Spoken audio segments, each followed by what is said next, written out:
Sometimes you get so distracted, you kind of forgot you have a stream when you're on starting soon. Hello, everyone. Good evening, good afternoon, good morning, wherever you are in the world. Yalo, yalo. Hi, chat.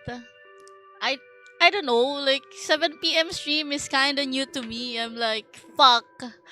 I'm in my starting soon for too long again. It's supposed to be 5 minutes.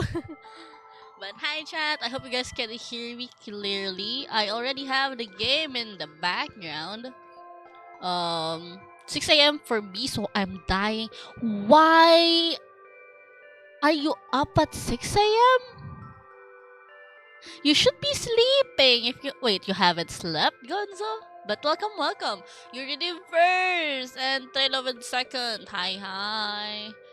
I what wait, what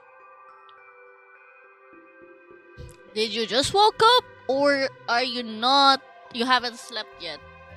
But this is an early stream since I was advised by the people from the Lovers Enigma team to stream during these hours. So it's a pretty rare hour for a Tinenin stream, but I hope you guys are fine with that. I don't know how long I will be playing the game, but I will try to finish the demo that is available. But yeah, because my favorite sailor boat streamers.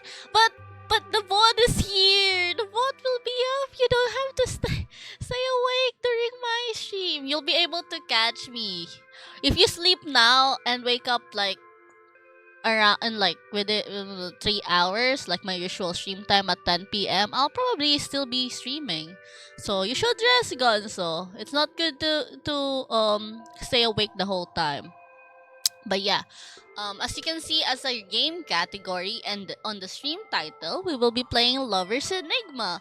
I heard of this game for several festivals now.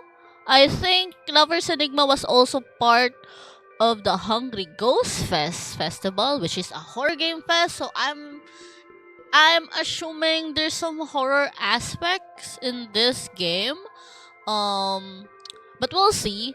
And then it's also part of Choose Wisely Festival, which is about branching narratives and visual novels. So I think it's a choose your own path game at the same time. I'll be here dreaming while I'm kind of okay. Well, I am streaming now, so I don't think I'll be in your dreams. I won't be the one in charge. But yeah. Hi chat. Let me just drink more of my coffee. I haven't eaten dinner yet. So I might take a bit of a break later on. Maybe like when I finish the first game, like Lovers Enigma. So since we have a second game right after Lovers Enigma, I think it's also a demo, but it's called the real face of a VTuber. I will give more context about it later on, but it is about VTubers. That's why I was so interested when I was emailed about it. But yeah. But first we will be playing Lovers Enigma. I think all my setup is okay. You should be able to hear me. Am I overpowering the game volume or is it okay? Um, um, um, um, um, um, um, um, um. But yeah. Um, I will try my best to speak in English the whole stream for at least Lovers Enigma part.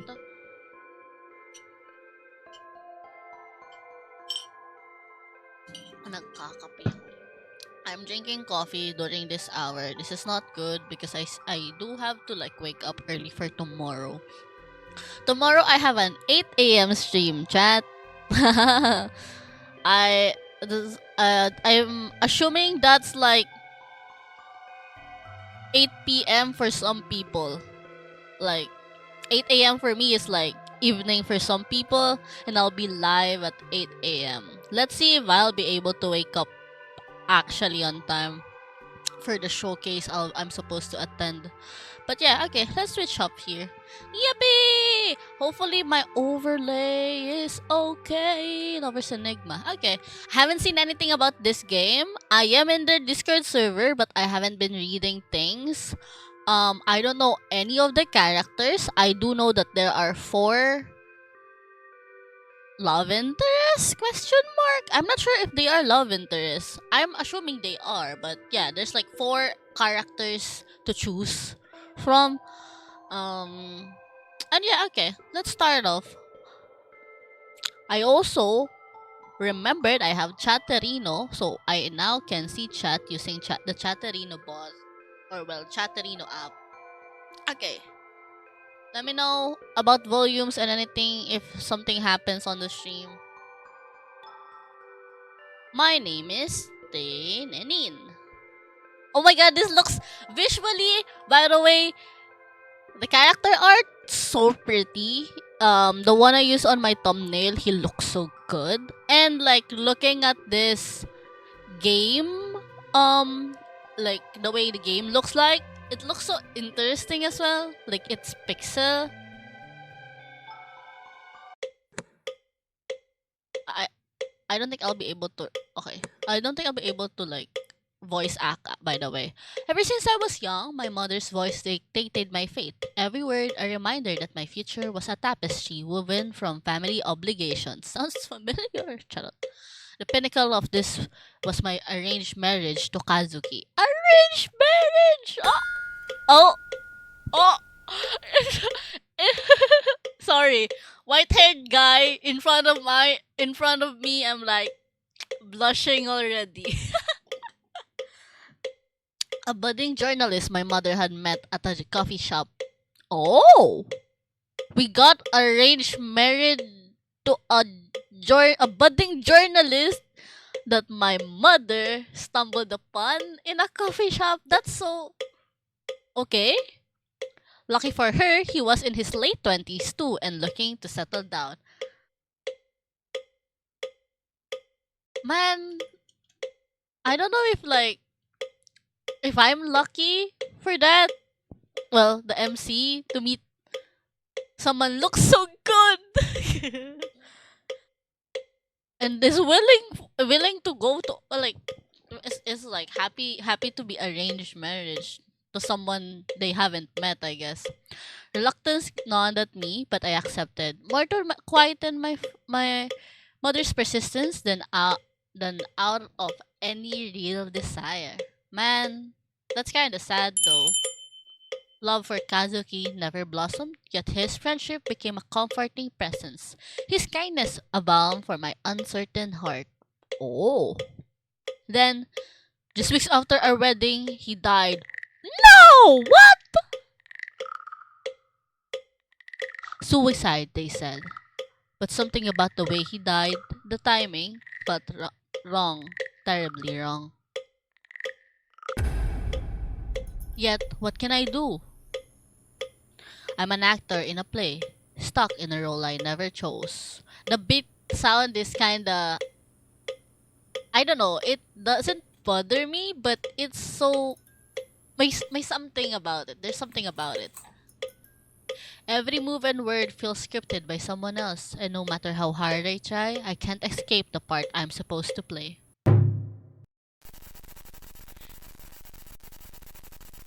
It's been 40 minutes. All you hear is the relentless sound of your mother's voice. I hate this. Mom, I really don't think I'm ready for this. Please don't make me do this. Nonsense, dear. You're not getting any younger, and it's high time you moved on. What? How long is this? Oh, to be happy. Besides, Ryota seems like a nice young man, and he's been asking about you. I know, but I still feel like something's missing. Like, I haven't properly said goodbye. He's lingering, he's still here. Oh, sweetheart, always stuck in the past, aren't you? You need to stop dwelling on what's gone and start thinking about your future. Ryota could be a good opportunity for you. Opportunity? Ah! Loud. Sorry. She doesn't know. It's not just about Ryota, Mom. There's something off about Kazuki's death. I can feel it. Here we go again with your wild theories. The police investigated and they found nothing. She doesn't know. She never listens to me. Why won't she listen to me? There's something wrong. Is he the only solution?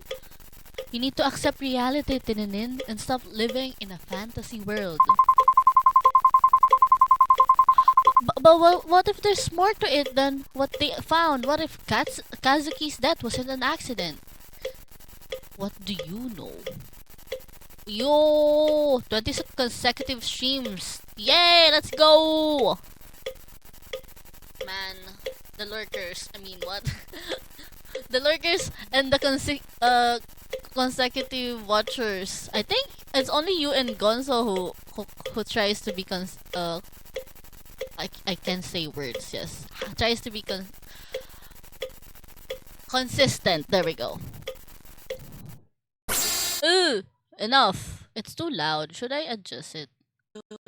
I won't entertain your delusions anymore. You need to focus on being a proper wife and daughter, not chasing ghosts. Bitch. Yes, mom. Good. Now, I'll talk to you later. And remember, keep yourself together.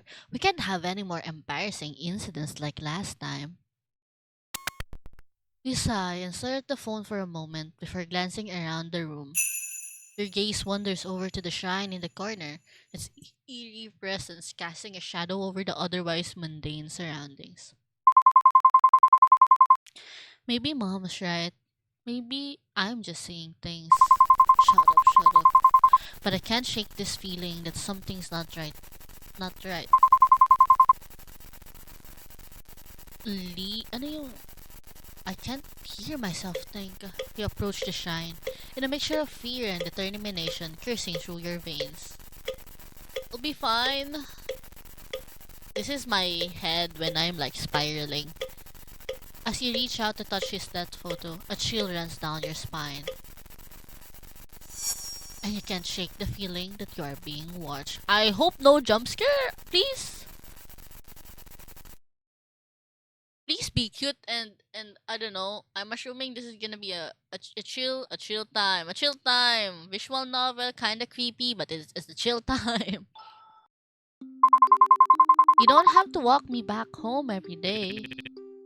It's no big deal. But still, going out of your way like this, I know you said you're okay with the whole still testing the waters kind of arrangement. But I can't help but feel bad about it. You hesitate for a moment, trying not to sound too patronizing. Anyways, thank you. I should head back. I don't want to take up any more of your time. Why is this line like kinda... Ryota's expression is still as unchanging as ever. I said it's fine. It's not a bother, really. I'm just making sure you get home safely. Oh, well, in that case, Ryota's chuckle feels forced. As I look at him, I notice his smile doesn't reach his eyes. Ooh, great. So, same time tomorrow? Alright, thank you. Wait, I can click my phone. Wait, that's kinda cool. There's no gifts. You can access phones!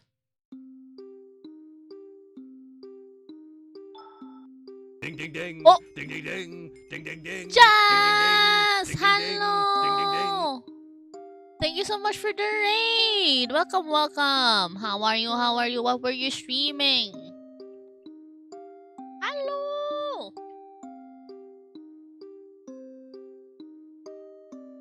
Let me check if I can do this command in Chatterino. But hello, welcome everyone. For everyone who is new to the channel, I am Tinenin or Tin, whichever you wanna call me.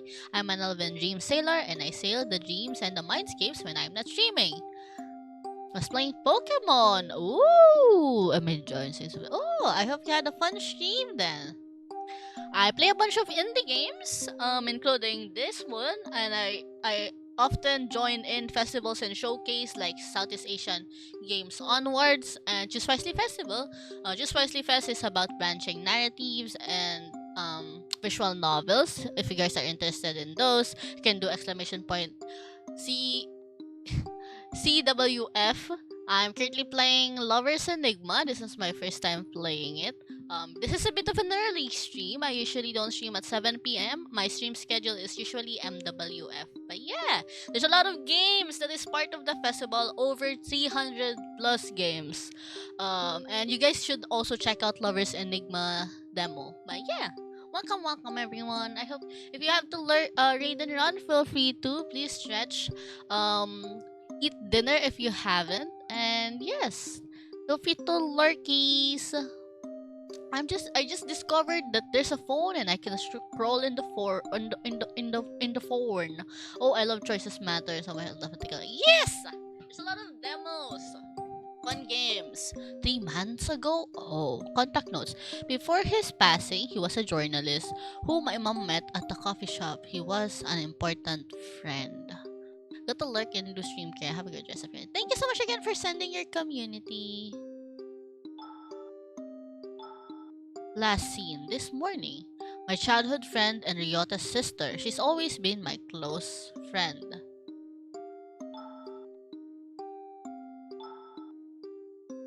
Contact notes is, it's just mom.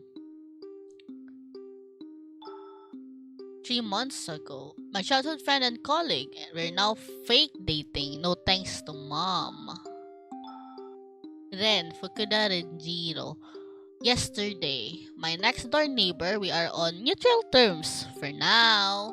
Oh, okay. Leave incense for Kazuki. There's like a task list. There's an email here. Even here, I need to work. Oh, they he looks good.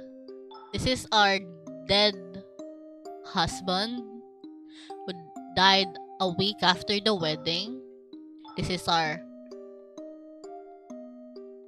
childhood best friend, question mark. We are fake dating him.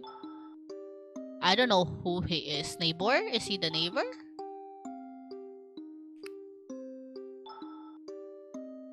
History load save. Let me go to settings and turn down a bit of like the audios. You know what? I want the voices. I want the voices in my head. Let me turn down the sound effects though. Okay. That's so cool. There's a phone. Alright, thank you. Ryota looks out at you and gives you the same unreadable smile before waving goodbye. This is so eerie to look at. You can't help but feel a pang of guilt and uncertainty as you watch him walk away. He probably doesn't want to get too involved with me anyways. I know he's just trying to be nice, but he's better off with someone with less baggage, especially with everything that happened with Kazuki. Hello, Shanti! Welcome. You sigh softly, feeling the weight of your own problems. Maybe I should talk to mom about easing up on her matchmaking. Your task list is stored in your phone. Each day, new tasks will appear for you on the list. Okay? Completing tasks will cross them off for the day. Some tasks, like leaving an incense for Kazuki, will appear every day. Completing certain tasks will increase sanity, and 4 character-specific tasks will increase their affection for you. Oh, okay. In the home screen I can read. In the home screen of your phone, you can check your task in the task list, see your current contacts, look at pictures you've collected in your gallery, and check your emails. In your contact list, you can view the details of all the important people in your life. By clicking onto their portrait, you'll be able to see more details.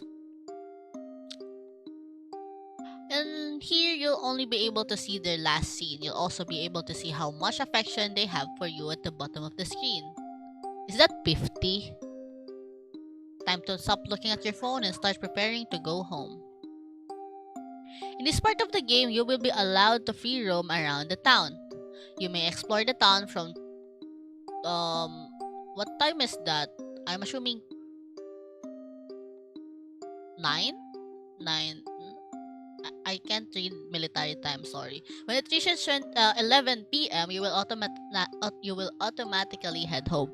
By the way, chat, If you aren't aware, you should be. I'm from the Philippines, and you will hear caroling and a lot of dogs barking in the background.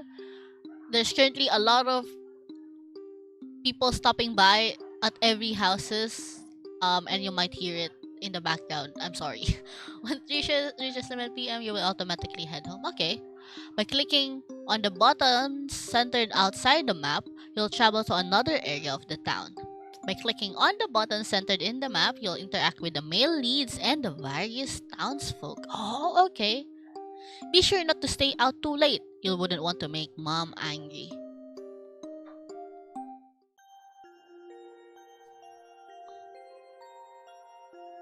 Oh, Temple Riverside Lower District Pharmacy.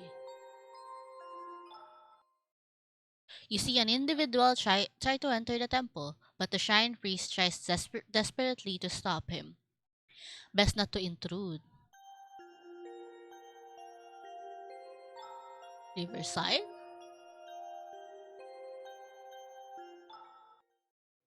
You avoid the river. It reminds you too much of Kazuki. Oh!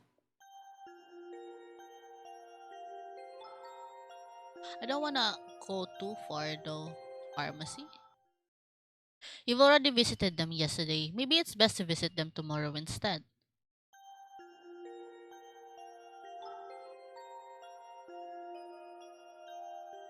Ali convenience store.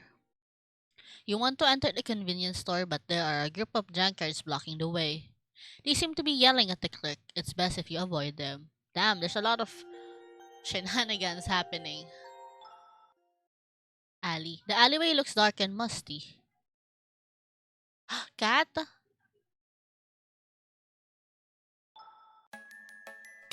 There's a strange cat here. Pet the cat. Meow. Miyabi. Affection Miyabi increased. Let's go. Strange office. Do I even, you know, you know what? Why not? This place seems shady, and there's a faint music playing from beyond the door.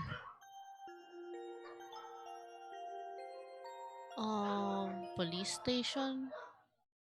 Oh, sorry, miss. I'm on an urgent case right now. Please leave your case details and information at the counter. Oh, sorry, chat. Wait, I need to mute.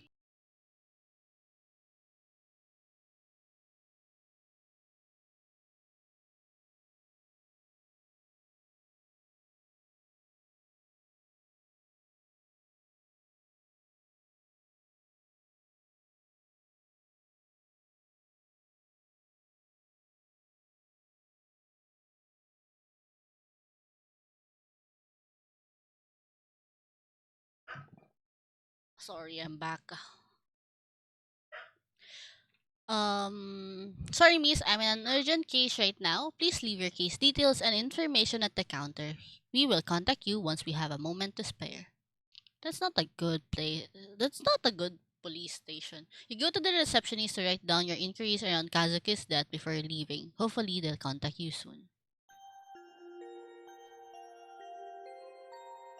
Parking lot. There seem to be a few delinquents hanging out at the parking spot. Ah, the joys of youth. They seem to be talking about one of their classmates. Guys, I don't know if I can do it. They're talking about the class B's beauty, Mikia-san. Everyone wants to be with her, man. He's right. Rumors say at least one guy from the current batch from every class has confessed to her at least once. Thrice even. I don't think you've got a chance. And she's turned them all down. You guys aren't making it any easier for me. Hey, whatever happens, we have your back, Yamato. That's right, Yamato. Good luck, Yamato. Why am I... Oh, chismosa?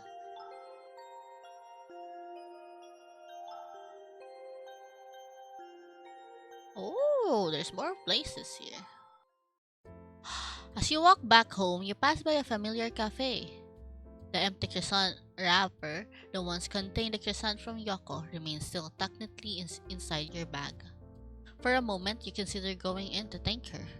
But seeing how busy the cafe is, you decided against it. Maybe you can come back tomorrow. It's a sweet shop.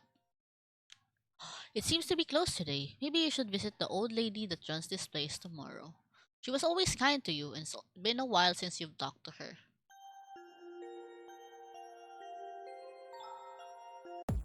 You walk down the corridor to your apartment. As you pass by your neighbor's unit, you hear a loud thud coming from the room inside, then a scuttle of footsteps shortly after. The door clicks open, and you see a familiar yet sporadic silhouette pop out from the behind the door.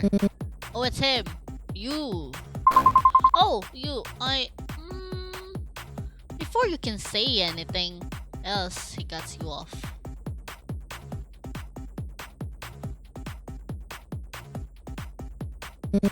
Can you stop leaving your trash outside? And when you leave the house during the day, you are always so noisy.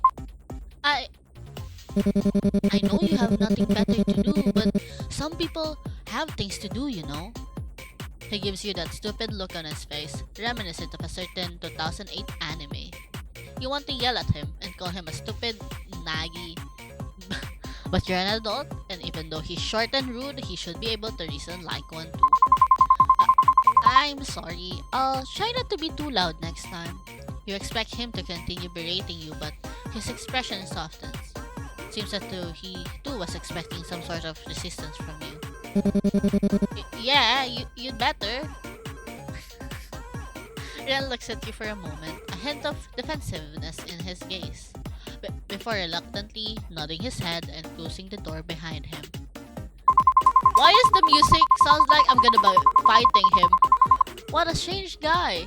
I barely see him, and when I do, he lectures me. Whatever, can't let some weirdo ruin my day.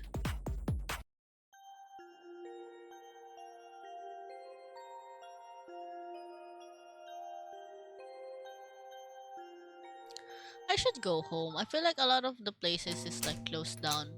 You finally enter your apartment.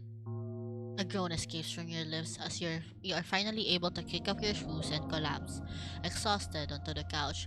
Why do I not feel safe in my own house? What the fuck? Why do I always have to deal with weirdos after a long day of work? I'll hurt you, stop talk. What the heck? Speaking of work, I can't deal with it anymore. There's too much going on. Everyone looks at me with that same pitiful yet annoyed expression. They gossip about me behind my back, yet every time they see me, they offer some unnecessary advice. Damn. It'll be so much easier if they just told me straight to my face that I'm weak. And Ryota is definitely not happy about this arrangement. And Kazuki is dead.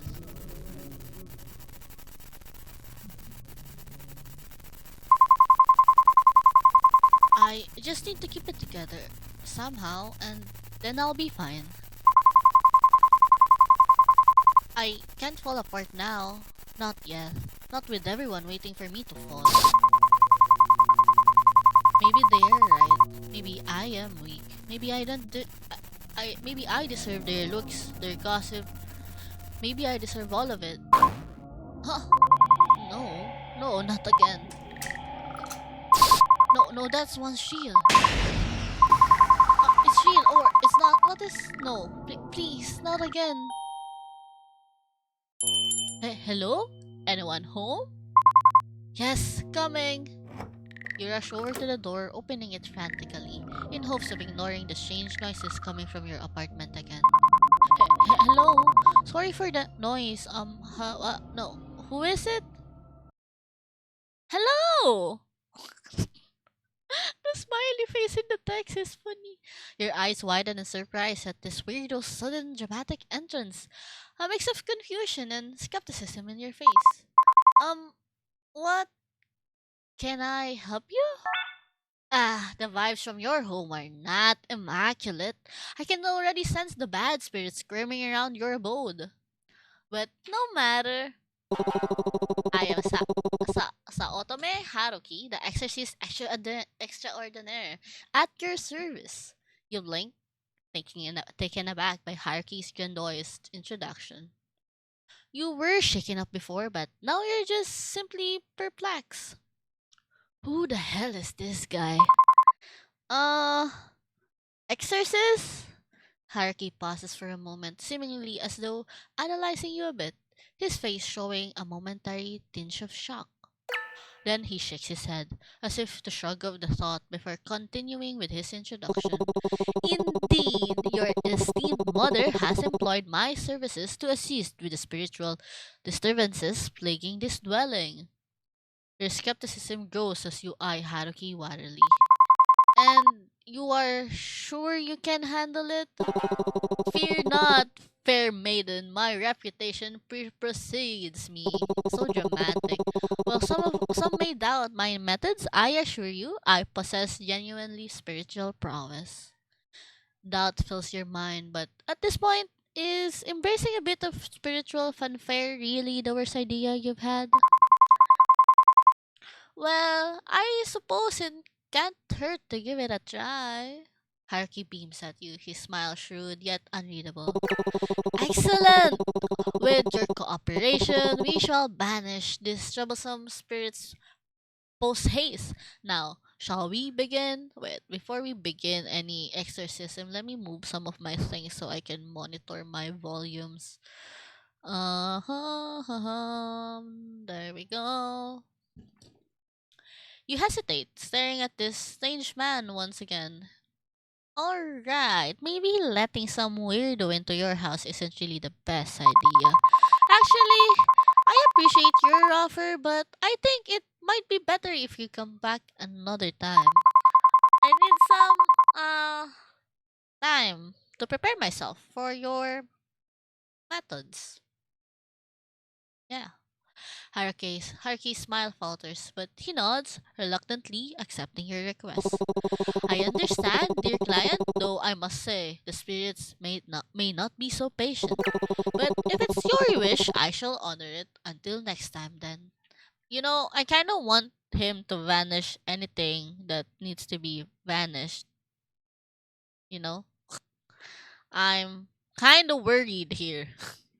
Just like that, the exorcist disappears as mysteriously as he had appeared. You close the door and turn back into your apartment, trying to steady your breath. As the silence settles, a sudden tremor courses through the room. The furniture rattles, and that unsettling croaking noise fills the air again, sending a shiver down your spine. I thought it would be gone by now, but it's still happening. No, what was it? I need to check my phone.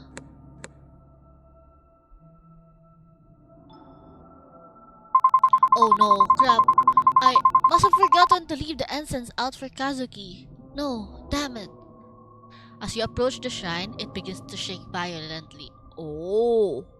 Kazuki's dead photo slips off the altar. You race to the shrine, your heart pounding in your chest. This is the slot machine. You need 3 matches to win. But if your sanity is high, you only need two to match. Oh, my sanity is low because I forgot. Damn. Press the space bar to start playing or click on the lever. Man, why do we have gacha here?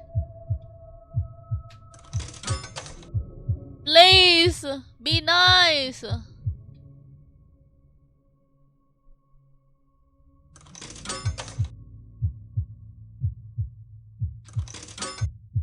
Yay! We did it! You manage to catch the photo just in time, clutching it tightly as you stare at it. Your heart still beating loudly in your chest. Surprised at your own reflexes, you gaze at the photo longingly, wondering if some divine intervention had guided your hand.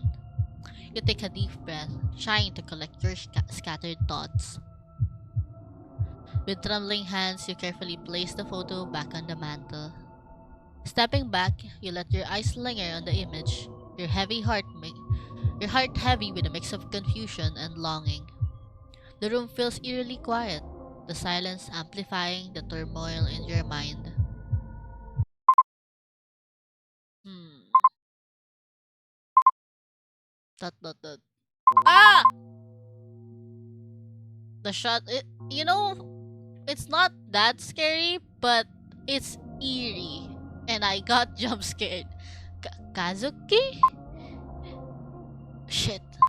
I'm losing it again. That's not good. I need to calm down. I need to calm down. What did she tell me? What was it? The bathroom, yes. I have to get to the bathroom. Normally, you would get actual help in order to keep yourself together. But that's not an option for you. At least not now. So this is the next best thing in keeping things under wraps. In this rhythm game, why are you giving me rhythm game? In this rhythm based game, your goal is to match the beat by pressing the arrow keys at the right time. Fuck! Arrow icons will appear on the screen in sync with the music. Hit with the okay, that's not good. My monitor is flickering. Hit the corresponding arrow key just when it lines up with the target zone. The more accurately you hit the keys, the higher you score. Keep calm and steady your heartbeat, and remember, suppress it. Damn.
Ah! Ah! Okay, I'm fine. I'm good. It's under control. My head hurts. I should go to bed.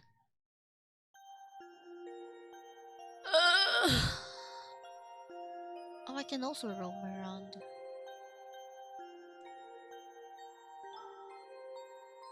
Kazuki's shrine. You try to tend to it every day, but today you can't bring yourself to touch it for some reason. Your stomach turns as you gaze at his death photo. He looks the same as he did the morning he left. You take a final look before turning away. Today has been so much already.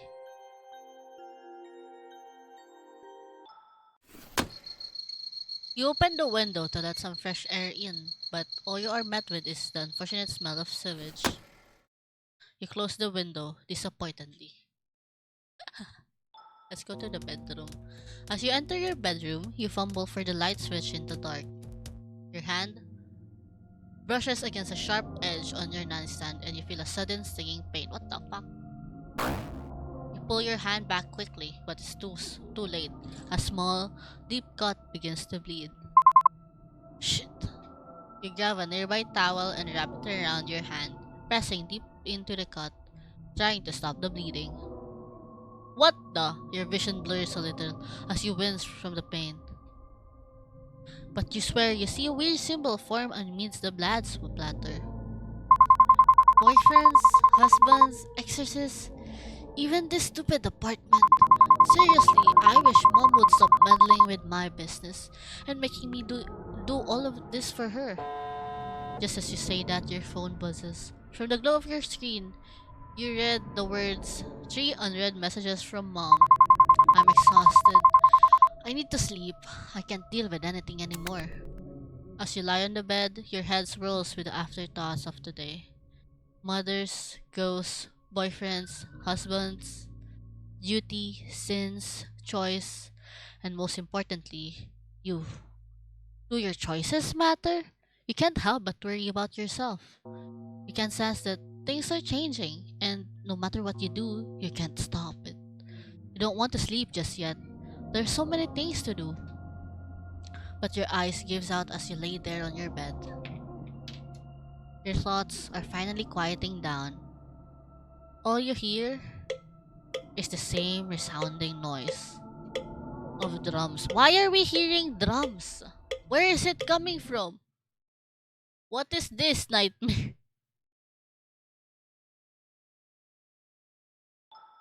Ah, bound by hearts, everything is a curse. We are cursed. Who cursed us? Why are we cursed? Questions. I can I can head home from here. I'd rather not take up too much more of your time, Ryota. It's not a problem for me to escort you back.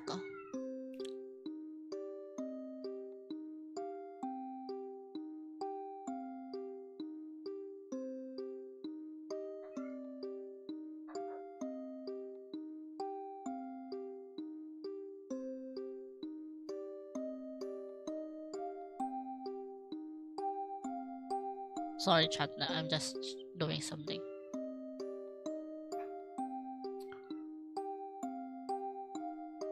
It's not a problem for me to escort you back. Oh, well, it's just that I have to get some stuff on the way home. Dinner and such.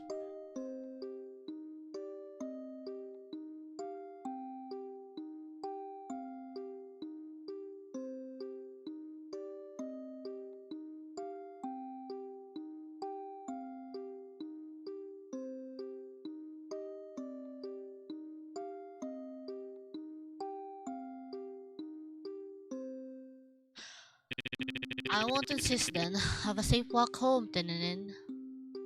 Ryota leaves, heading towards the cafe. Maybe he's just visiting Yoko before going home. Oh. From Mom, your heart rate was unnaturally high last night. Mom sees our heart rate. That's kinda concerning. What what do I keep telling you? Keep yourself together, Tininin. Just follow your routine and it will be okay. Just remember to do as I say. Mother, can you not? Ugh, why can't she mind her own business? Let's see what our task. Gotta keep my sanity high. Is there a way for me to check my sanity? Temple, get incense for Kazuki.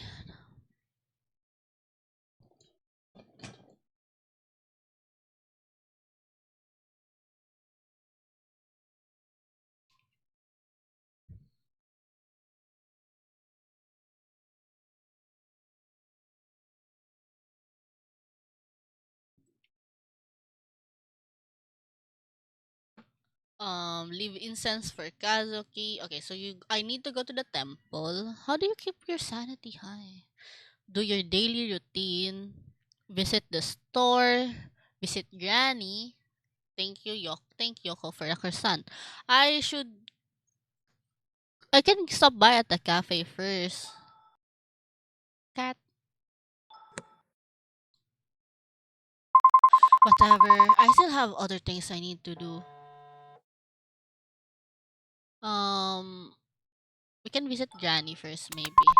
Anyways, I should get some offerings for Kazuki's shrine before going home. Thankfully, the temple is still open at this hour. Free roaming is now available. You'll be able to explore the town from um I still don't know how to read my time. During this time, you'll be able to find the main leads scattered across the map besides several locations. You'll be able to interact with them. You can also interact with various other townsfolk from other side interactions. However, they won't wait forever. Some interaction will disappear after a certain time, so choose wisely. Additionally, any interactions involving the main characters will automatically advance time by an hour. Plan your night carefully. Ah, okay. So if I go to the temple, I'll see the exorcist. So I should probably go to the sweet shop first. Oh, hello, Tinenin. Welcome. Hi, Granny. Sorry, I just need to make a quick trip to pick some things up. I won't be here for too long. Nonsense. Tinenin, stay for as long as you want. In fact, if you'd like, I can brew some tea for you in the back. You seem so stressed out. Oh, and besides that, where's little Kazuki? I've never seen you two apart. Two peas in the pod, as they say. Oh no. Kazuki, he passed away recently. Oh, I'm so sorry, dear. Could it be that he was the poor boy on the news? Silently, you nod, confirming her words. Oh, how tragic. I'm so sorry. Come here, my dear. Oh. After just a moment of hesitation, you walk towards Granny, feeling the warmth of her arms envelope, kaya ko magbasa, enveloping you, the touch of comfort you've been unknowingly needing. She gently rocks you back and forth. Man, I need a hug. You are going through so much, poor thing. Are you doing okay? You give the tiniest of nods. You're being very strong, Tinenin. She stops to hold you at arm's length. You're welcome to stay a little longer in my shop if you wish, Tinenin, but she pauses for a second, letting go of you to disappear into the back room, only to reappear moments later holding a punnet of strawberries. Please have this. They were always Kazuki's favorite whenever the two of you visited. Oh, how much would that be? She pushes the strawberries towards you. On the house, please. Pass Kazuki my well wishes, wouldn't you? You gratefully accepted the strawberries before glancing at the time. Thank you, Granny. I'll just get what I need. It takes you a moment to gather everything else you need, money in hand to pay Granny for them. It's quite alright, my dear. Feeling touched by her kindness, you pick the items up and leave to carry on your other task. We visit. We need to go to the convenience store now, since I hope we have time. Sanity increased. Fuck yes. Okay.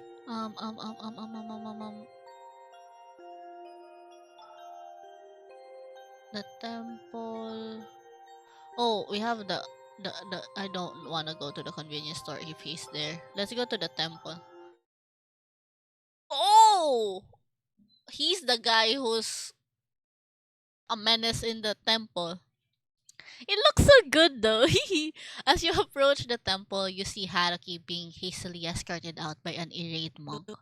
Seriously, stop handing out your business cards to people trying to pray. This is a holy ground, not a business conference. Haruki, unperturbed by the monk's anger, tries to defend himself as he pushed to the exit. Whoa, you boy on the grind for that bread. You got me? I'm an actual exorcist. I'm here to help. Your boy is doing business on the wrong place. That's enough. You've had it with your antics. Leave before I call the police again. Jeez, I'm doing what's called marketing, alright? People need my help, and I'm not gonna stop spreading the word. Um, just gonna watch. As you stand by, observing the scene, Haruki catches sight of you and grins cheerily. Ah! A witness to my magnificent. Kaya ko magbasa. Why can't I read right now? What the fuck? You must vouch for me, dear client. This common man cannot perceive the ultimate force of my spiritual power. Uh, but he's a monk who's had years of spiritual training. And I've taken a 30-day masterclass in exorcism. Clearly, we are both qualified. That the emojis is so cute and funny. Are you comparing years of dedicated training and discipline to your online workshop? Hey, every legend has to start somewhere. Plus, I have a certificate and everything. Is it one of those online certificates that you print out yourself? It's legit, okay? Just because I took a modern approach doesn't mean I'm not effective. Why am I even arguing with you? Modern approach or not, this is a sacred ground and it deserves respect. I respect it. I just think that there's a room for both ancient wisdom and new techniques. I'm here to help people in my own very effective and very real way. Why am I even bothering with this? Just get out. Hey, I thought monks were supposed to be all about compassion and understanding. And Come on! If I don't hustle and promote myself, who will? It's part of my charm. This is a place of tranquility, not a stage for your antics. I'm going to call the police if you don't leave. Alright, I'll dial it back. But you have to admit, a bit of charisma can liven up even the most sacred space. The monk sighs, and you swear he might just break his vow of non-violence, but he just ushers Haruki out of the temple grounds with an exasperated wave. Outside, Haruki waves you over with a cheeky grin. Well, that was something. You've got to admit, I really know how to stir things up.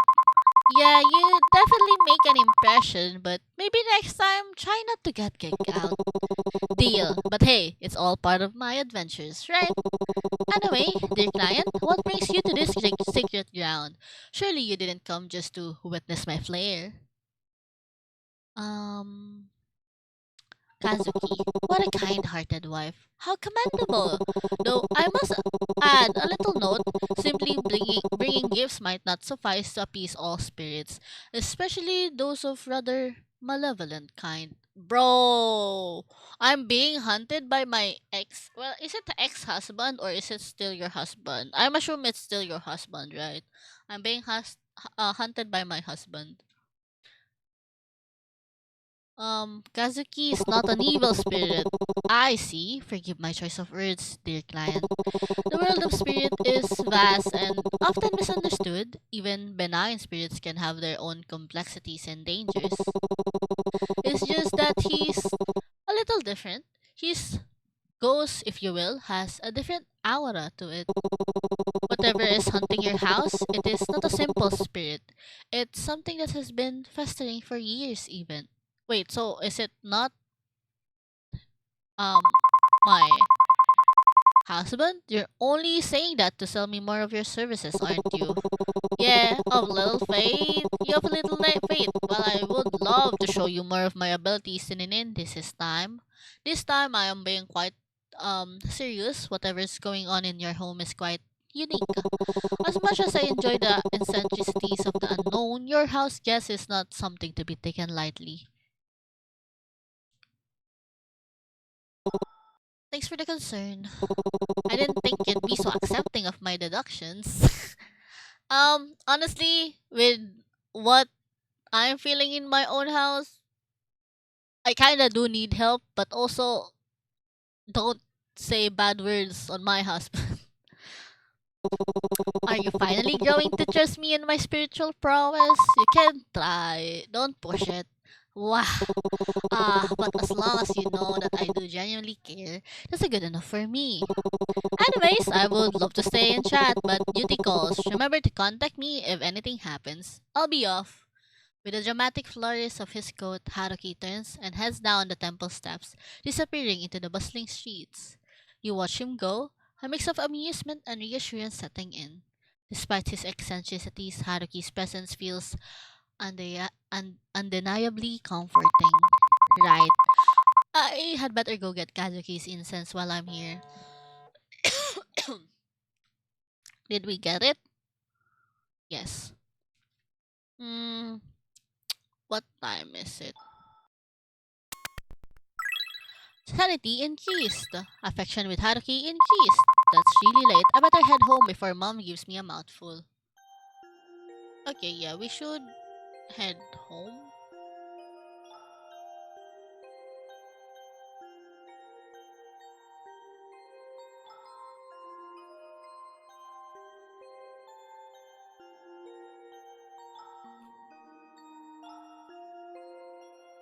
There's a library? And even a cinema? I didn't check that. Fuck.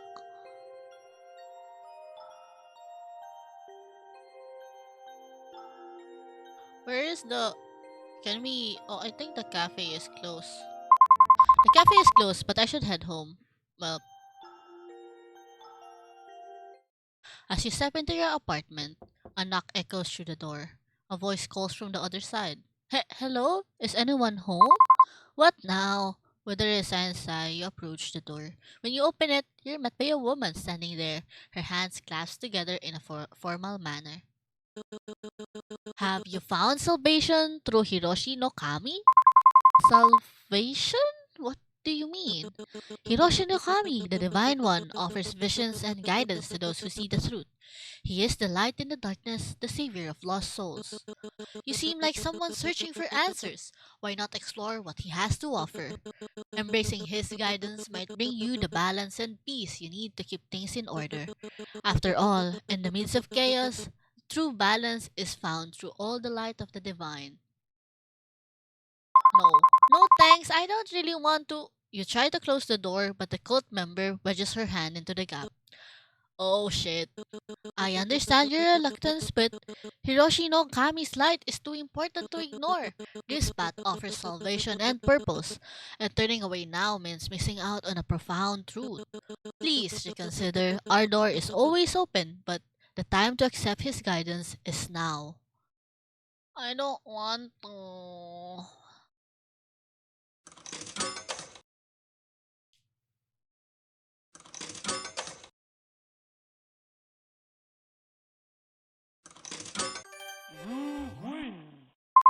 I appreciate your concern, but now is not really a good time. I'll definitely check it out again, though.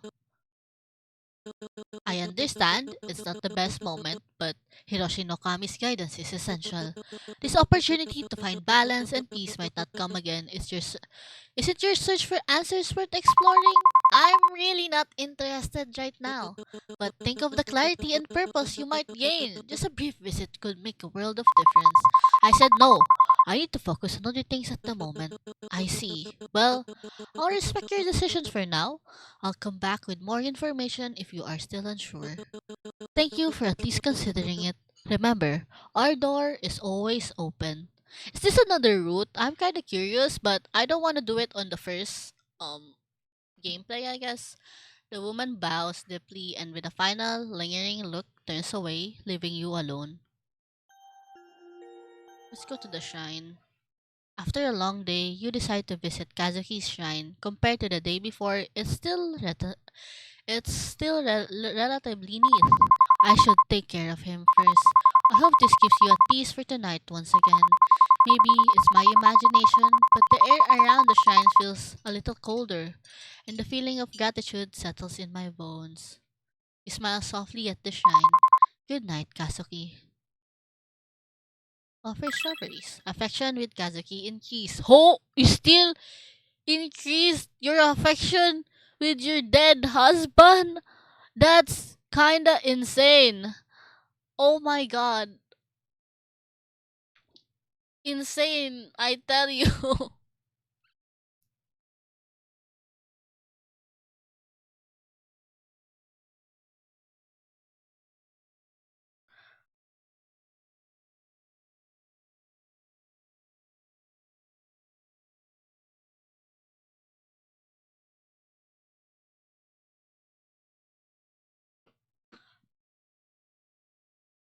Tidy to shine. Work was tiring today.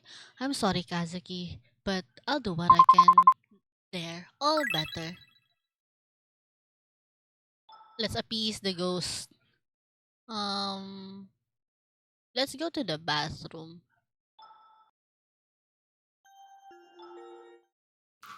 You're keeping it together pretty well, but there's no harm in making sure you are extra calm.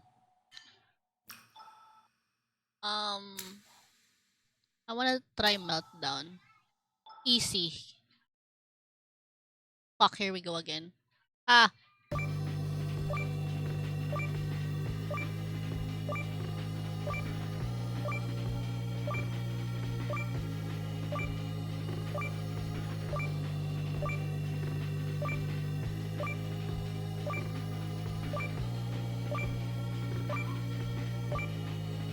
every time I'm playing a rhythm game, I'm gonna be locking in chat.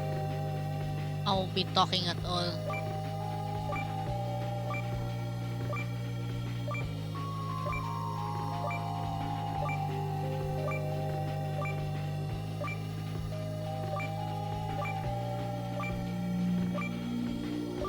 You can hear. Let me know if you can hear the caroling outside. By the way, I'm not really sure if the mic is picking it up.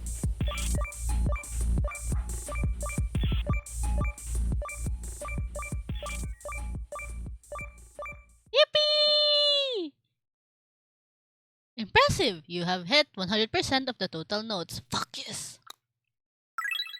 Sanity increased! Ah! Thank God.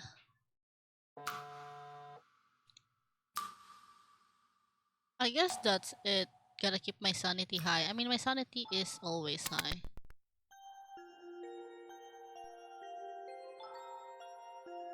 The window remains closed from the previous day. Do you still want to open the window? No. Window remains closed until you decide to open it again. I'm gonna smell like sewers again. We should head to bed. You step inside and everything seems in place. The door clicks shut behind you. For a fleeting moment, peace settles in the air, and your mind drifts back to the day.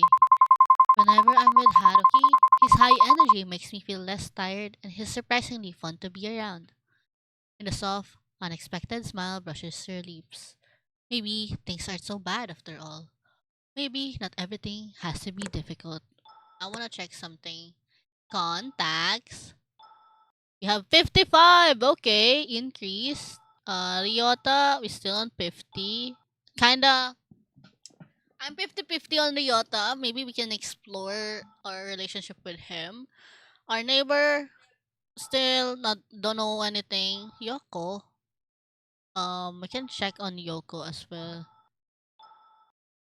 We are on 63 on our dead husband. Let's go. Good, good. Let's keep it that way.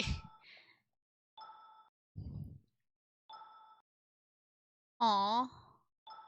Shrubbery, she picked out the reddest, ripest ones she had in stock. Kazuki used to sit by the window with a bowl of teas, nibbling on them, while typing away on his latest report. Granny gave you this. Aww. Why is it a fish?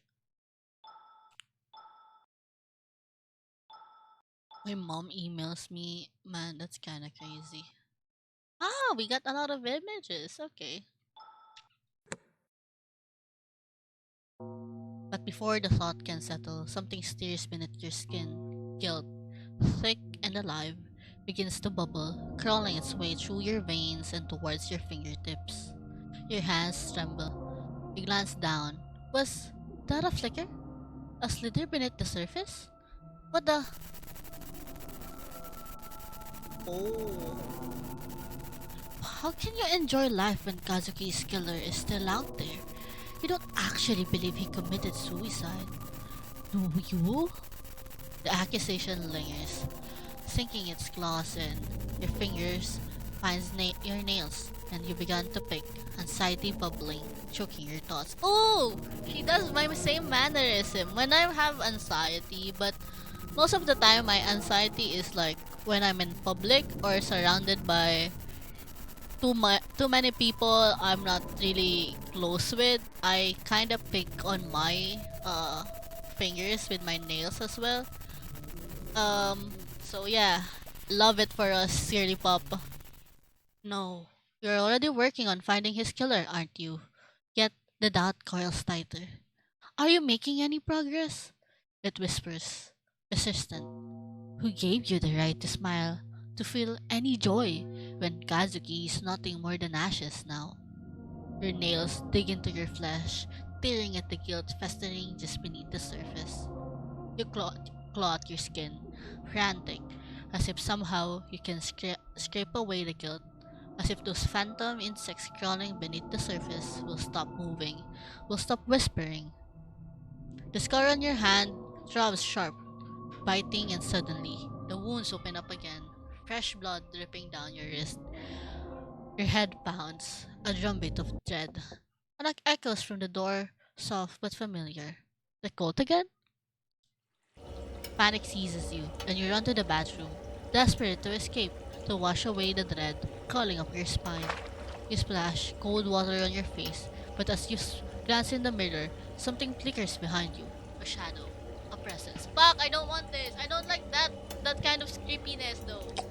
Your stomach twists violently. Bile rises, and you hurl the day's lunch into the sink. Damn the anxiety.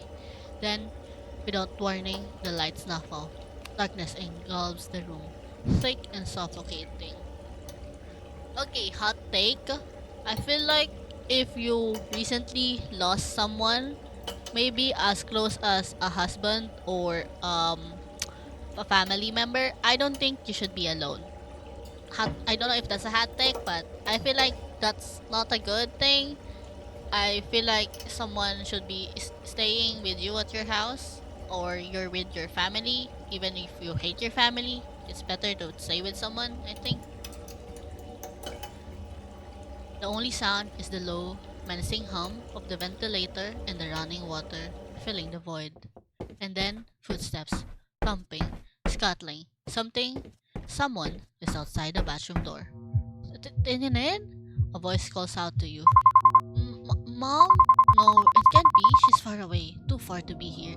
You shake the thought away, but the thumping grows louder, and cold dread seeps into your bones. The wound in your hand bleeds more, pain shooting up your arm. Kazuki, you whisper a prayer, barely audible. I'm sorry. Please, I'll find your killer, I swear. Your phone buzzes in the dark, cutting through the tension. Notification flashes. It's from your mom. Remember to call if you need help. Your heart clenches, a bitter laugh slipping from your lips. Fuck that, I'm not calling that bitch. So true. But then a colder thought cuts through the fear. Who are you calling?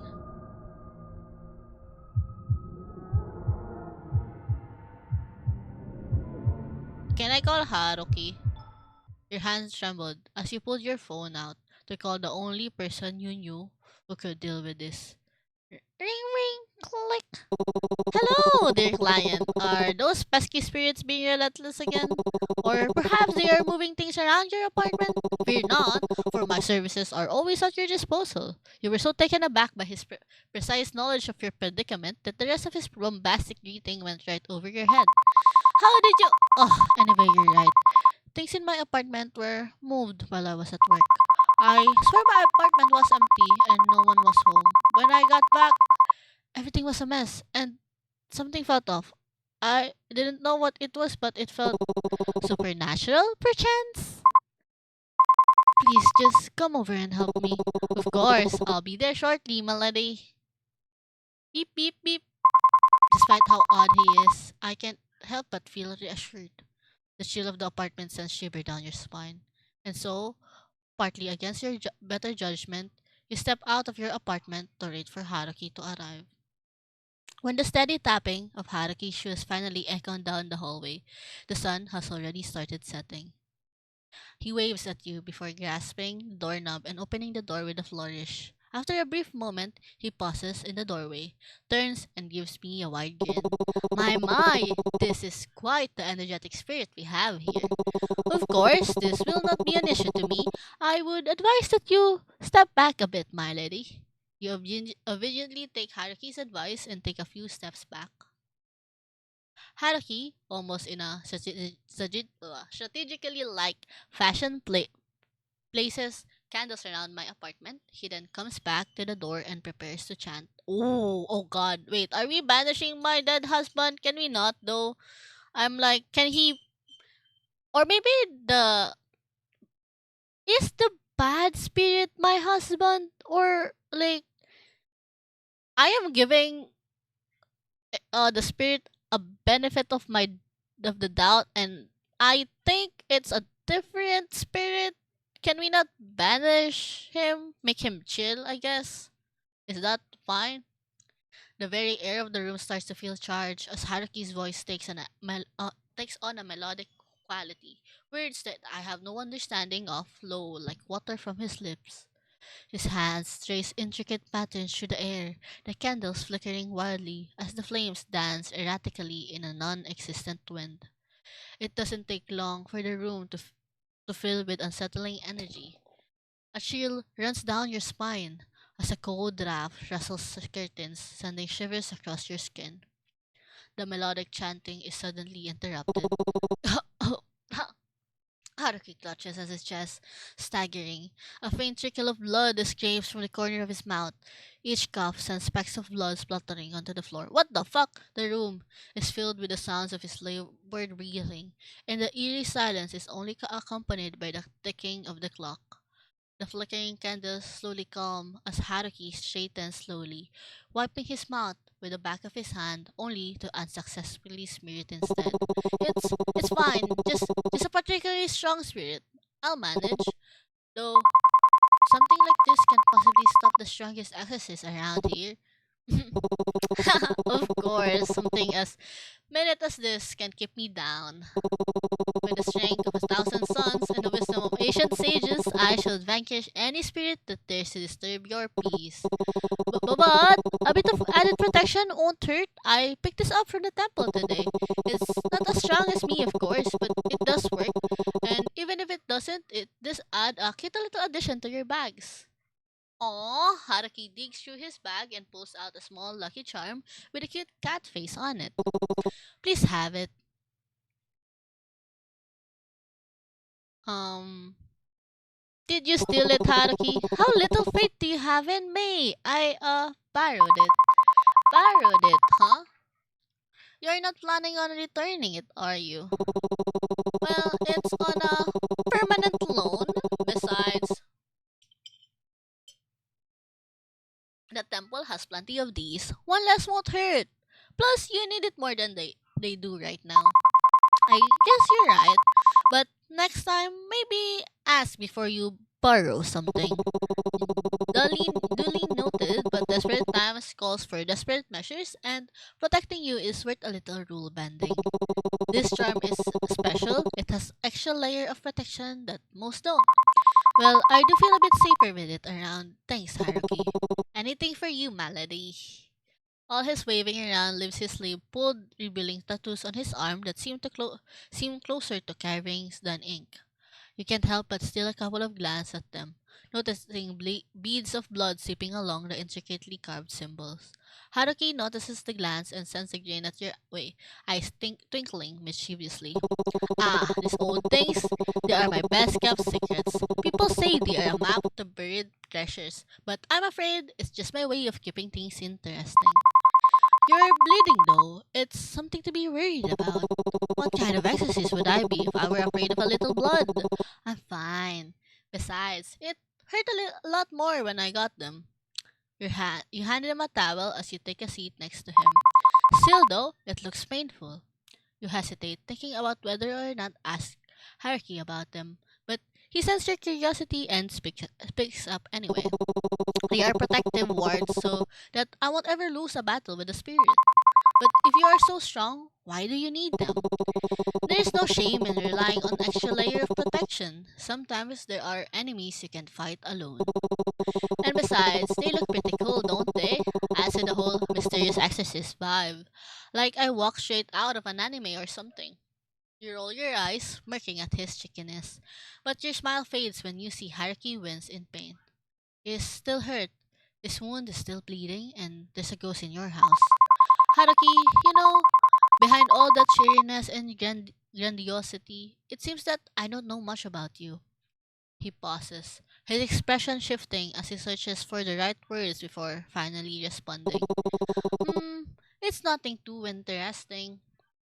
Haruki's smile fades slightly, his eyes distance as he as if he's sorting through unpleasant memories. Or perhaps he's still dealing with the pain. Well, I've always been spiritually gifted. It's been my thing for decades. It's the only thing I have. It might not seem like it, but I guess there's a responsibility to it. Oh, and I like mackerel. Mackerel's alright, I suppose. Alright, it's the food of the gods. Haruki's expression shifts to something softer, but still as genuine. I know it might be hard to trust someone like me, but if for some reason you do, thank you. I appreciate it. I promise I'll tell you everything someday. Maybe over some fried mackerel. You give a soft chuckle at his playful remark as he returns to his usual demure. He adjusts his sleeves to conceal his tattoos once more. The little ritual I did should keep them quiet for a while, but watch out. This is one persistent spirit. You nod gratefully, feeling a sense of relief mixed with concern for Haruki's well being. Thank you, Haruki. Please take care of yourself. He acknowledges your words with a nod, his eyes reflecting a flicker of gratitude amidst the weariness. Always, my dear client, until next time. Haruki trots back down the hallway, giving one last wave as you close your door. Sanity increased! Affection with Haruki increased! We should sleep. As you drift into sleep, fragments of another life flicker through your mind.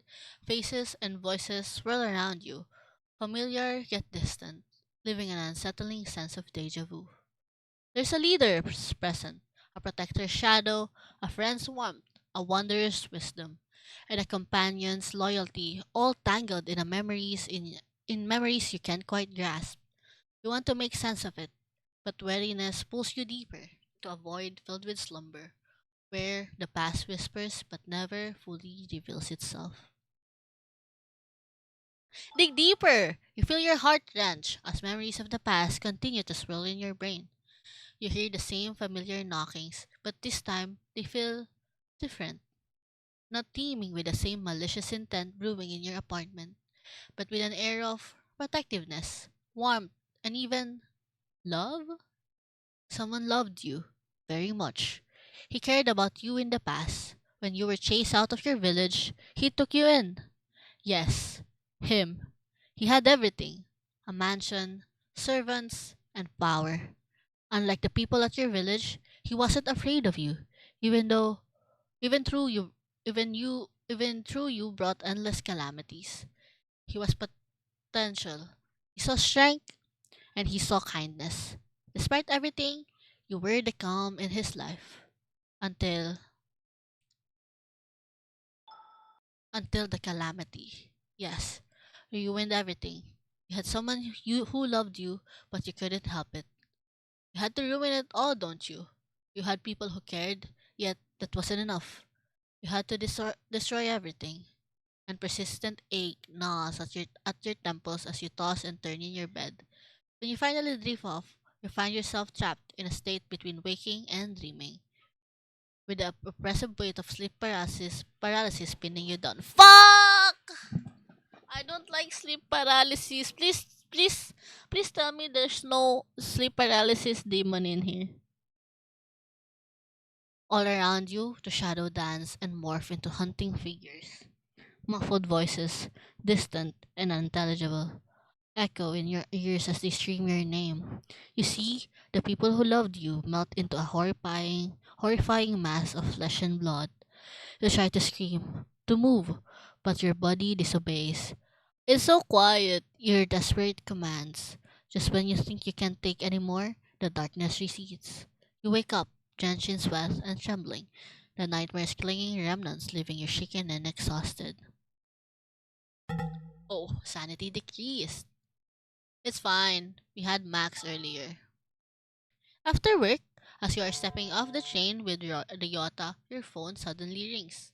Seeing that it's an unknown number, you excuse yourself and step aside to answer, leaving Ryota to wait for you curiously. Hello, this is Officer Watanabe. I'm calling to discuss Kazuki's case. Yes, what is it? Have you found something? Was it Did you find his body? Actually, we didn't find anything. We thoroughly investigated the matter and the evidence all points to a tragic suicide. We believe it's time to close the case. There's no body? How can you close a case when there's no body? I understand that this is difficult, but continuing to push won't change the outcome. You can't be serious. Many things. There are too many unanswered questions. I know there's more to it. Kazuki wouldn't just end his life like that. His body wasn't even found, and that suicide note was clearly fake.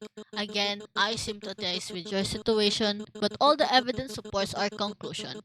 We will not reopen the case unless we receive concrete proof that someone else was involved. No, I can't accept it. This.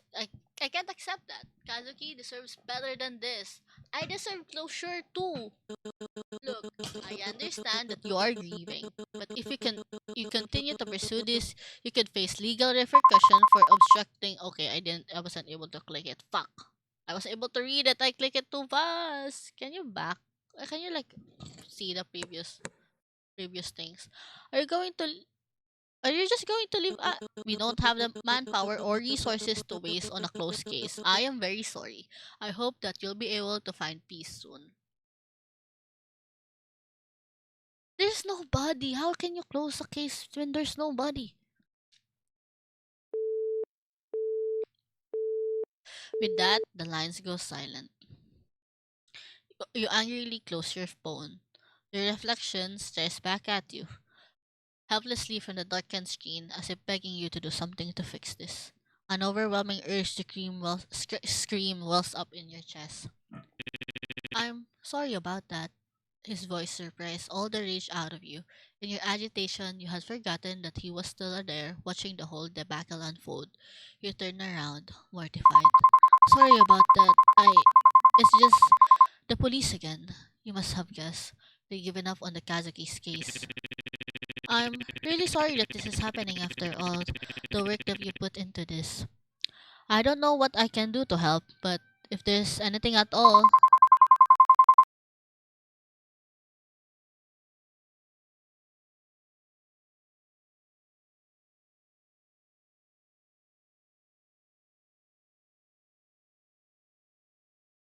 oh no, it's okay. This is my burden to bear. I can share it with you if you'll let me. Even so, it's not good to fret over the past. Your mother's right about that. Not her again. I know you really look up to her, but she's not exactly the best person to listen to, especially with how stubborn she is about her ideals. The way she believes how anything can be overcome if you just put your mind to it. But sometimes, hard work just isn't enough. I know how headstrong your mother can be, but that mindset did help me and Yoko out of everything. You vaguely recall how your mom was there for Ryota and Yoko back in school. She helped them to escape their abusive home, always listening and supporting them as their teacher. Oh, the mother is a teacher. It's a memory that sticks with you, especially when you think about how different things were for you. She means well, and she cares about you. Does she now? The words came out tense and bitter. You can't help but feel angry at your mom for pressuring you even in her absence. At Ryota, even though he doesn't know any better, and at yourself. Ryota senses the change in tension and clears his throat. Today's been a long day. Should we grab some food before I take you home? Yoko has been going on about this new pastry at the cafe. We could give it a try. You hesitate, unsure of whether to accept his offer. On one hand, you are annoyed at his blind admiration to your mom, but on the other hand, you know he's not doing it on purpose. Yeah, fine. Alright. I'm a bit hungry, so let's go. Ryota smiles warmly at you, his concern momentarily fading. Alright, let's go. Yo! Increased! Oh! Ame-chan! Are you here to see me? Okay, chat. Let me pause. I'm assuming we are paused during this. I need to throw the trash. So BRB, I'm so sorry. I will go to the BRB scene.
Hello, I'm back. My sibling threw it for me, so we can continue. Okay, we're in a coffee shop. Hopefully, we can get the other task from here now. Yeah, and you're here too, I guess. Normal sibling interaction. Are you 12? You're always so sensitive, Rio. Anyways, how can I help you guys?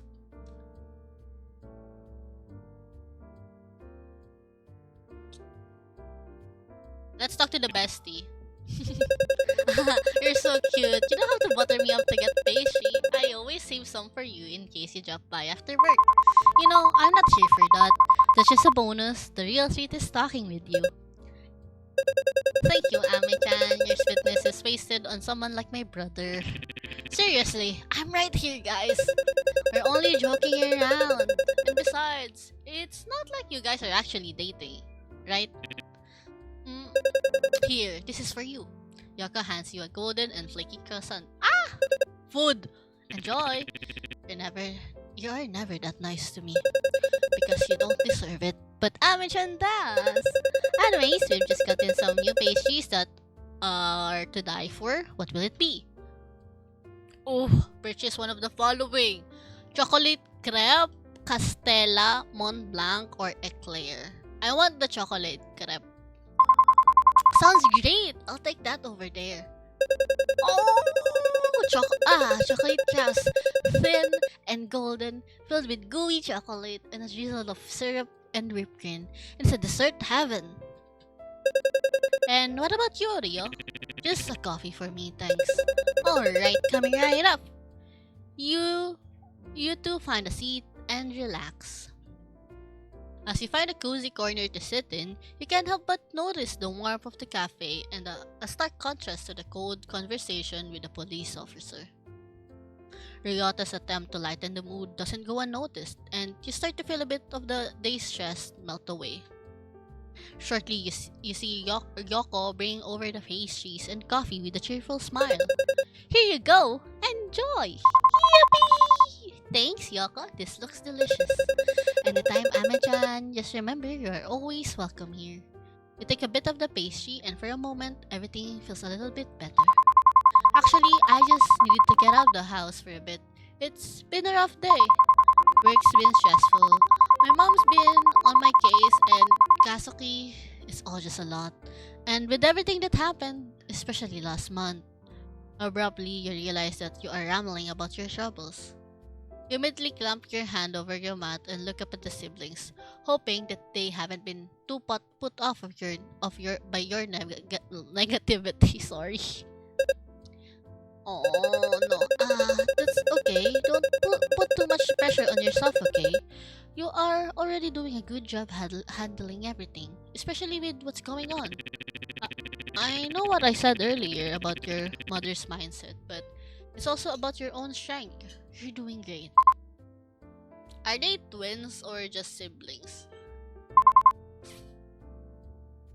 I'm continuing to drink my coffee because I need to finish it.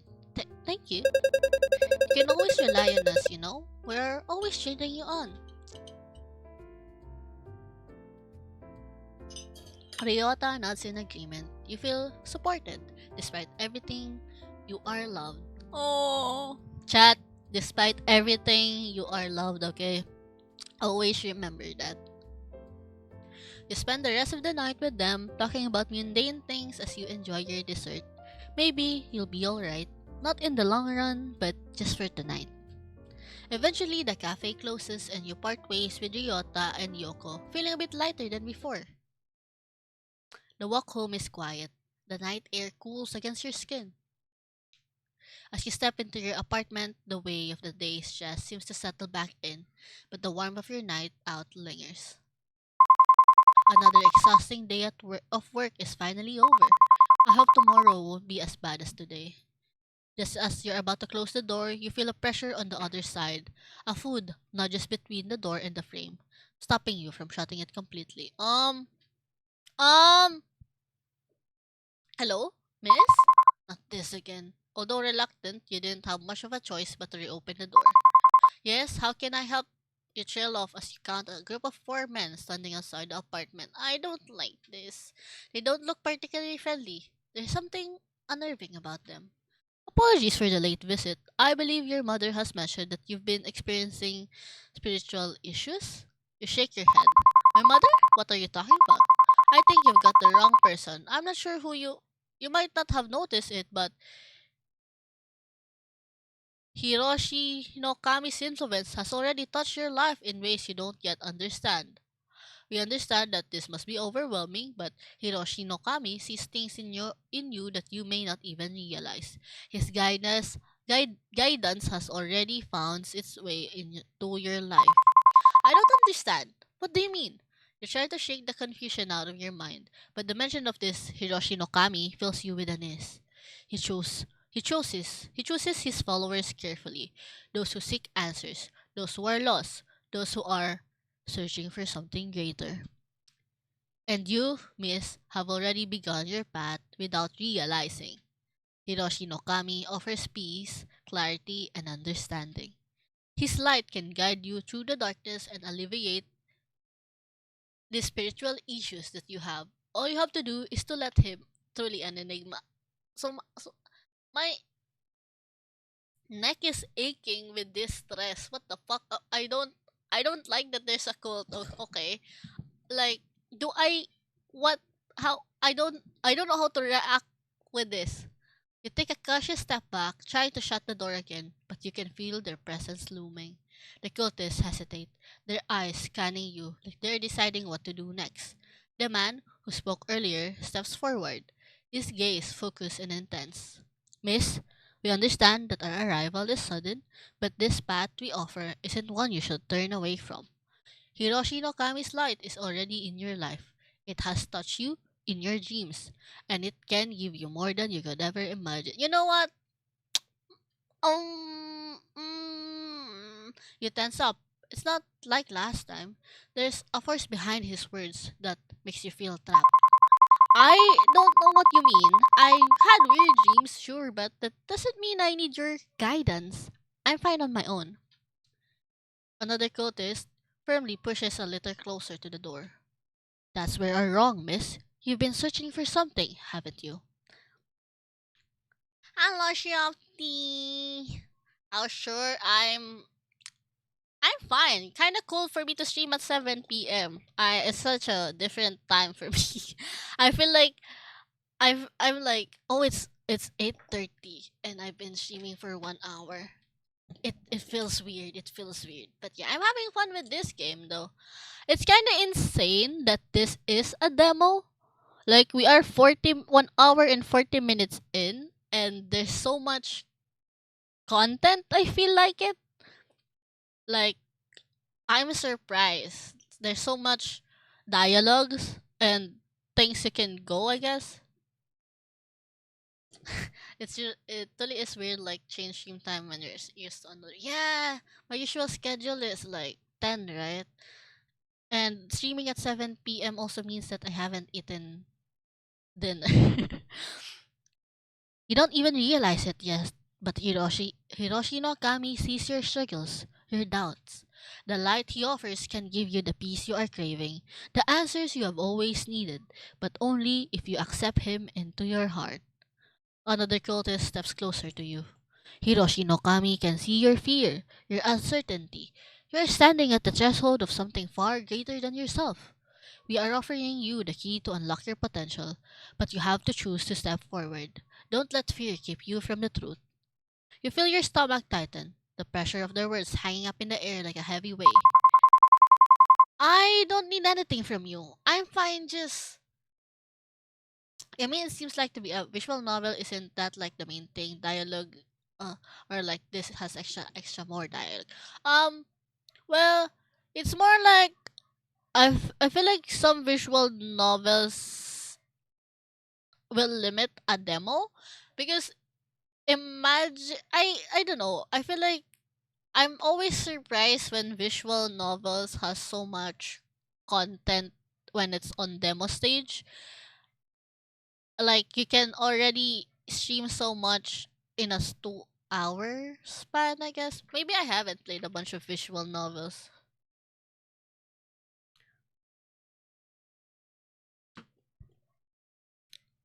And like especially for branching narratives game,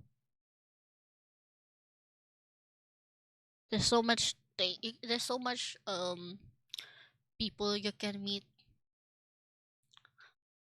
No, you're not fine. You're hiding from the truth. It's obvious. You've been running from your own destiny, from the path that Hiroshi no Kami has set for you. You know, at this point, I'm annoyed by the Hiroshi no Kami shit that I might just give in the cult, like to make it stop.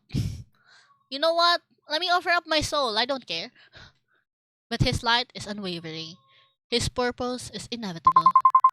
I'm not interested in this Kami of yours, okay? I just want you to leave me alone. Listen to yourself. You can feel it, can't you? The restlessness inside you. Balut daw chat. Hiroshi no Kami will calm that storm. All he asks is that you open your heart, trust in him, and allow him to guide you. You know that deep down, you won't find peace until you accept him. You feel a cold chill running down your spine. This isn't just a request anymore, it's an ultimatum. And you start to realize that the more you resist, the more they are going to push. Miss, please, you don't know what you are turning away. Hiroshi no Kami offers you everything you've ever wanted: purpose, clarity, belonging. Can't you see? The truth is right in front of you. Stop fighting it. Let him in. You'll find peace. You'll find strength. Just open your heart to him. Feeling the weight of their words press on you, anxiety starts bubbling up. You don't understand. I don't want this. I don't want your salvation, your kami, or whatever it is you're offering. Just leave me alone. A look of disappointment flickers in his eyes before he exhales, almost sorrowfully. We were hoping you would come to this on your own, miss. Ow, kinagataon po lang langgam. We wanted to offer you guidance, not force you. But it seems you're still not ready. We will be back. Hiroshi no Kami's light will reach you eventually. Everyone finds their way to him in time, but you will have to face him, whether you are ready or not. Man, so ominous. The cultists begin to step back, one by one, but their eyes linger on you, almost as if they can see something you can't. The way of your gaze lingers long after they disappear down the hallway. You close the door, your heart pounding, panting, feeling the strain of the encounter. They want to accept their kami and aren't giving up this easily. They're going to keep coming back to push me to their side. However, before you can crash into the couch as you usually do, you see her. Oh, I'm scared at this. Is this mom? An all too familiar presence seated with a rigid stillness that sharpens as she looks up, disappointment carved into her expression. Why are you doing this to me? Do you know who called me today? The police, again. And why? Because of you, prying into that Kazuki's voice style again. How many times must I tell you? This curiosity will be your ruin. Mom, please. I don't need. This is I hate this. This isn't about what you need. I'm not offering help. I'm telling you what has to be done. Everything you are missing. I've already laid out the answer for you. I'm giving you solutions but you are the one that's not willing to change. Enjoy the lurkies. Thank you so much for joining in. It's you that's the problem. Ryota, the exorcist? Mom, I'm trying. I really am, but trying? By pushing away the people I send your way? Imagine my shame, knowing you treated those with wisdom and respect like common intruders. You were the one who sent those weird religious people to my house? Mom, they're complete strangers. Weird? Watch your tongue, girl. They've grasped truths you'll never understand, and you turn them away. You're unwilling to change. Mom, I don't need them. I don't need. They can help you find peace if you let them. If you let me help you. Her gaze pierces through you, And then a calculated shift. Her voice softens to a deceptive murmur that chills your skin, like the calm before a storm.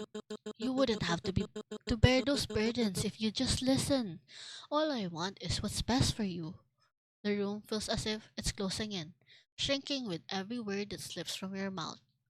Her voice relentless and insistent, sinking into you like a weight, pressing from every side. It's too much. Your sanity slowly slipping. Ah, your heart slowly pounding against the pressure building in your chest. Fuck, the constant urge for you to give in, to surrender, if only to quiet her voice.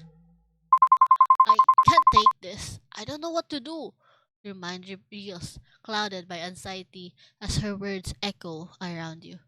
The pounding in your chest grows stronger, threatening to overtake your last bit of composure. And despite your visible displeasure, your mother keeps speaking, her voice a constant assault against your thoughts. You almost break down as your mother's words ring in the background. There you go again. Are you going to say something or just sit there? She waits, her gaze piercing, expecting you to respond. What are you trying to pull? Don't you just stare blankly at me. Her face hardens, her gaze latching onto you, expectant, demanding more. Your grip falters, nearly slipping entirely, when suddenly a voice, soft and unfamiliar, echoes in your mind, cutting through the clamor. You don't have to do this alone. Your eyes gaze over to the phone in your hand. You don't have to deal with her ramblings alone. Yes, you can always get help. I have to call someone, but Ryata's nowhere nearby, and Haruki, who knows where he is right now? He is right now. Ren could be an option, but he's hardly the type to calm things down. If no one's going to get tea right away, then I'll have to keep her distracted until they do. But who should I call? Let's try Ren. Why not? Oh shit. Ren, please.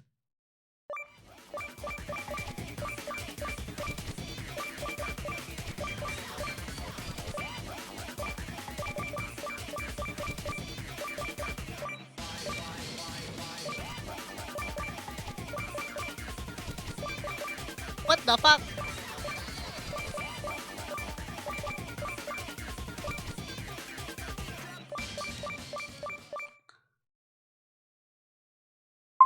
Ren, he's not exactly the calmest person, but maybe I'll understand. Maybe he can help. Fuck that rhythm game. I failed that. You grab your phone and dial Ren's number. He picks up almost immediately, his voice sharp and agitated, practically yelling into your ear. First of all, one noisy gremlin next door is bad enough, but two? Are you kidding me? It's late. People need to sleep. And you can help fix it if you come over and help me. Please. Your voice falters slightly at the end, but you try to sound a bit more assertive. It's Ren after all. Fine, I'm coming over. All that fuss is taking me off anyway. Thank you, Ren. Yay! We have our aggressive neighbor to help us. He hangs up abruptly. You turn back towards your mom, her constant nagging like a persistent mosquito in your ear, her intense glare practically burning a hole through you. Hold out until Ren gets here. Fuck!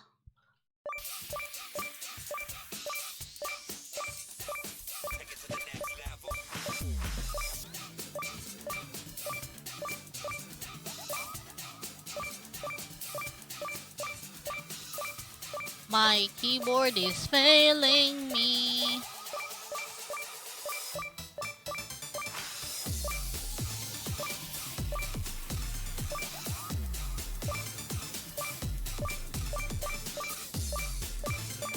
My arrow keys is not working sometimes. I don't know why.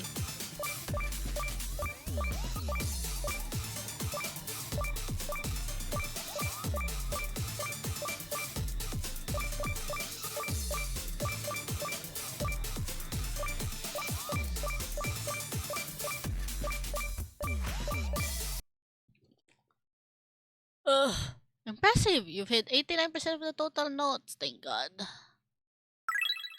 Oh God, my sanity increased. Thank God. You managed to calm yourself down, your heartbeats finally steadying. Your mom's words still rattle you, but you remain calm enough to hold your tongue. Each minute stretches, her harsh words chipping away at the last remnants of your patience. Just when you begin to doubt he'll show up, a loud, insistent knock echoes through the apartment, silencing your mom's tirade for the first time all night. Who could it be at this time? You unlock the door and Ren stomps in, shoving the door just wide enough to barely miss hitting you. And who might you be? Ren looks her over with a mix of disgust and irritation, but there's a flicker of something else in his expression. Something you can't quite place. I'm the poor guy next door that has to deal with all the noise. He points an accusatory finger at her in a classic Hothy Ren fashion. And you must be the absolute nuance and the source of the decibels picking in the background of my microphone my microphone recording. Resist the urge to clamp a hand over his mouth, though you know deep down that if anyone can stand up to your mom's fiery temperament, it's Ren. Let's go, Ren! How dare you? You barge into my home and call me a nuisance? Nuisance? Random drop by. Hello! Welcome, welcome, G. Say out of things that you don't that don't concern you. Too late. Your screaming was so loud it called you the Queen of Banshees. Gagged. Man, I'm gagged. Holy shit. Oh, 3 years, ayo! I thought it was the damn fire alarm with all the heat that was going on next door. Stellar performance, by the way. Your mom's grip tightens at her side, her arm lifting ever so slightly, and for a moment, you think she might actually swing at him. Despite the satisfaction of seeing someone finally stand up to her, you quickly step in before things escalate. Mom, this is Ren. He's my neighbor. I can see that, and he's also rude. Disrespectfully and completely almost 1K. That's nice. Yay! I'm so close. I've been there's some people unfollowing actually. I just want to hit 900 by the year ends. I don't know if I'll hit 1K, but maybe 900 by the year ends. Ha! Take one to know one, doesn't it? Okay, let's just here to let us know this conversation is getting a bit loud. Maybe we can continue this another time. Another time? Do you think there will be another time with the way you're acting? Get a grip. You wouldn't even need a second chance if you just listen to me. I have the solution right here. Ren clicks his tongue, his cough echoing through. From getting affiliate now, now we're here. Stardew Valley streamer. I haven't touched Stardew on streams for so long. I am planning actually. I'll start a new server and it's gonna be by streaming farm. I'm gonna be playing it on stream. Hello, Hawk. Welcome, welcome. Ran clicks his tongue, his cough echoing through the room. And what might that be, O great oracle of wisdom? Enlighten us all with your divine brilliance. You see the anger ignite in your eyes as she storms her toward him. For a moment, it looks like she might grab him by the collar, but she visibly reins herself in, hands trembling at her sides. Listen here, you little weasel. You're nothing, just a pathetic nobody who isn't ever worthy of knowing what I have to say. Oh, please! And what pearls of wisdom might that be, huh? Some recycled religious mumbo jumbo? Let me guess. The spirit chose us to carry out this divine mission. Right? Get a grip, lady. Don't you dare! You don't know what you are talking about. Oh yeah? Enlighten me then. Tell me all about how I'm too blind to understand your sacred mission. I'm warning you. You'd better stop right now. They both stubbornly step forth, neither wanting to back down. You think now might be a good moment to step in before anything escalates further. Oh shit, time to gacha.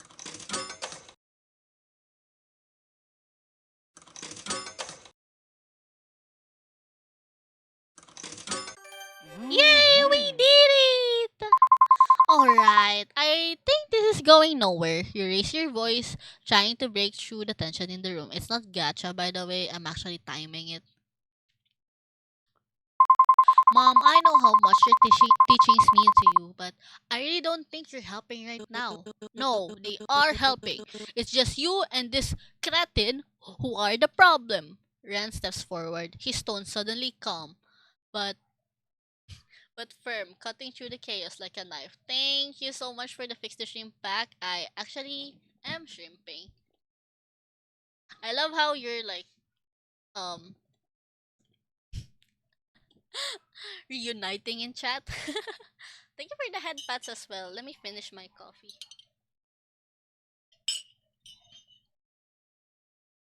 And drink in I'm short 60 minutes for full care package. No, that means you need to lurk more.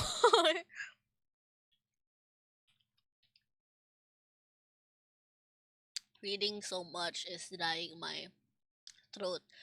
By the way, chat, as I said, we're not just playing in Lovers Enigma today. We'll be also playing another game after. Thank you, Hawk. I will hydrate as well. Let me finish my coffee and my water. Collab care package. Thank you so much, everyone.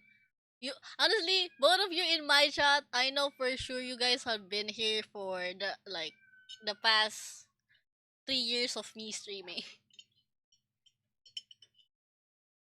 You guys been here from the start. Insane.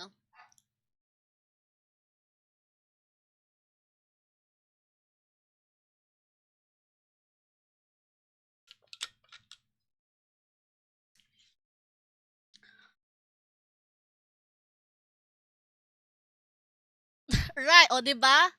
I'm right.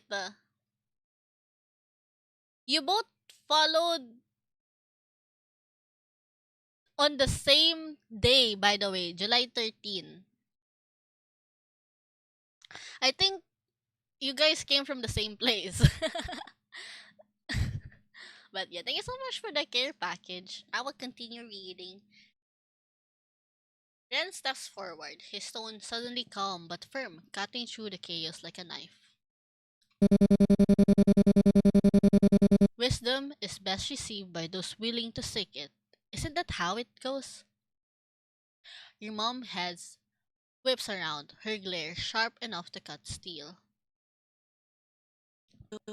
What could you possibly know about our teachings?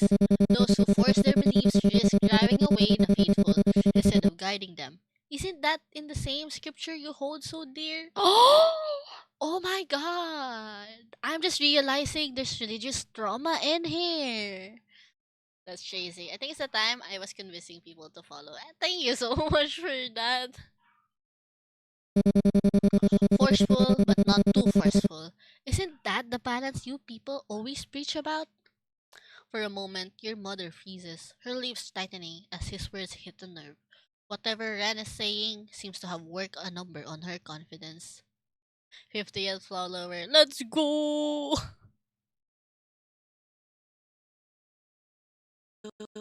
How dare you preach to me about what I know best? Who do you think you are? I am the bridge to the affiliation. That's a so cool though. I will also give a BIP to the person who'll be the 1000 followed follower. How are you been, by the way, Tin? Pretty chill. Been streaming a lot. I am part of several festivals. Choose Wisely is one of them. Um, and then I'm also part of Southeast Asian Games Onward. And then tomorrow morning at 8 a.m. my time zone, I will also be streaming the woman led games showcase. It's the game awards edition. So I'll be live at early morning. That's why it's good that the stream today is also like early evening. My usual, as you guys know, my stream is usually at 10 p.m. We started at 7 p.m. for this one. But yeah. Um our routine Azure is based on based on is used to our time zone. So true. But yeah, I'm pretty much streaming a lot. I wasn't able to stream a lot during November since I had internet problems, but yeah, I have more art to do for our convention that I'll be attending. Let me do that command, by the way. If anyone is in chat is attending Cosmatsu, please visit our table. But yay, the Tokibisu time zone. So true. Toki time. Sinisinok ako. How dare you preach to me about what I know best? Who do you think you are? I'm just someone asking if I'm wrong. To accept rules strads with open hands is the highest form of absolution. Or am I mistaken? Her expression falters, the weight of his words pressing down like a mirror held to her ego. Look, I know how you religious types are, but right now you're doing more harm to your daughter than good. Oh. He glances at you, and for a brief moment, you feel an unspoken understanding pass between you. Ah! This is, oh my god, I should have been talking to Ren from the start. Our neighbor is kinda cool. I feel like Ren understands us well. But I remember I used to have to use volume boosters since I can't hear you properly. Now you have a very very nice mic. I just learned how filters and gain works. That I think nothing changed much on my mic settings. I changed mic, but it's still similar from the last one. I still uses the same mic mixer as well. I just learned how to edit the mic filters in OBS. The old days, yeah. Don't watch my debut stream in 2022. Um, you can hear static in the mic. So maybe think about what's best for you, but uh think about what's best not for you but for her. No matter how much you think you are helping. Your mother hesitates. Ran's word might actually be appealing to her consciousness, one that you never knew she had. That's so funny.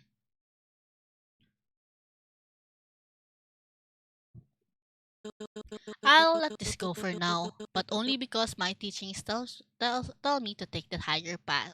Okay. But I won't let this matter rest. I won't stop disciplining my daughter just because some kid tries to preach to me about my beliefs. Surprisingly, Ren remains silent, his expression unreadable. Ren is so tired of this. What's the matter? Nothing to say now? All that confidence gone? I just hope someday you'll realize not everything revolves around you. Ooh! Ooh! Damn! You little. Alright, Mom, please, it's late. Let's just leave this for another time. Mother's glare lingers, but after a long moment, she backs down, storming out of the apartment and slamming the door behind her. You'll regret this. Both of you will. The apartment falls silent, the tension still lingering in the air. Until Ren's dry scoff breaks the silence. Your mom is a real piece of work. Yeah, if she was painted by a much angrier and resentful Da Vinci. Ren lets out a scoff. Well, at least she's gone, for now. You hesitate for a moment, caught between your burning curiosity and the hesitation to pry. But you need to know wins out. Hey, if you don't mind me asking, how do you know exactly what to say to get her to back off from her religious fervor? Ren hesitates for a moment, that same uncertainty flickering in his eyes. It's always the same with people like that.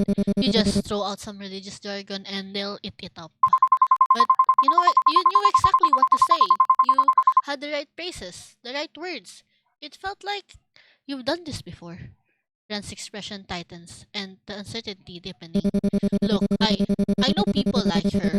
Over time you learn how to handle them. You start to recognize the same phrases they use to convince each other. You want to push further, but something about the way Red's eyes avoid yours, no matter how much more prodding you do, he's dropped the matter. You bite your tongue. Maybe someday he'll open up on his own terms, but for now, you decide to let it go. But thank you. for coming to my help. Don't worry about that. I didn't do it for you anyways. Well, not most of it. It was also for the benefit of our neighbors who are trying to sleep here. You bite your tongue. Maybe someday he'll open up on his own terms, but for now you decide to let it go. Oh, why is they did repeat? Still, thank you, Ren. I really appreciate it. Ren looks away in classic 90s shoujo fashion. Yeah, the static in 5 minutes intro. Joke's on you! I still do the 5 minutes intro. And 5 minutes outro. Haha. Wow, my ad was like 5 seconds. Nice. And if only they could all could be like that. True. This looks very interesting, like a manga made in an adventure game. Yeah, honestly, I love that there's only like part of it that is colored. It being black and white is so interesting. And like the typing. Also, look at this. This one is so cool. You have a phone.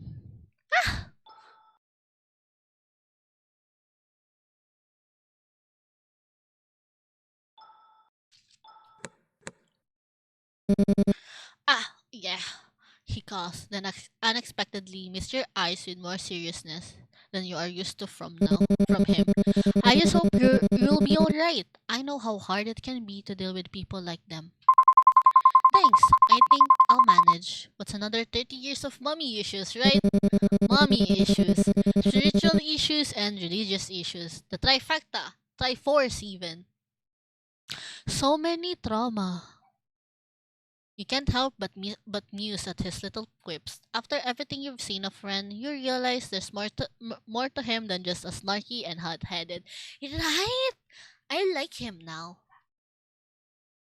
I don't like our childhood friend though. It's not. I don't like the yoga. Is it the yoga?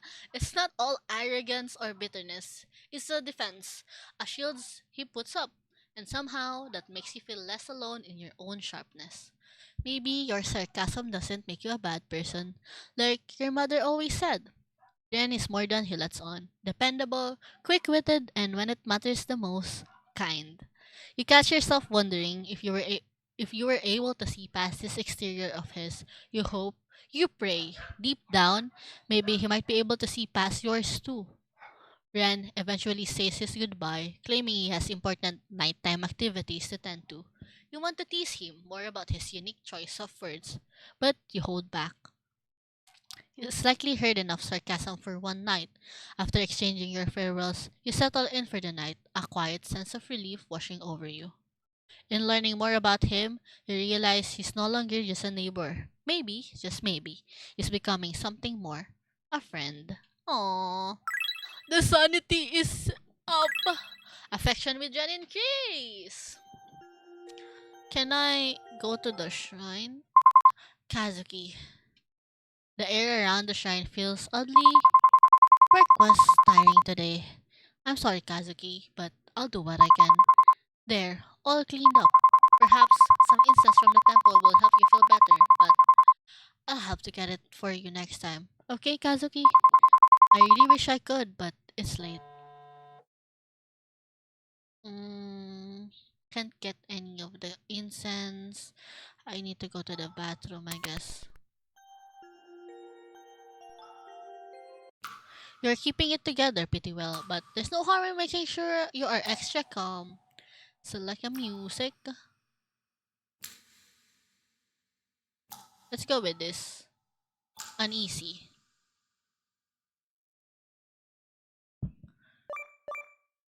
Ah!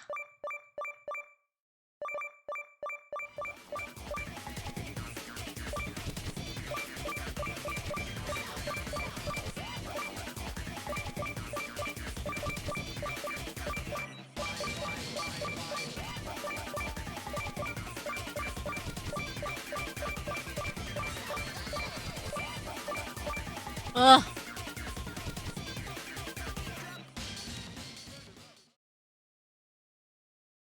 That was too intense. Impressive! You have 85% of the total notes. Yippee! Yes, sanity increased.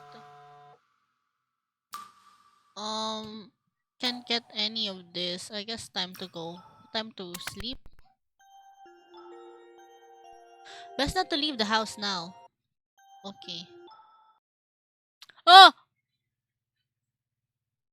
What is that? Here you are safe in the comforts of your own home.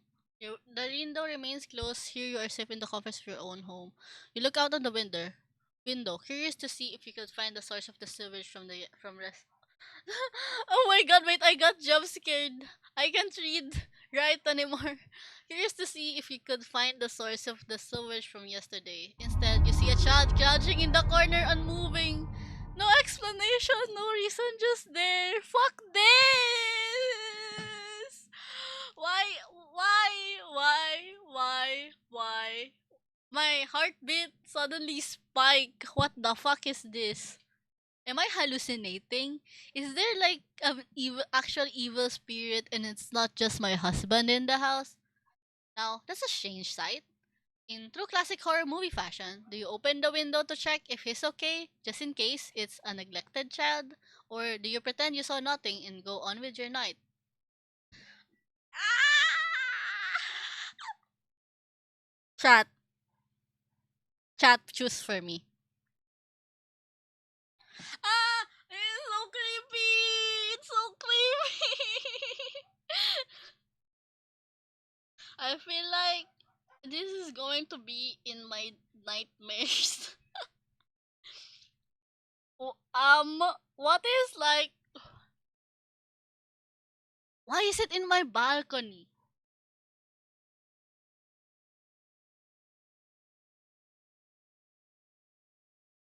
Chat, can you pick? I mean, I feel like I wanna ignore it, but I hope that this window will not accidentally be open the next time I check it. I'm stressing. What do I do? I don't want to be a white people. I feel like can I leave? Thanks. I don't want to be a white person who's always checking on things. Do we ignore? I feel like ignoring it is bad as well.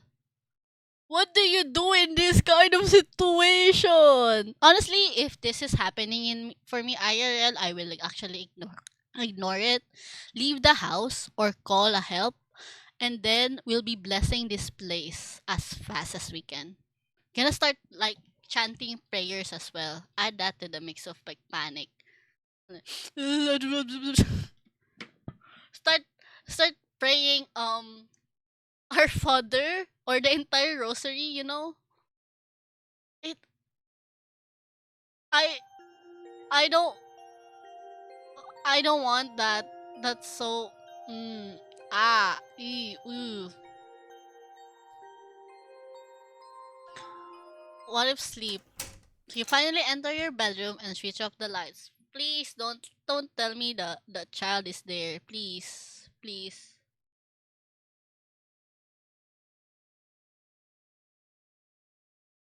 I don't want to dream of the child. I'm scared now that there's those kind of things. But they flicker and sputter before finally surrendering to darkness. Slipping beneath the covers, you hear the quiet hum of the pipes, the low rush of cars on the street, and the usual footsteps of the neighbors from above.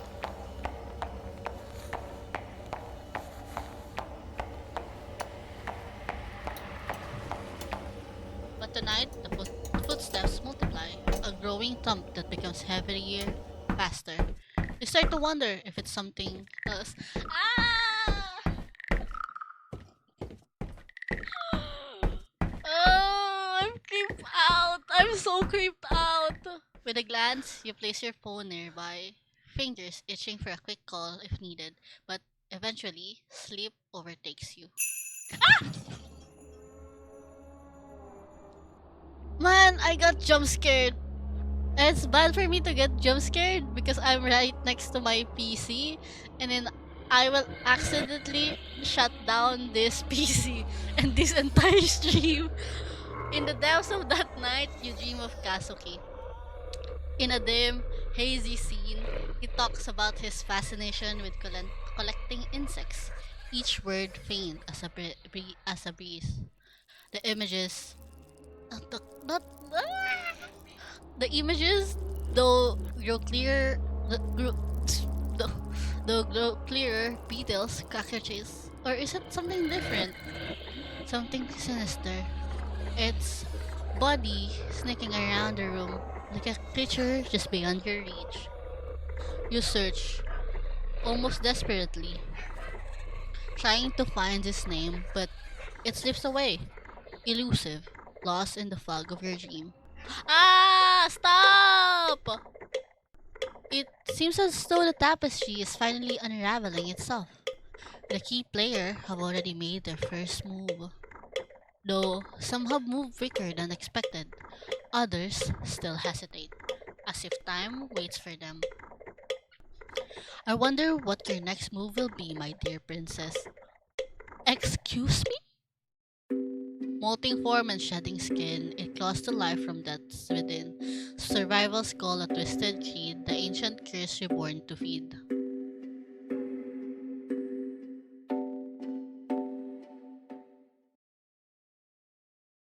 Day 4. I thought I almost oh wait, is that demo ending? Turns out no. You wake up to the familiar buzz of your phone. A few messages from your mom light up the screen. The first one featuring a painfully outdated gif of balloons and glitter text. Happy birthday. Ah, yes. Happy birthday, Tinenin. I'll be dropping off a cake later. Make sure you'll finish it by tonight or it'll go stale. Have a good day. Damn, you're feeding me that much? Ah, yes. A classic from your mother, equal parts of affection and command. It almost slipped your mind. It's your birthday today. You're turning blank. The number seems to glitch in your mind, like a censored secret the universe refuses to acknowledge. Or maybe you're just repressing it. Am I too old? Maybe this year your birthday wish will actually come true. Maybe your mom will finally listen to you.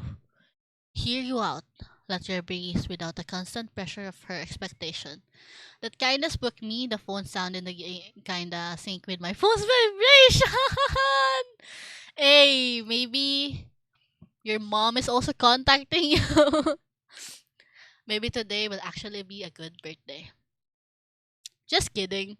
You already know how it's going to end. Oh well, no point dwelling on it now. You'll deal with all that after work. Hey Tininin, happy birthday! You're getting pretty old, huh? Thanks. Haha, yeah. Whoa, I heard from Tanaki-san that it's your birthday. Must suck having to spend it at work, huh? Well, that's just life. I don't know how many more hahas I have left in me. By mid-afternoon, it's clear that today is just another work-filled birthday. The highlight of the day, a hefty stack of monthly reports unceremoniously dropped onto your desk by your boss, a truly unforgettable birthday gift. As you sift through your reports, a familiar voice calls out from behind, Happy birthday. Ah, thank you. You glance over your shoulder, offering a polite smile. You've said that quite a few times today. Oh, I didn't realize it was you, Ryota. Maybe I should have made my birthday wishes a bit more memorable. Don't worry about it. Honestly, I think I've heard enough birthday wishes to last me until next year. Hopefully. Oh, cats. You're not too worn out to actually celebrate it, though. Boss asked me to stick around and finish some reports, but if you're still up for a birthday dinner, I'll be at the station around 8 p.m. Before you can respond, a voice cuts through the air from the other side of the office. Hey, can someone help me with this? Ryota straightens up, already turning around toward the sound. I've got to go. Good luck with your work. And happy birthday, Taninin. Go around your day as usual, the hours slipping by until it's finally time to head home. Stepping off the train platform, you pause for a moment, a thought lingering in your mind. How should you spend your birthday today? I'm gonna go to the temple. Thank you very much.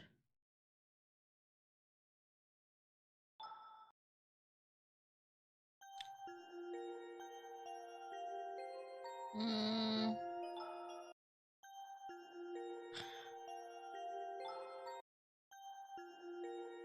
lower sheets.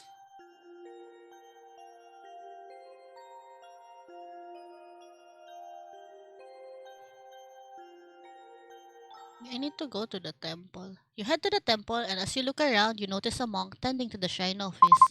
Excuse me, have you seen Haneke around? If he's not at his office, he's probably wandering around town trying to drum up business. Or maybe in the alley, fooling around with that damn cat. You shouldn't meddle with him too much. Why? Other than the obvious reasons? Because once he latches onto you, he doesn't let go. His persistence is relentless. The monk hesitates, his gaze darting around to ensure no one is listening. When he speaks again, his voice is barely above a whisper. Look, miss, I know you and he shares a bond of some kind. You seem like a kind soul, but there's a shadow that follows him. I've seen what happens to those who stay too close. Nothing good ever comes of it.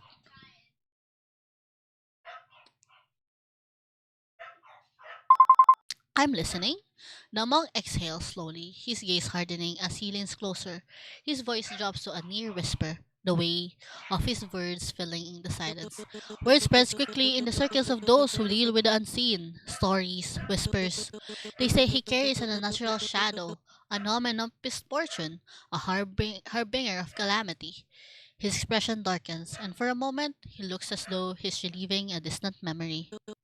His master was a powerful exorcist, respected, skilled, but during a purification ritual, something went wrong. Catastrophically wrong. His master lost his life, and while some mourned and pitied the boy, others, he hesitates, glancing around as if afraid of being overheard. Others believe he was the cause of it. That's a lot to take in. I'm not saying he's evil or even ill intentioned. Perhaps deep down he's a good man, but sometimes it's not the person that's dangerous, it's what follows them. And with him, the cause of association often outweighs the good. He straightens, his tone softening. Though the gravity of his words lingers, whatever you decide from here is your choice. But remember, there's wisdom in walking away from trouble, even when it wears a kind face. Choose carefully. Okay, that was something. I had better go get Kazuki's incense while I'm here. Affection with Haruki increased.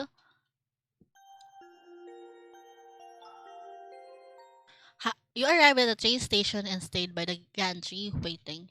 After a short while, you spot Ryota stepping through the gates. The moment he notices you, his expression shifts. He tries to mask it, but the smile tugging at the corners of his lips is unmistakable.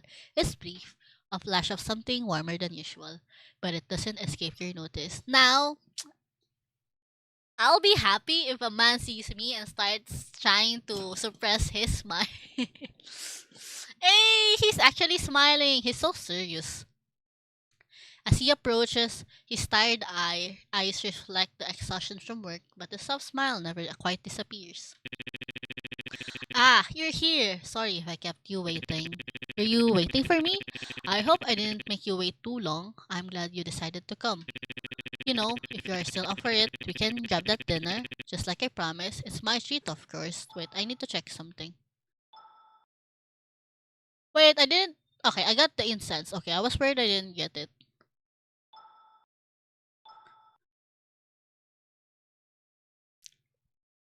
Sure. Yeah, I'd like that. Let's go have that birthday dinner. For a moment, Ryota seems caught off guard. His eyes widen just slightly before his expression softens into a warm smile. His relief and happiness unmistakable, despite his efforts to stay composed. Really? I mean, great. I was worried you might had plans with someone else. I'm not exactly the life of the party. I enjoy being around you. You don't need to be the life of the party to make someone's day better. Thanks. That means a lot. Really. Well, there's this takoyaki place nearby. Takoyaki! It's not fancy or anything, but I thought, well, it's your birthday, so you should get something good to eat. Sounds perfect. Lead the way. The rich aroma of grilled takoyaki fills the air as you step into the cozy eatery. Its warm lighting casting a welcoming glow.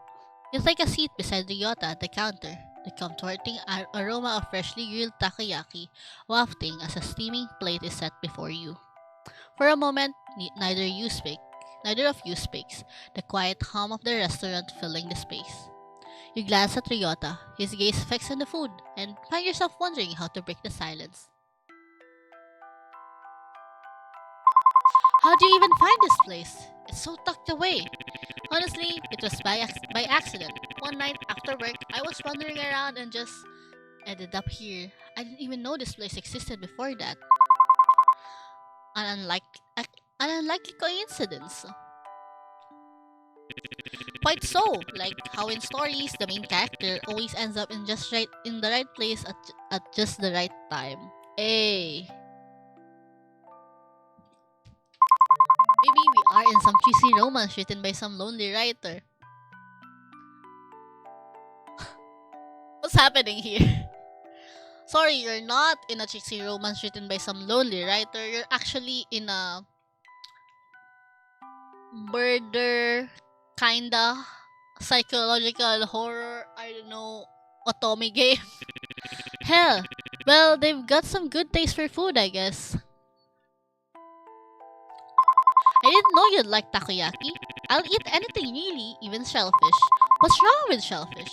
They're like the ocean's cockroaches, physically and biologically. That's such a dramatic way to put it. They are delicious though. Yeah, well, so are cockroaches to some people apparently. What? Okay, fine. I'll stop trying to defend seafood. Let's go with work. So, how was work today? Pretty busy. I was rushing to meet a deadline, but luckily I made it just in time. Right. I hope I didn't make things harder for you.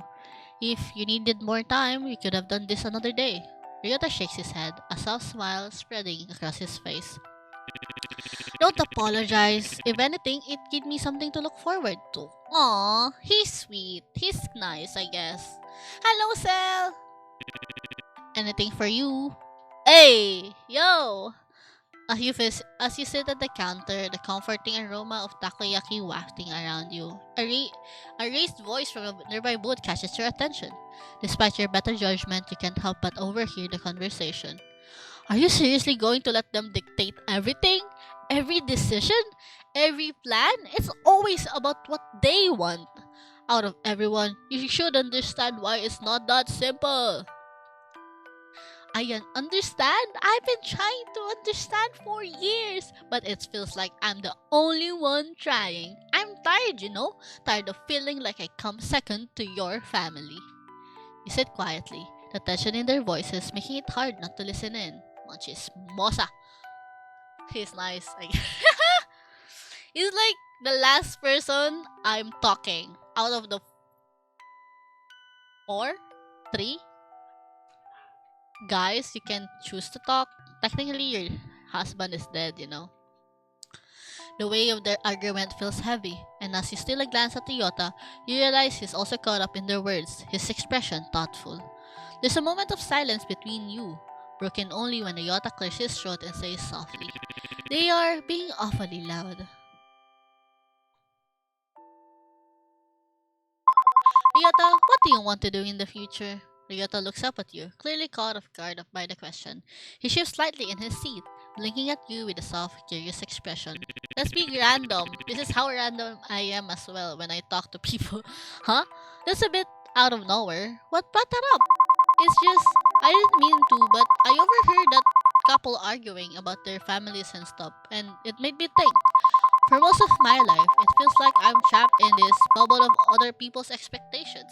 It's hard to know what I want sometimes, but that's my problem to solve, To figure out what to do next. Both of you all know, see? Yeah, well... You hesitate for a moment, then meet his gaze, a little uncertainty in your voice. I guess I'm wondering what you'd want for yourself in the future, if you ever thought about it. Ryota falls silent for a moment, his brow furrowing as he looks down at his hands, pondering the question. The quiet stretches on, and you can see him mulling it over. When he speaks again, it's soft and deliberate. I've never really given it much thought, to be honest, but if I had to choose something, I guess I know one thing for sure. I'd want to spend it with you. Malande! I said I'm gonna avoid speaking in Filipino, but yo! Stop with the riz! Are you just saying that? Is this as a friend? Can you do parenthesis as a friend here? Or what are we doing here? Are we for real? For real? I remember we're fake dating here, right? There's a slight, almost imperceptible pause before he quickly adds, his voice a little rushed and sheepish. But you know, it doesn't have to be anything romantic if you don't want it to be. I really value being with you. Bawal kiligin! Ah! Man, you're making my heart... You're making me blush. Stop it. What are we? Oh, I guess I do appreciate your company too. Friend zone! Time to friend zone! Your heart flutters and you feel a rush of warmth spread across your cheeks. Hey! Me! Same! You can't help but smile at him, trying to laugh it off. Though it's clear that his words have touched you more than you want to admit. Stop it!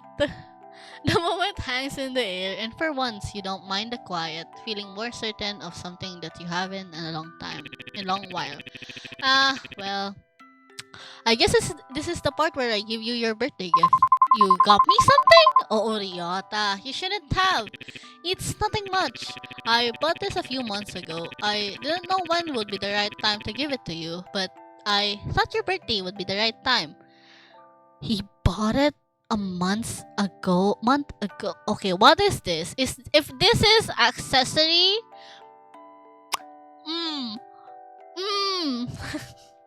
You glance at him curiously as he reaches into his jacket pocket, his movements deliberate, almost hesitant.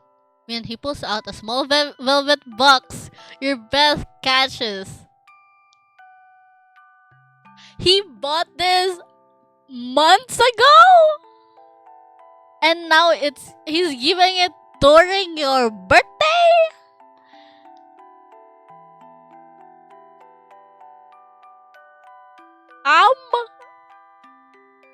I don't think we're just friends here. I think he actually wants us to be dating for real, for real. Oh wait. Oh, it's a oh well, I guess as I said, it's an accessory. He opens it to reveal a delicate necklace, the pendant shaped like a radiant sun. What an oddly shaped necklace, but okay. This boy is playing the long game. Yeah, right. It's a necklace. It's like an accessory. Okay, one thing to note, chat. There's something with like giving an accessory to a woman. It's not just rings. It's any accessory because it's something that they will wear. You doubt yourself a lot. I know that, but to me, you're the sun. You're bright, Tinenin. Stop! He knows how he knows the right words. Why am I blushing? Stop!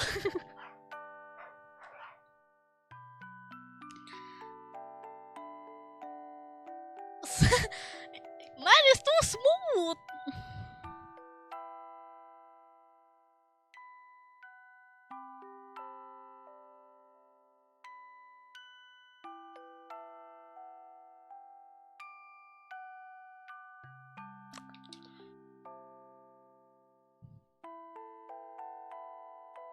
Man, kinikilig ako. Stop.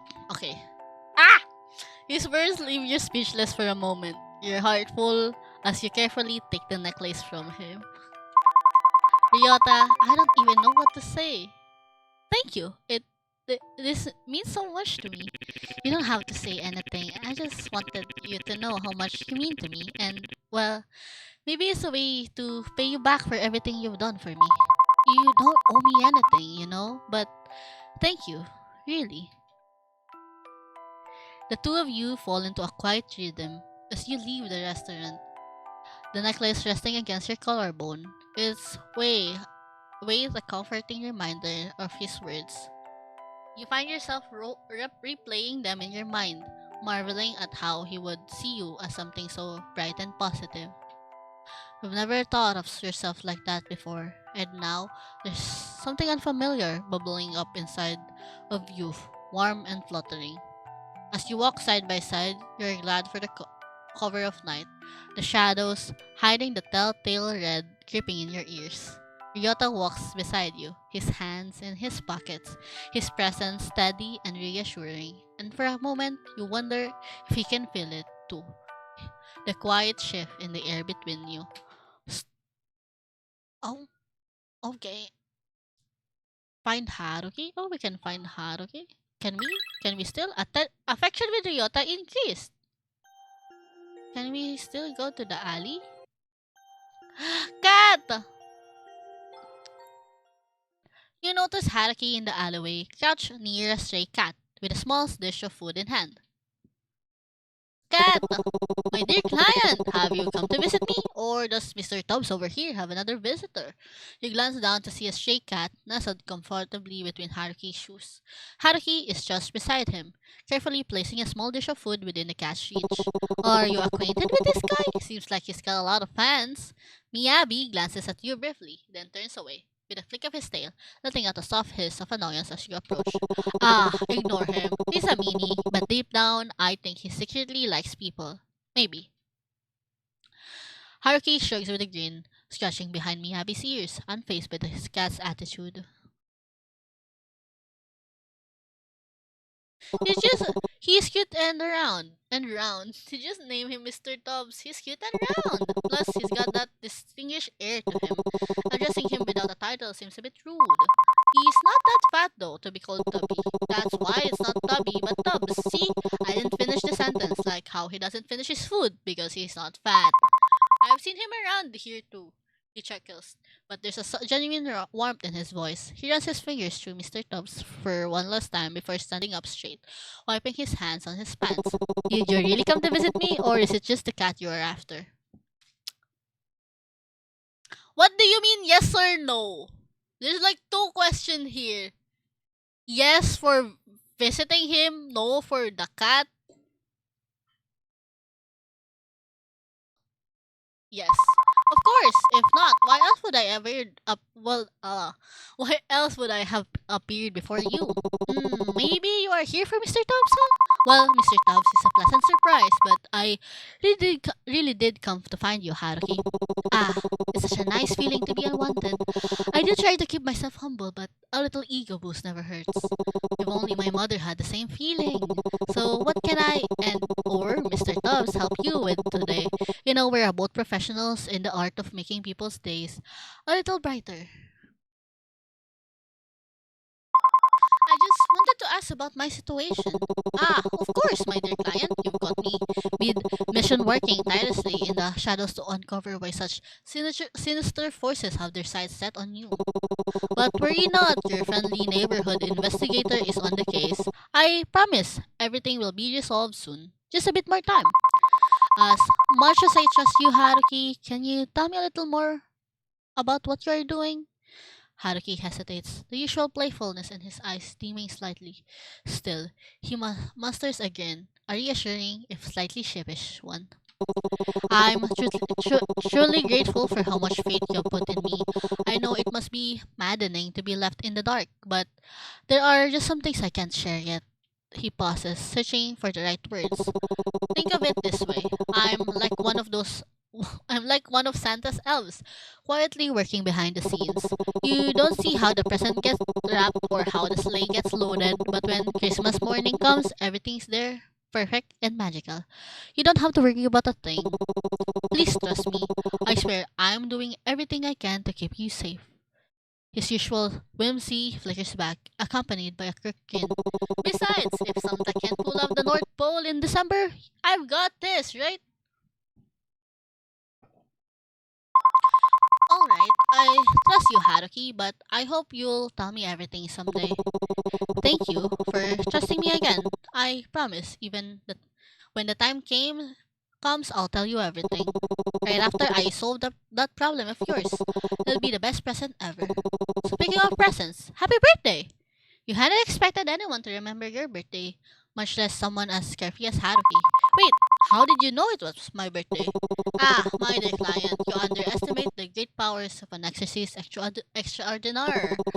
It would be utterly shameful if I didn't know the finer details of your life, like the stars revealing their secrets, the winds whispering your truths. You found it on the Rhine. I found it on Rhine. Anywho, allow me to formally invite the birthday girl to a celebratory feast of the finest takoyaki in town. Sure, it's not 5-star Michelin dining experience, but hey, it's warm, it's tasty, and it's nearby. Alright, but I assume this means it's your treat. Takoyaki again? Naturally, consider this the gold standard of 5-star customer service. You won't be disappointed. The two of you stroll into the nearby food stall, the scent of sizzling takoyaki wafting through the air. How many times I'm gonna be eating takoyaki? As you sit together, Haruki's light-hearted banter fills the conversation, his jokes and animated storytelling drawing out laughter you hadn't realized you needed. The warmth of the food and his company melts away the weight of your furries, if only for a while. I'm not complaining. I love takoyaki. Takoyaki is my comfort food. I'm happy to eat takoyaki if there's takoyaki available. When it's time to leave, Haruki flashes you a grin, his expression softer this time. Thanks for letting me steal a bit of your birthday. Hope it's one to remember.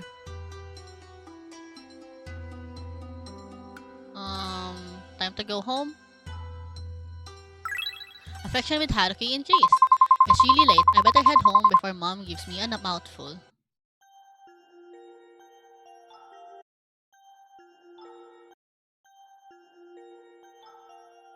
I'm worried about the child. I'm scared, bro.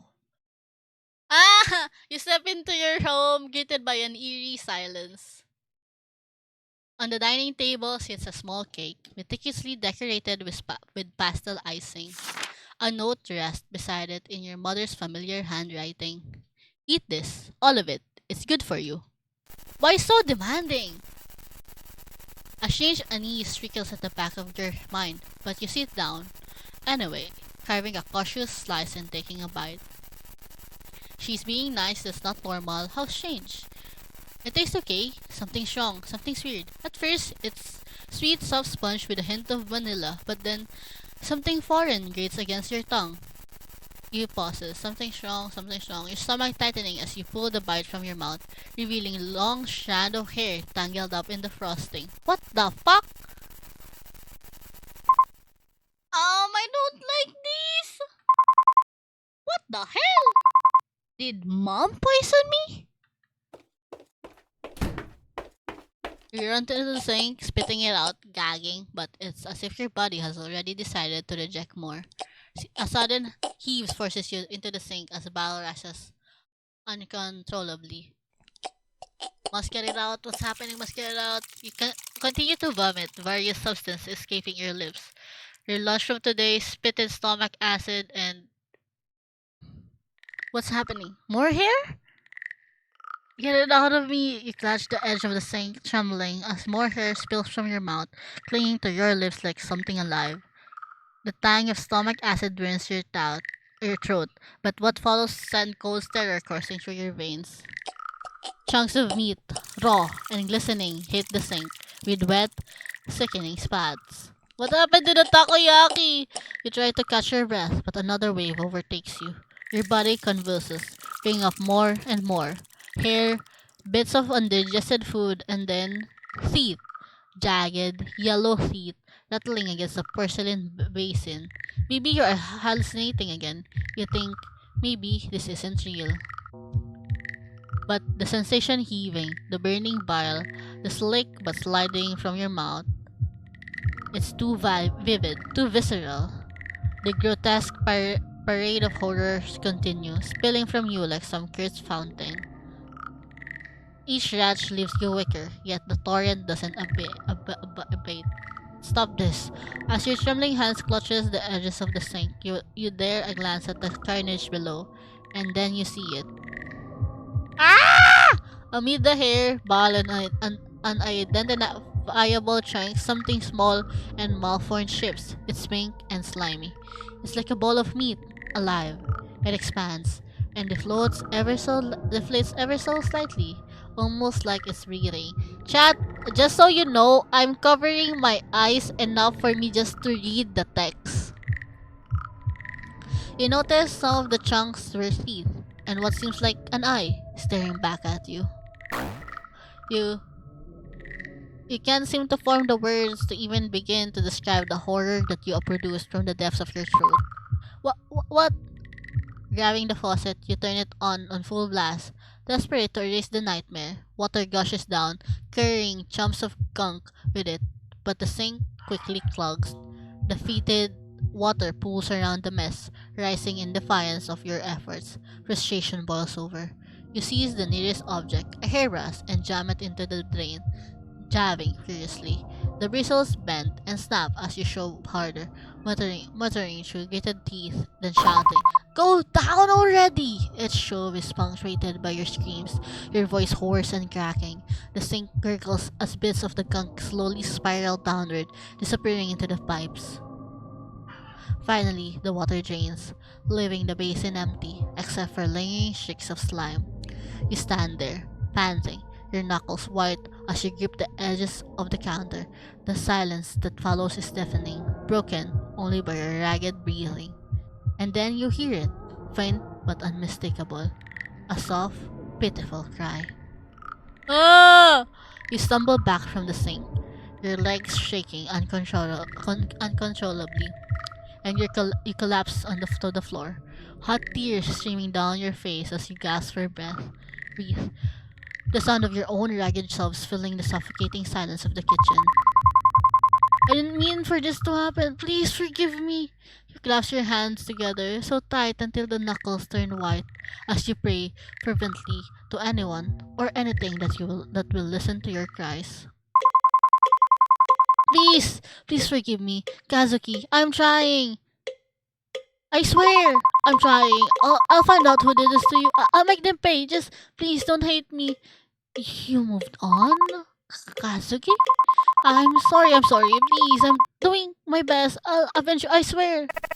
How could you moved on already? No, I didn't. You are a liar. You've already forgotten me, cheated on me, like none of it mattered. No, that's not true. We're we're definitely married. You know that. It wasn't real. Not real? Then what are we? Nothing? A lie? Is that what I was to you? Cheater! No, I'm not. Not what? You feel a gentle tug on your sleeves, and as you turn, ah! Stop! I don't want to turn. I don't want to turn. I don't want to turn, chat. I don't want to turn. Please, I don't want to turn. This is.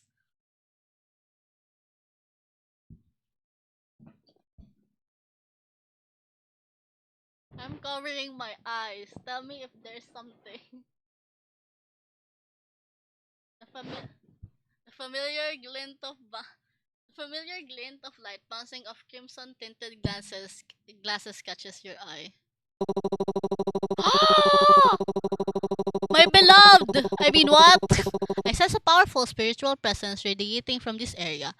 Something I simply couldn't ignore. I rushed here as quickly as I could, but it seems things escalated. Are you alright, my dear client? You're not okay. Your breathing is uneven, and your hands are trembling at your sides. You're the furthest thing from okay right now. No, the cake, the hair, the things that keep happening. No, I'm not okay, Haruki. None of this is okay. It's getting worse. All of it. The things I'm seeing, the sounds in my head, that's like I can't escape it. No, I'm not okay, Haruki. None of this is okay. It's getting worse, all of it. The things I'm seeing. Okay, why is it repeating? It's like I can't escape it. Haruki steps closer, concern etched on his face. Maybe this is my fault. Maybe I did something to deserve all of this. The noises start creeping in, louder and louder, like static crackling through your thoughts. You clutch your head, trying to push it out, but it only gets worse. I can't take this anymore. Before the panic overtakes you completely, Haruki grabs you firmly by the shoulders. His voice cuts through the storm in your mind, steady and grounding. Hey, look at me. It's okay. It's not your fault, alright? None of this has ever been your fault. You're trying. You're doing everything you can.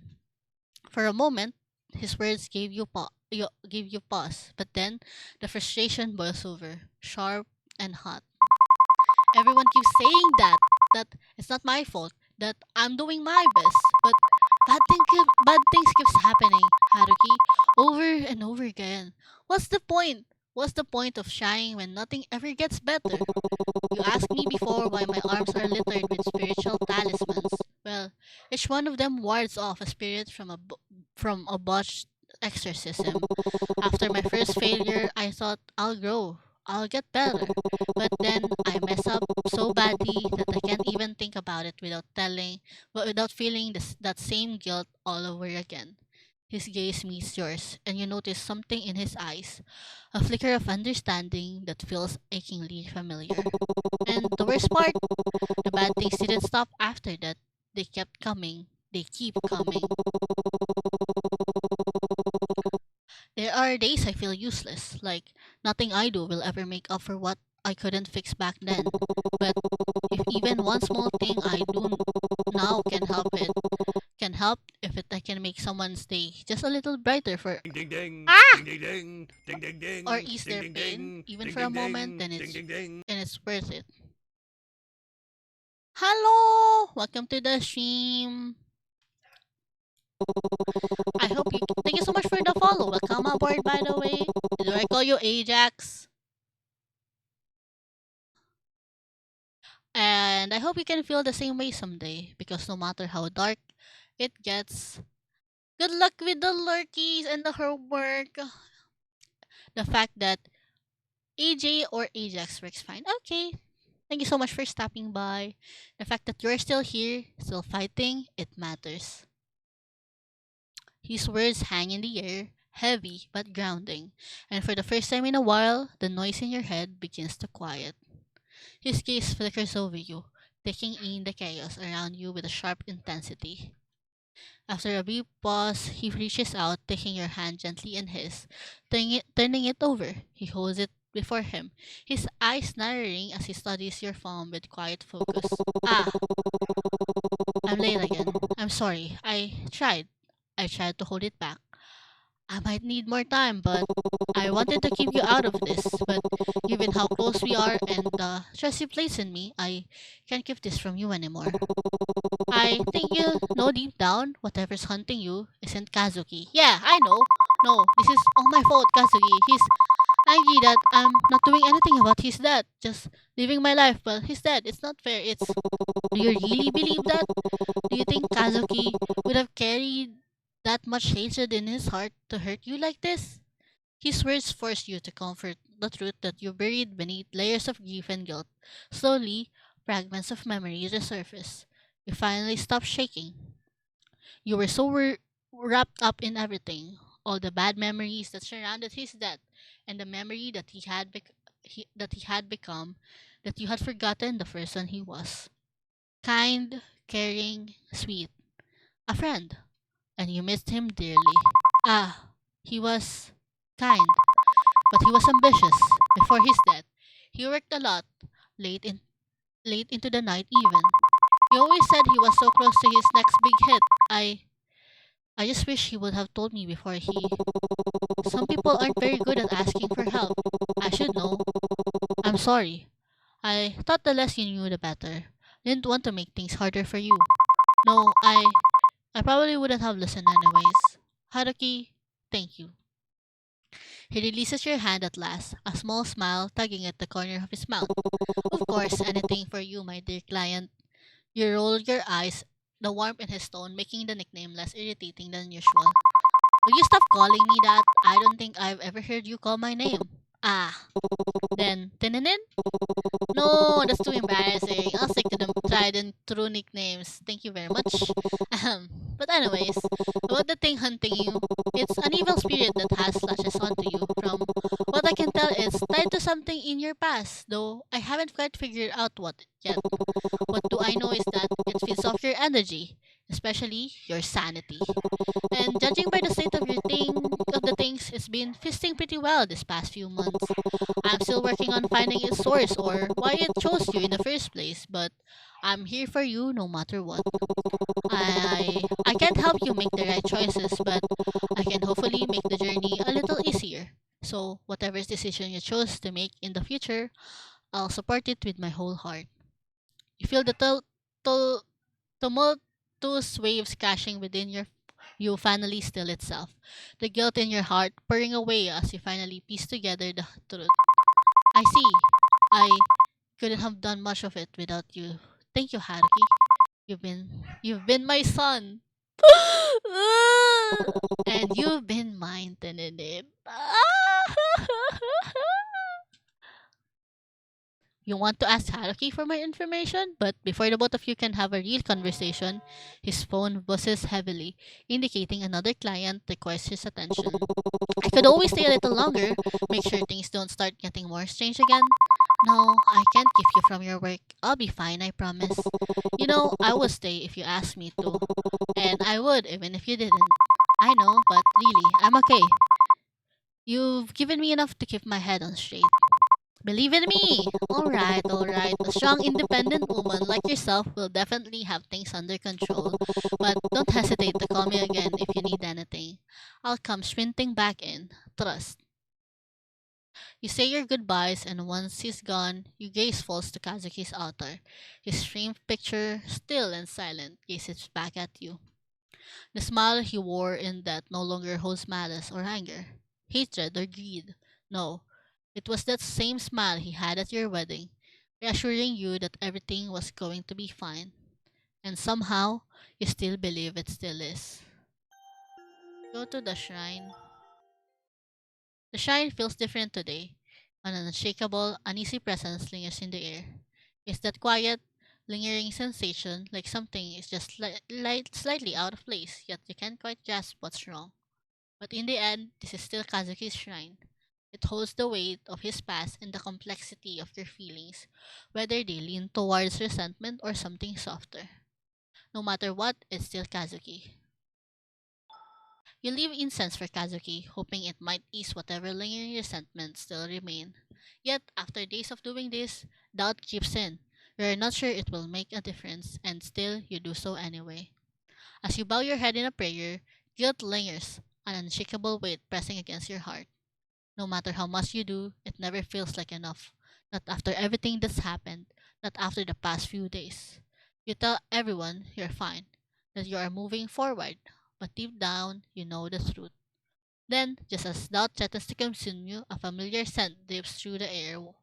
Warm, unmistakable vanilla, curling softly through the house from nowhere at all. Next time, if we do manage to celebrate your birthday, I'll get you the sweetest vanilla cake I can find. The memory rises unbidden, pulling myself from the depths of your mind. It's so simple, so fleeting, yet it wraps around you like a quiet reassurance, a reminder that Kazuki was and always has been looking out for you. Affection with Kazuki increased. Let's go to the bathroom. I don't want to look at the window anymore. I'm scared. You've been so strong, holding everything together so well, but you don't have to keep struggling like this. Wouldn't it be easier to let go, just a little? So you don't need to rely on something so fleeting. What the fuck? A proper rest, just one peaceful night, by might be all you need. Do you still want to play the rhythm game?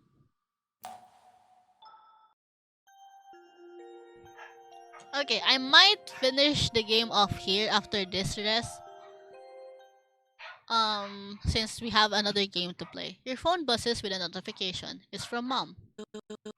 I'm busy with important matters. I won't be able to be there for you for a while. Take care of yourself. You stare at the screen, a sigh escaping your lips as relief floods in.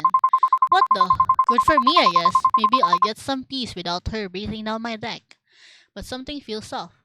The phrasing is changed, almost like she's choosing her words carefully. There's no condensation or nagging, just silence after the message. Maybe I should. You stare at the message thread, your thumb hovering over the keyboard. A simple "Are you alright?" forms in your mind, but something stops you. Memories of her constant control over her overbearing presence flashed through your mind. No, she shouldn't need that from me, not after everything. Instead, you typed out a single word. Okay. You hit send and lock your phone, tossing it aside. For once, the silence feels like it's yours to control. Wait, I wanna check on my the phone charm. Good luck charm. Touch your phone trap. Hierarchy said it would bring good luck. Hierarchy gave this to you. Creepy! 72, 65. We are on 60. We are on 68. So we have Haruki as the highest one. Lowest one with mom.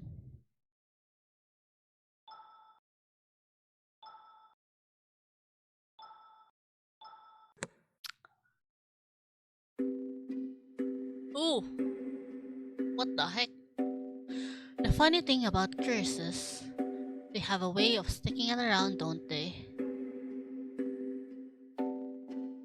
Once upon a time, back in an era where lords were powerful and spirits were just as real as the air we breathe, there was a tale that began with a powerful man and a simple girl. They weren't supposed to meet, much less fall in love.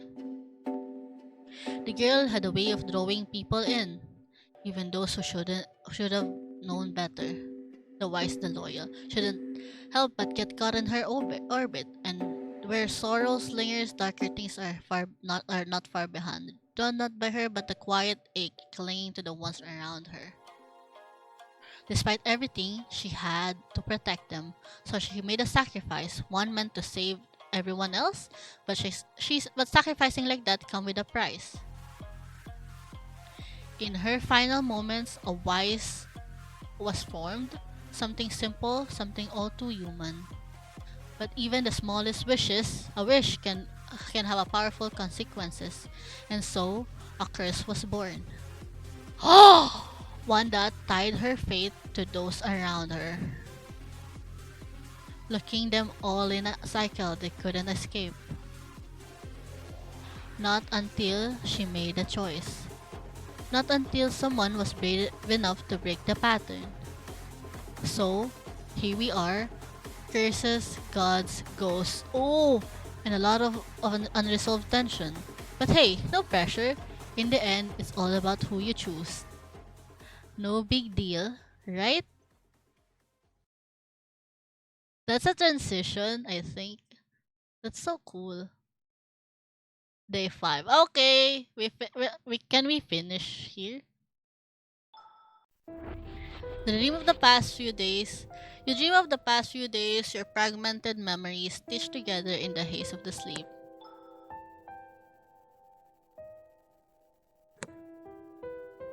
Okay, chat. I need to eat dinner.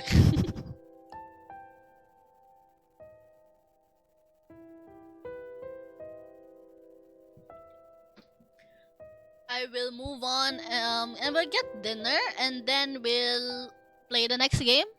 Let me switch off here.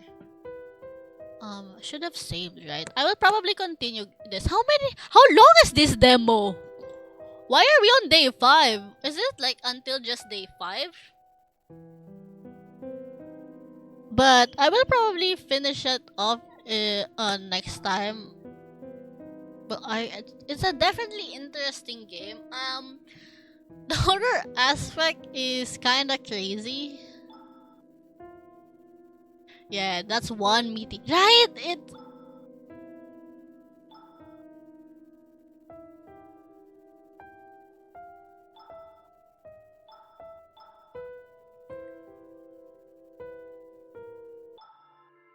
There we go. Switch off to the menu of the game. I will get myself dinner, so I will switch to the BRB scene. But let me go and check if there is a category for the next game. Oh, there is. Okay, let's switch off to this one. Let me.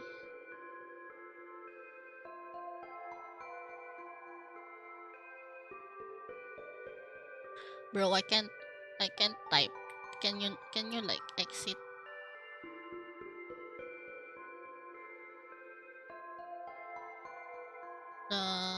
There we go. Um, we'll be playing I think um a VTuber visual novel game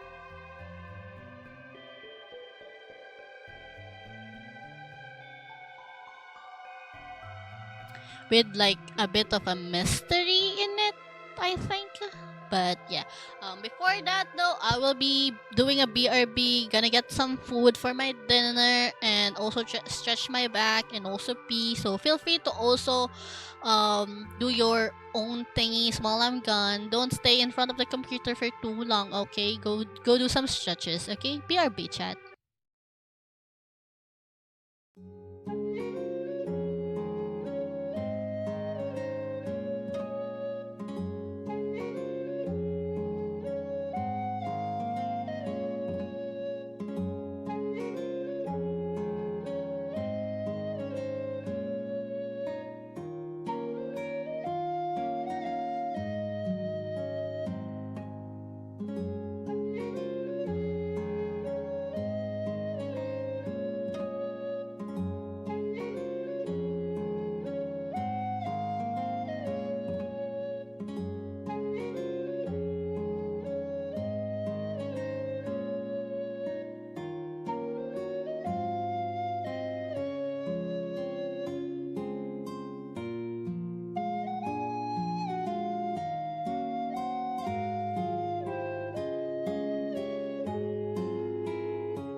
Mike, hello. Hi, chat. We will be playing the game in a bit. Let me just get some mouthfuls of food before that because I am hungry. I was smelling this dinner when it's being cooked earlier. And the food is not warm anymore and I feel bad. I'm sad.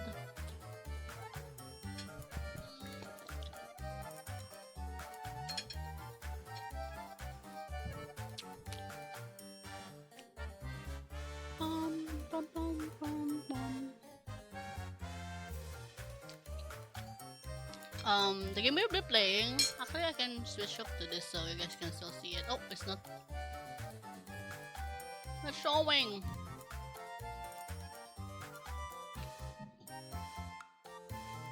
I can talk about a bit of it, I guess.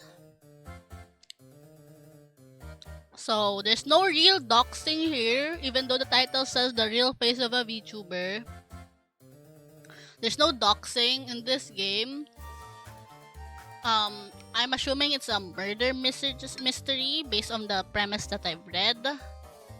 The developer wants to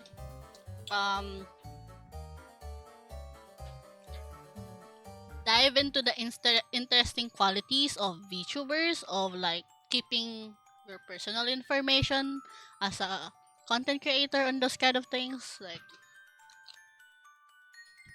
I feel like it's interesting.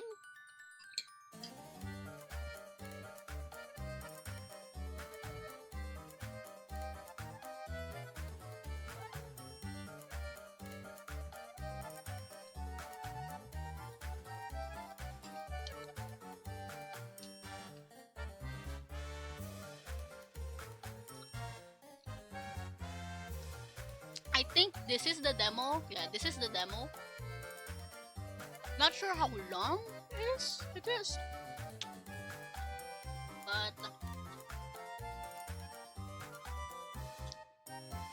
depends on how good it is. I might write a short article review about it.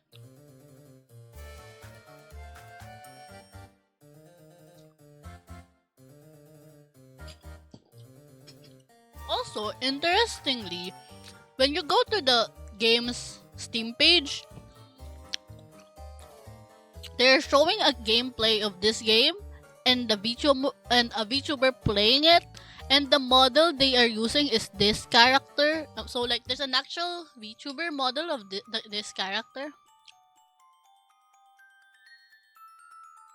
with her placement. I'm like, I don't know if she's like the villain of the story or maybe like a main character of some kind.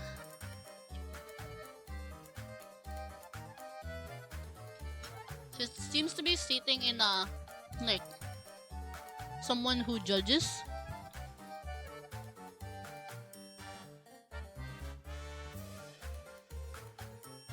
Man, I love my dinner. Sorry, wait. Let me eat first. I'm hungry. Sorry for the ASMR chewing. Turn me down for a bit if you don't like to hearing it. I'm fighting off this chicken. I don't know how long the stream would be, but I'll play as much as I can. This game, this demo. But I think I'll be sleeping. I'll end the stream maximum of 12 a.m.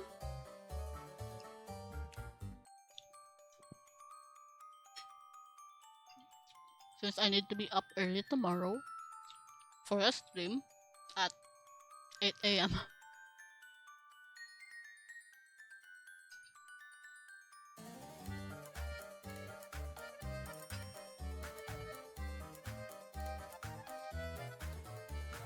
Okay. Let's start. I'm assuming I'm gonna be reading things still with this one.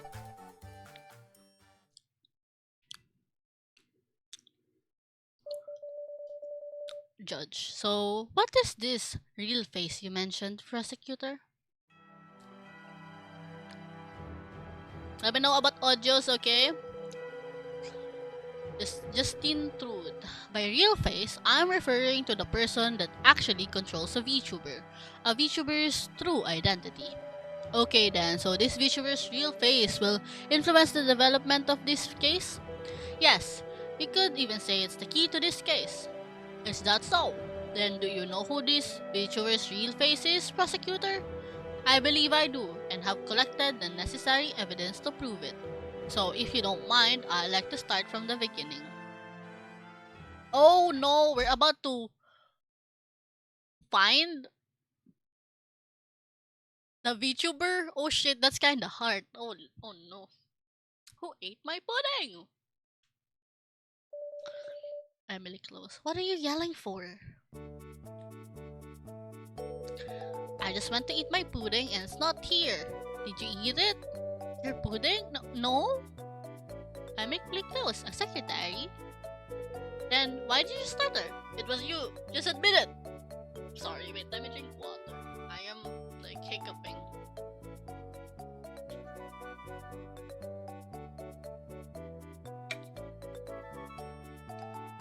It was you. Just admit it. Slander. What proof do you have? We're the only two people that use this office. If it wasn't you, then who was it? There could be a hit. This could what is it? There could be other unknown third party. What third party? Prosecutor Truth, you're back. Zelda Hoss, a detective. Ooh. Officer Hoss, when did you get here? A little while ago. Secretary Close said you'd be back soon, so I've been waiting here for you. See, our third party. I bet she ate it. Huh? Ate what? Somebody ate my pudding. Pudding? Wasn't me. Anyways, that's not important right now. Mr. Truth, there's been an incident. A murder at the VTuber company, to be specific. Excuse me? What do you mean it's not important? I was looking forward to that pudding. Mr. Truth, there's been a murder. You can't be serious right now. Alright, let's get to work then, I guess. But if I ever do find out who took my pudding, it'll be the last pudding they ever eat. So she did eat the pudding. So, what's the case? The head of a VTuber company has been found dead in their office. Police have done a preliminary investigation, but we'd like you to come take a closer look. A VTuber company? You don't know what VTubers are? They are virtual YouTubers. Basically, rather than watching a real person do their stream or video, you're watching them control an anime version of themselves instead. That's... No. Not a V... This is all real, chat. What do you mean? This is actually Tinenin. I'm not a animated version. I'm not an anime version of myself. I'm just an anime version of themselves? Why would anyone watch that? Chat, why would you watch my streams? I wouldn't badmouth them if I were you. VTubers have a huge audience, and you really don't want to make anime fans mad. Why? Are they scary or something? Anyway, whatever. Case is a case. Let's go check it out. I'll lead the way. Yikes! Not in front of my chicken! Like I said, the victim is the head of a VTuber company. His body was found in his office on April 20th. That's the VTuber company boss. The person who found him said, "Hold on a second. What's wrong, prosecutor? Can you tell me about the victim first?" What the fuck am I looking at? He's the head of a VTuber company, like I said. He died from... can you tell me why he's a chicken? Is this a joke or something? Oh, that. Because their last name is Chicken. Are you kidding me right now? Oh. This is ridiculous. I know. In all my years as a prosecutor, I've never seen chicken nuggets dipped in ketchup, right? I know. It's travesty. In ketchup? Have some respect for the dead secretary close. You're more of a sweet and sour sauce guy, huh, prosecutor? That was in bad taste. Anyways, what happened to the chicken? That's Mr. Chicken Prosecutor. You know what? I'm calling him Mr. C from now on. So, what happened to Mr. C? I forgot how much I already told you. How about just starting from the beginning? Or how about you just ask me exactly what you want to know? Fine. The deceased is one Mr. Chicken, founder of the Lillian Entertainment LLC. And what does Lillian Entertainment do? Hold intellectual property rights, put on creative events, sell merchandise. They are basically an agency for VTubers. What's the size of this company? Currently 6 employees and 1 VTuber, not including Mr. Chicken. 7 people in charge of one virtual. What's it again? A VTuber. Try and stay professional, please. Right, VTuber. And who is this VTuber? Her name is Kuripa. Kuripa? Hold on, I think I've actually heard of her. I love the model. She's not just a video game streamer, she's been on TV commercials and even held a concert. She's even popular internationally. I love the design. She's pretty. Whenever I see her, I just think, man, kids like weird stuff these days, and now we're investigating her company. Huh. I guess it makes sense why this VTuber would take 7 people to manage, though if they are that successful. Anyway, I've gotten off topic. Please continue, Officer Hoss. Right, so first, we haven't been able to locate the deceased mobile's phone. Okay? He apparently rarely contacted his family. The following description is what we could gather from his employees and landlord. He was a workaholic, he wasn't sleeping, he was working, he lived alone, was single, and didn't maintain any close relationships. The only inconsistent thing about him was his work schedule. Maybe it's just the nature of the industry, but he would come and go at random hours, often sleeping in the office overnight. He actually has a bedroom in the office. Did he have any enemies or debts? Debts? No.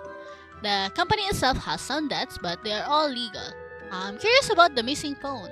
We are still looking for it. If it turns up, I'll let you know. Thanks, Officer Hoss. Cause of death. The victim's carotid artery was slashed by a sharp object, causing blood loss, shock, and finally death. I should probably ask where the carotid artery is. Oh, maybe, you know what? I kind of know why this is the chicken. Maybe. I turned on like this streamer thing. So maybe this is censored version of it. I should probably ask where the carotid artery is. The carotid artery are a part of a blood vessel, one on either side of the neck, prosecutor. The neck, got it. Please continue. There are no other visible wounds and no signs of struggle. This may be due to the victim having sleeping pills in his system. Sleeping pills? Yes, drugs to help with sleep. We also detected some in the cup next to the body, which we have determined to belong to the victim. There is no evidence from the victim's home, office, or medical history that he took sleeping pills habitually. We also found a suspected murder weapon in the office, a paring knife. Where did you find it? On an employee's desk. We will question them about it soon. Got it. The three things seem suspicious here. First, the assailant wasn't caught on any security cameras. Huh? None at all? At 7:03 p.m., the victim can be seen at the lobby's camera, where the security desk is at 7:04 p.m. on the second floor's camera, which is the office floor. But other than the victim, neither the first nor second floor camera filmed anyone suspicious coming or going in, so it's most likely an employee. What if the killer lived on the second floor? We ruled that out. One, the office door was locked when the body was found, so it's highly likely the killer has an office key. And for the second reason, well, please look at this. Looking at the second floor's layout, any resident would have to pass by the security camera to reach the office. I see. But about this window, This is our current hypothesis, prosecutor. There is a window just outside the office, leading to a usually empty fire escape alleyway. It's a perfect spot for someone to climb up from. We've already verified that if someone were to enter through this window, they wouldn't be caught on any security cameras. And there's no security cameras in the office itself. There are, which brings us to the second point of suspicion. Oh, we've discovered that the victim's computer stored all the security cameras footage, and all of that footage has been deleted. Oh, can it be restored? We've reached out to an IT specialist but haven't heard back yet. Finally, please look at this. Stop showing me the chicken. The victim was killed in his own office chair, and blood from his slashed artery spread all over the place. And yet his computer mouse has no blood and no fingerprints, which could mean the suspect used the victim's mouse to delete the security footage, then wipe the mouse clean? That is a possibility. Either way, it's definitely suspicious that only the mouse isn't stained in blood. Could the suspect be intentionally misleading the investigation? Potentially, we should keep this in mind. And what's the third point of suspicion? The victim was holding something. We think he may have been trying to leave behind a message about his killer. A message? Probably planted by the suspect to throw off our investigation. That's always how it goes. That's what I was thinking too, but I still think it's best to report it to you. Oh, alright. What's the message? The victim was clutching one of his employees' name plates in his hand. Every other employee's name plate was on its owner's desk, only this one was in the victim's hand. Whose was it? I'll reveal that in a moment when everyone's together. Okay. Well, this certainly seems like a well-planned, premeditated crime. Judging from how they avoided the security cameras, the culprits must have intimate knowledge of this building's security system. But that also leaves us with a lot to go on. From our current information, we estimated that the crime took place on April 20th between 7 p.m. and 11:30 p.m. Ah, okay. But let me get more food.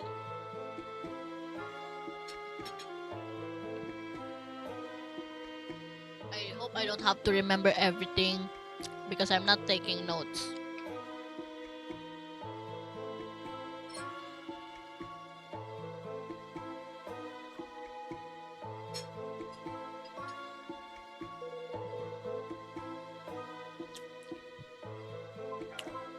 How do you get those times? 7 p.m. is when the building's security guard last saw the victim head upstairs.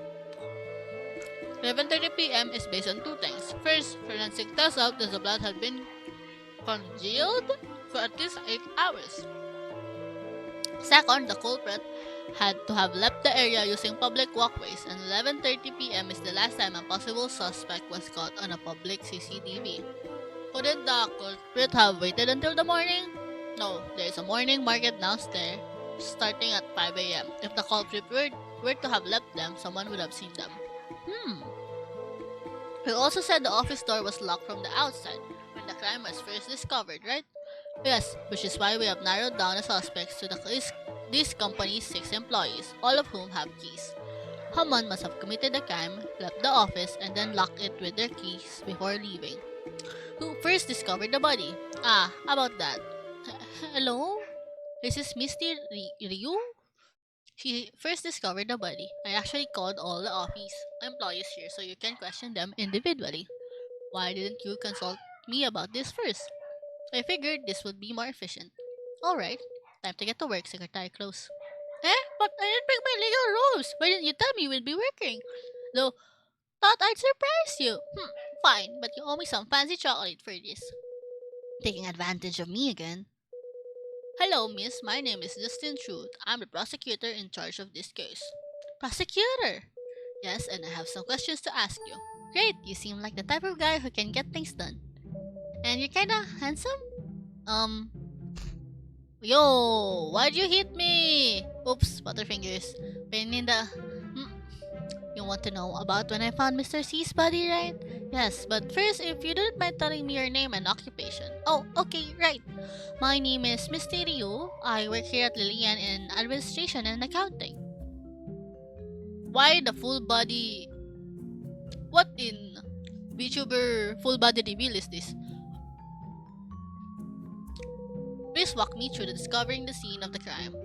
Okay. Well, like usual, I arrived at the office a little before 9 a.m. I unlocked the office door and walked inside and immediately noticed a large amount of blood. And then I noticed Mr. C slumped over in his chair. I got so scared I called the police right away. Then I thought the first person to discover a body is usually the prime suspect, so I ran down and got the building security guard up here to confirm that I didn't mess up with the crime scene before the cops came. That's it, basically. That's exactly what she told us. Thanks. I'm surprised you called the guard up here to vouch for you. That was very careful of you. I'll take this as a compliment unless you're suspecting I did it. It's my job to suspect anyone suspicious. Okay, I understand. You are a prosecutor after all. Although, I should remind you that everyone is innocent until proven guilty. If you do suspect me above everyone else just because I was the first one to find the body, well, that's not really fair to me. I'm obviously very sad about Mr. C's death, but I hope you understand that I want first and foremost to prove my innocence. I'm sorry, I didn't mean to imply anything. It's fine, I know this is your job. Prosecutor, the other employees have all arrived. Alright, bring them into the office, please. Sure. If everyone could please tell me their name and occupation. Amanda Childs? My name is Amanda Childs. Lilias, I do the art here. I love the skirt. That's cute.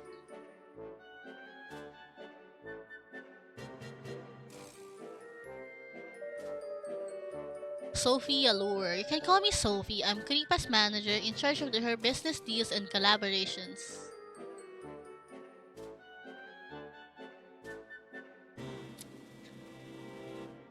Sophie, talent manager. Honor Chen, digital modeling, Kripa's dad. Oh, the rigger.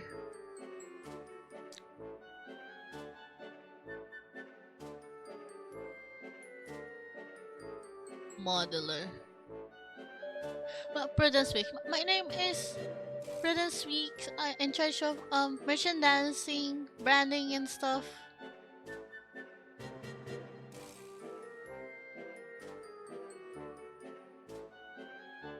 Product developer. Faye Ward. I'm Faye Ward. You can call me Faye.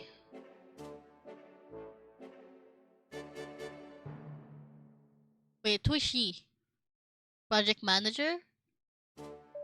I'm Mysterio, but I guess I didn't introduce myself. These are all the company's employees. So, have you found the killer yet, officer? We're trying. Also, I'm not an officer. I'm the prosecutor assigned to this case. How could this happen? And none of this will be made public, right? It won't affect Karipa's image. Is that really what's important right now, Sophie? Well, we just signed a spokesperson deal. Do you know how expensive it is to break that contract? I understand, Sophie, but there are priorities here. So, at least somebody's got to keep the company in mind. Stop arguing! So sorry, I got a little worked up. That's okay, I can understand why. Still, it's better to try and relax. Then, can I order some coffee? I can't relax without it. That's little too relaxed. Hey, where are you going? I have to go to the bathroom. Is that okay? Go. Use the bathroom if you gotta use the. Wait, no, you can't interfere with our crime scene. Can you just hold it in for a second? Oh, we can't even be. This is brutal. Can you not cause any more trouble, please? Do I look like a troublemaker? Yes. Jeez, I can imagine how loud this office must be on a daily basis. Alright, that reminds me. Can someone explain what do you do here? We are an entertainment agency in charge of virtual influencers. Alright, that Kuri something or other, right? Yes, Kuripa. She's a VTuber we're in charge of. We are very proud of her. Well then, this VTuber you're proud of. Where is she? Oh, huh? Must be the silent treatment. You are not making any sense. There is no real face, but there has to be the puppet master behind the puppet, right?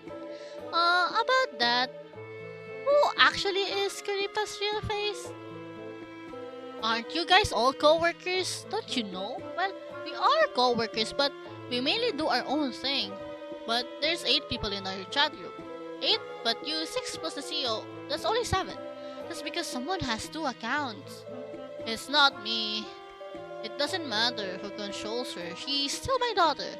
Isn't this all a big change? No, keeping a VTuber's real face is a secret is incredibly important even between us. Wait a second, does no one know Skripa's actual identity? Um, there was one person who might know. Who? The person who pays us every month? Ah, why are you looking at me? So do you know Kuripa's real face, Mrs. Rua? Yes, since I paid him every month. Okay, so who is it? I can't say. It's our company secret. But that's like obstruction of like the investigation, right?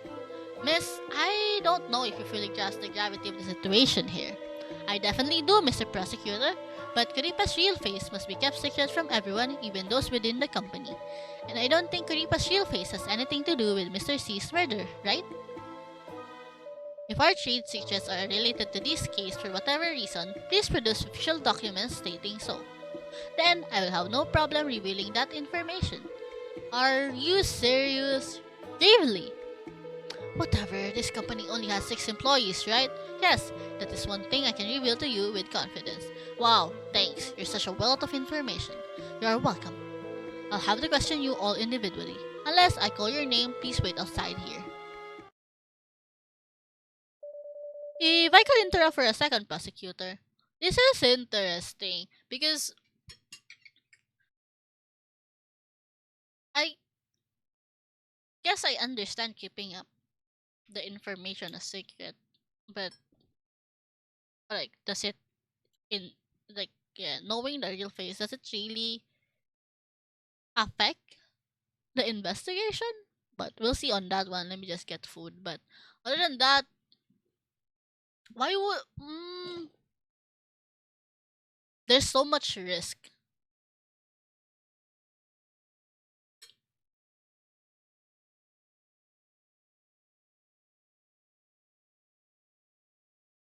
I'm very surprised that the VTuber don't step forward themselves.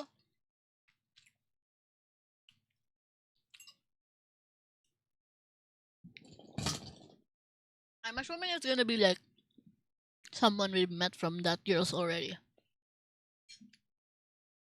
If I could interrupt for a second, prosecutor, what is it? I have some more info related to the case. Oh right, I almost forgot. Let me like drink coffee.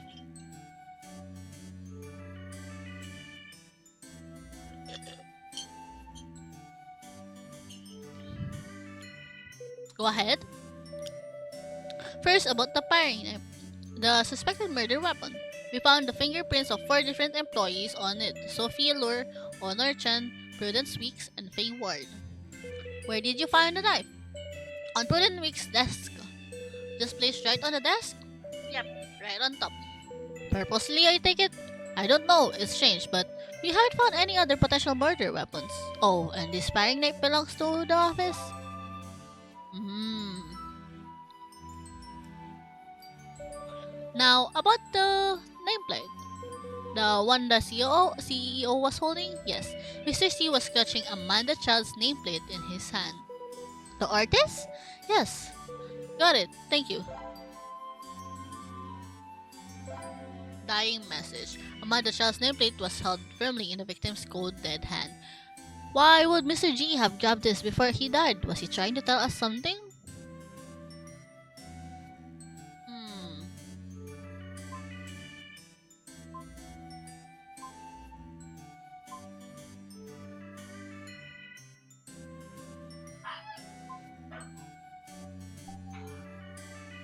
Please have the suspect come to the furnished room to discuss the case. What's wrong?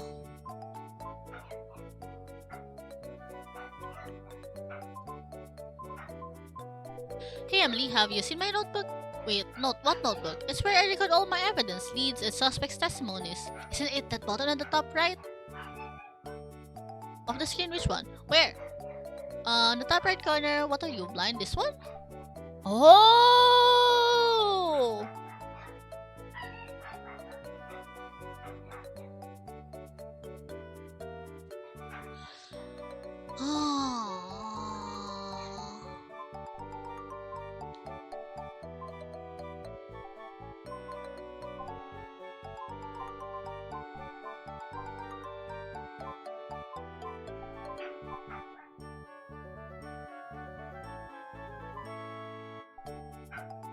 So, her, and her, and then the nameplate is in her.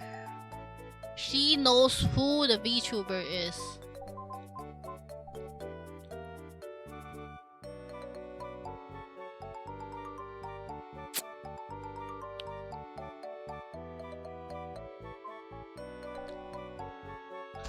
Oh, come on, it wasn't obvious at all.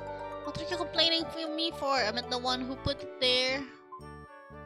Huh? Weren't you the one who told me to take notes? Why are you asking me now? What's wrong with asking? Just call everyone in for questioning. The evidence already shows me who touched the murder weapons. I think the key points are alibis and who had the sleeping pills. Okay. Also ask about the relationship with the victim. Maybe we can find a possible motive for murder. Ah. This is work, so stop complaining. What is the court? This is special demo content. Get an early taste of the courtroom tutorial. Since the trial hasn't started yet, we've moved the courtroom tutorial from the full version into the demo, so players can understand how the court rules work. Look forward to the defense attorney appearance. She won't be easy to handle. Oh, she's so pretty! Hey Justin, could you help me understand the whole hearing process? Why? You don't really have to understand how it works, but I'm preparing for bar exams. Alright, you want to be a prosecutor too. Alright, what do you want to ask me? How does the hearing work? I'll just focus on cross-examinations since I figure out those are the most complicated. Yeah, I don't really get how they work. First, as the prosecutor, I'll accuse someone of murder. It's then my responsibility to prove that accusation in court beyond a reasonable doubt. It's also the defense attorney's responsibility to expose any flaws in my accusation. Basically, prosecutors are on defense and defense attorneys are on, well, defense. Okay, got it. Now, how can I prove the defendant is the guilty? One common method is witness testimony. Prosecutors will question people who can help prove their accusation. Witness testimonies can help us prove the who, what, where, why, and how of a crime. But then, couldn't prosecutors just make deals with witnesses, like find people who will lie for them? Good question. We have rules in place to avoid that very possibility. Also, after a witness gives their testimony, it's the defense attorney's turn to poke holes into everything they said to try and figure out what really happened. This is kinda like a good way for you to learn the basics of a court, by the way.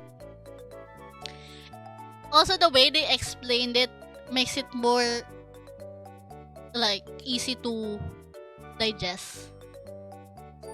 Oh, that makes sense. You really need both sides to question the witness in order to solidify the truth, right?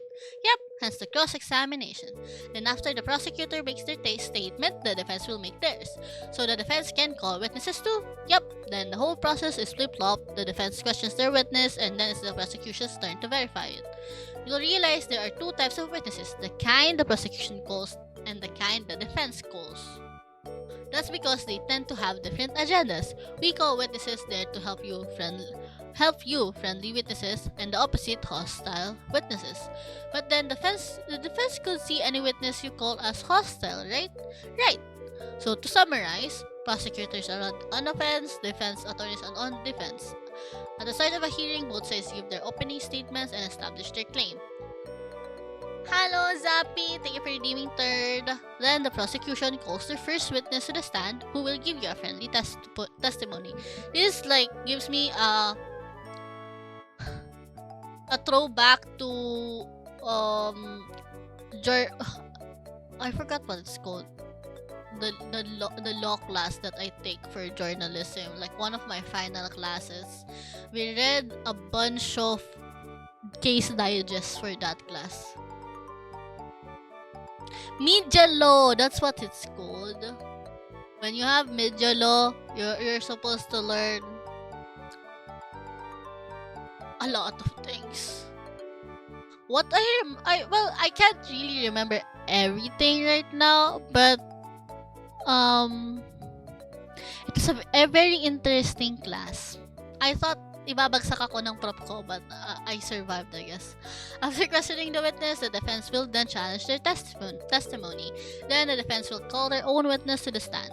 It's the same process but flip-flop. The hostile witnesses poke holes in it, the whole process brought the light. I see. I think I'm starting to get it. Thanks a lot. You should be familiar with the rules of questioning, right? It's what you're always checking as an intermediary. Just help me review it anyway. Alright, there's a lot of little details, but there are 5 basic lines of questioning you have to avoid. Basically, you have to avoid leading questions, speculation, hearsay, bad faith assumptions, and irrelevance. Are you unfamiliar with any of those? I wanna know the actual wording of things. Leading questions are any questions that imply or lead the witness toward a certain answer. Take this question, for example. Did you see the defendant kill anyone on the day of the murder? Do you think that would imply anything? Let me think. I guess it could imply that the witness saw the defendant kill someone at some point. Exactly. Also, with this kind of question, you're forcing the witness to respond in a certain way with either yes or no. Oh yeah, that's true. If that's the case, then all they have to do is say yes, and then there'd be no point to having them testify. Then what should I ask? You'd ask an open-ended question like, what did you see on the night of the murder? Ooh, this is also very similar to like when you're interviewing sources for stories as a journalist. You always ask in an open-ended question as well, because it's better for them to explain things than like a simple yes or no.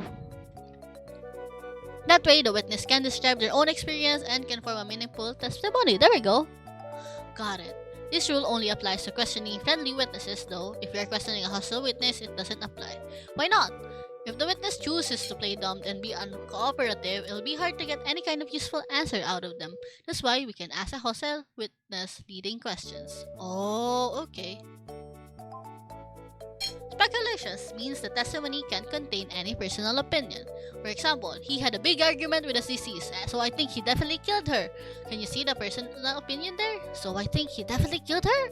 Right. The witness didn't see the actual murder, he's just guessing the defendant did it because they had an argument. He can describe what the argument was about, but cannot guess or speculate beyond that. I see that. But there's one exception to that. If the witness is an expert in a certain field, they can analyze a situation from the perspective of their expertise. That wouldn't count as a personal speculation and could be used in a testimony. Oh, so like a psychologist or a blood expert. Right. Witnesses like that are actually called expert witness. Of course, they have to be an expert in the field they are called to speak or act on. You can't call a psychologist to analyze bloodstains, for example. Got it.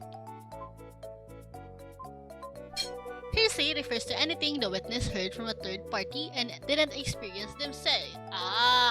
For example, the police told me last time the defendant saw the victims was 10 p.m. that night. Can you tell me what's wrong there?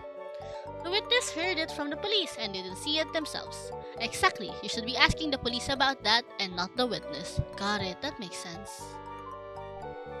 Assumptions refer to asking questions with or about hypotheticals. For example, if the defendant weren't drunk that night, do you think he would gotten into the car accident?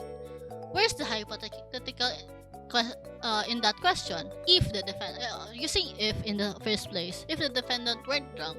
Right, basically any question starting with if is a hypothetical, but it's not always that easy. For example, do you think a woman could have overpowered the victim? Where's the assumption in there? That the women are weaker than men? Not only that, they're also assuming that the culprit is a woman. Oh, basically, testimonies and questions should only be formed from an experienced fact, not hypothetical critical situations. Okay, got it.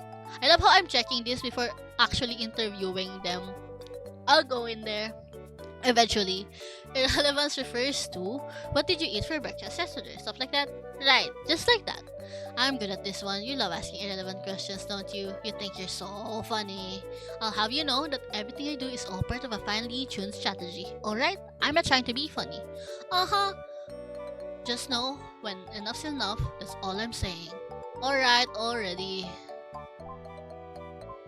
Okay.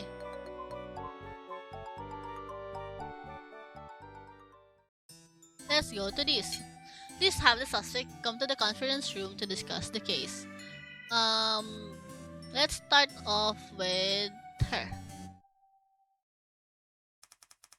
Prudence Weeks. You do graphic design and product development, right? Oh, she's not in the middle. What happened there? I think she's glitching. That's right. Could you please sit a little closer for me? Oh, yeah, I think she's hiding. I can catch you if you're all the way over there. But your eyes are scary. My mom always said I have nice eyes. They look like they're about to shoot laser beams. Don't worry, I only shoot laser beams at the bad guys. Really? You won't hurt me? I'm a friend or justice, Mrs. Wicks. I won't hurt you. Please just sit down and relax. Oh, okay. I thought like it's scrapping that.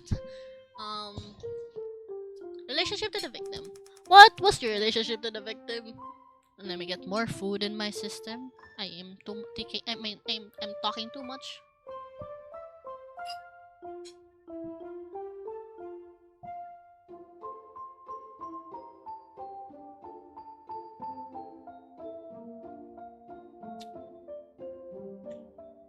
Chat, do you wanna bet?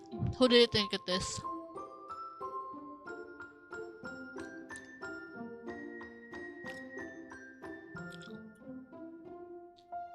I wanna say I can't really assume anyone. He was my boss. Can you tell me a little bit more about him? He was nice, but sometimes he could be a bit loud. Loud? What do you mean? He would bring me outside with a lot of people I don't know. It was scary. And he didn't care if I didn't want to. I'd have to sit with that group of people and discuss work things.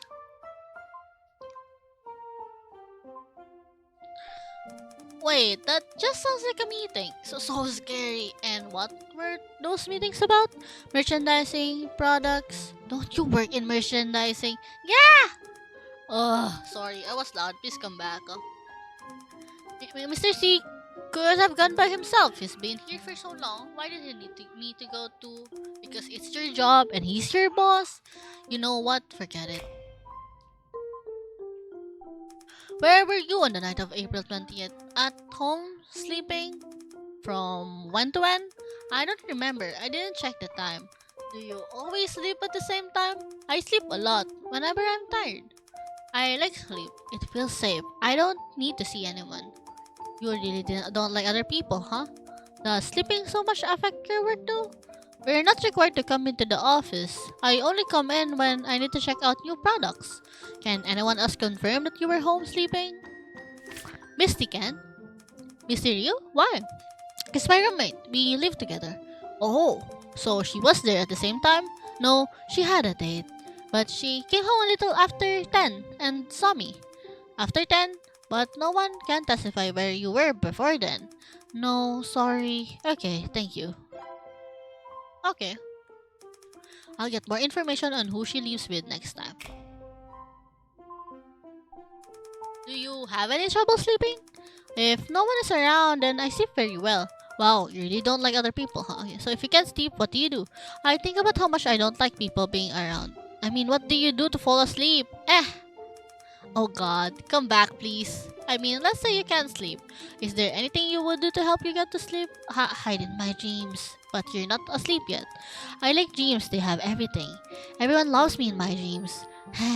Seems like dreaming solves all of your problems, huh? But to enter those dreams, do you ever need to take sleeping pills? No. But Misty does. Mysterio? Yes, my roommate. Does she take sleeping pills regularly? Yeah, she doesn't sleep well. Do you know where she keeps her pills? Her drawer. Got it, thank you. Hey yo! Misty? Misty is kinda... I want to ask you about the office paring knife. Could you tell me a bit about it? The pairing or paring? Pairing knife? What do you want me to say? Who uses it or who it belongs to, etc. I don't know who bought it. It's just always been in the office. As for who uses it, that's mostly Sophie. Well, sometimes she asks me to cut fruits for her. Cut fruit for her? Yeah, like when a client comes, sometimes Sophie asks me to cut a fruit for them. Why wouldn't she ask other people to do it? I don't know. Okay. Hey, Miss Allure is younger than you, right? Yeah. But you still let her tell you what to do? Well, don't you think that's odd? But I guess she seems older? Is that so? By the way, do you know where we found the knife? Wouldn't it have been in the drawer under the sink? No, we found it in your desk. Eh? What would it be on my desk? What do you think? I don't know. I don't know anything. No wonder there was blood in my desk. But I really don't know why the knife would be there. Okay, I understand. Does that make me a suspect? That's where I'm here to determine. It's not me, really.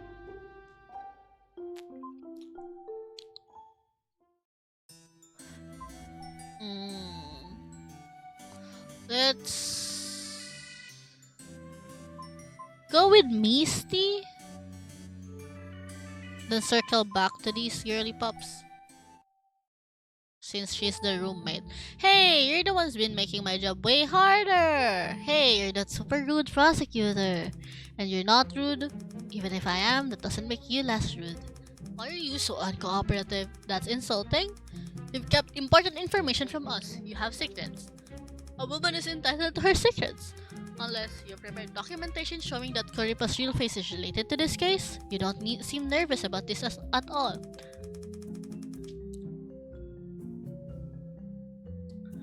If I seem nervous, would I be less of a suspect? You're really good at throwing me off guard. I'll take that as a compliment.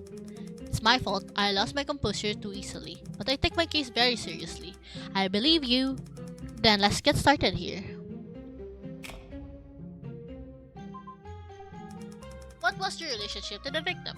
Well, originally, we met in college. Oh, they know each other long. You went to the same college? Yes, we met in school club. We had to collaborate on a few projects and realized we worked together well.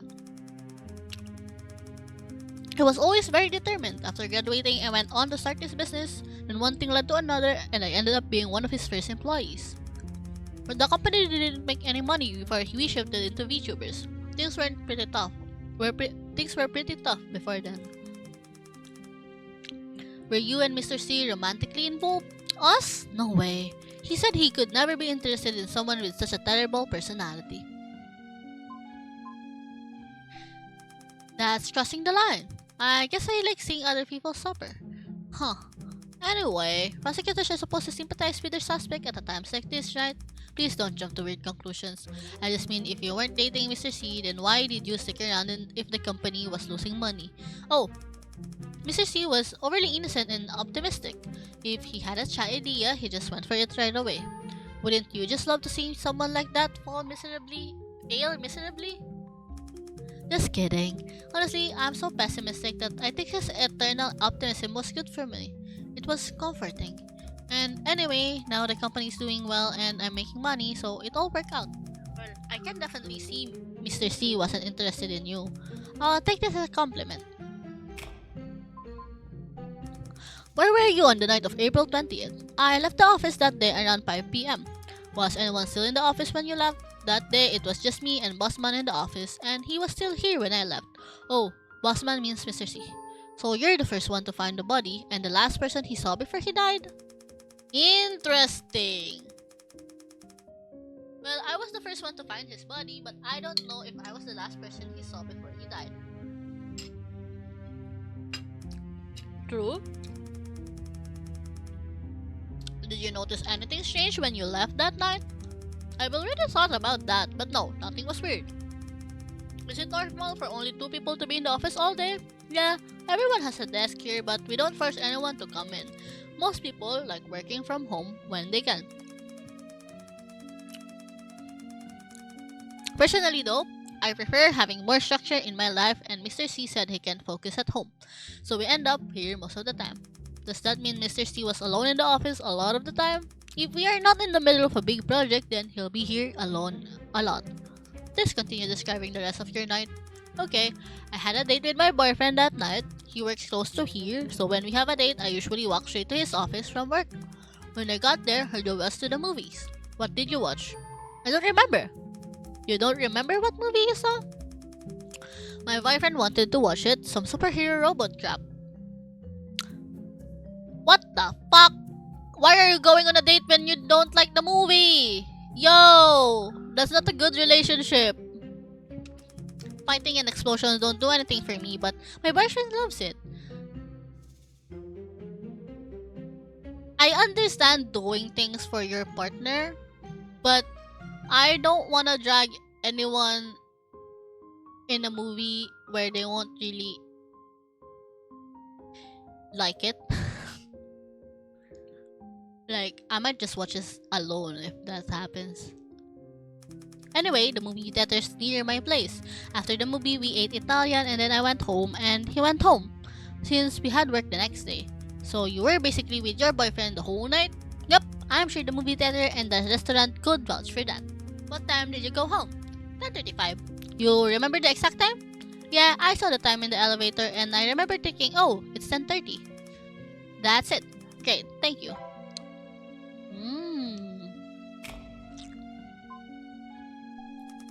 Do you have any trouble sleeping?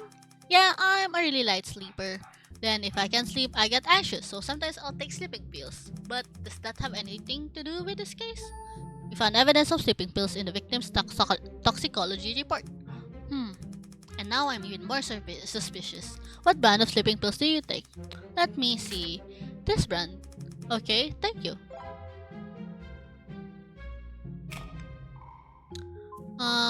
Who was the people who Sophie, Honor, Prudence, Faye words? Okay.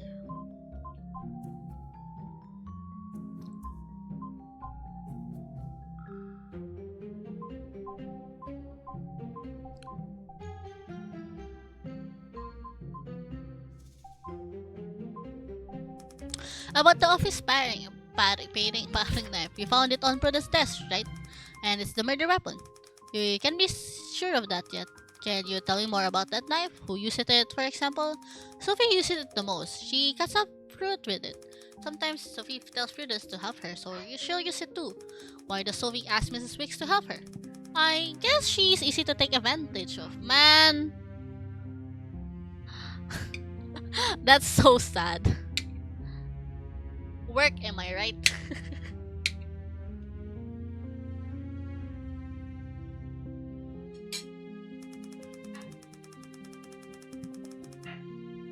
Amanda offers to help sometimes, but she's scary with a knife, so we just tell her no.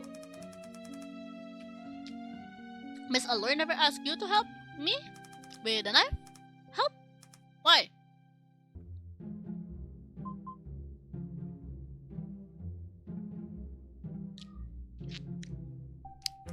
So why aren't you helping?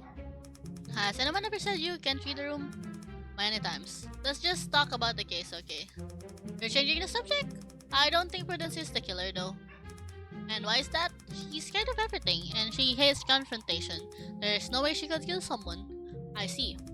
As for why that knife was on her desk, I can only think someone planted it there on purpose to frame her. Who would wanted to frame Miss Wiggs? I don't know. I don't think anyone has an issue with her. Or maybe it was just random. I see. I'll take this all into consideration.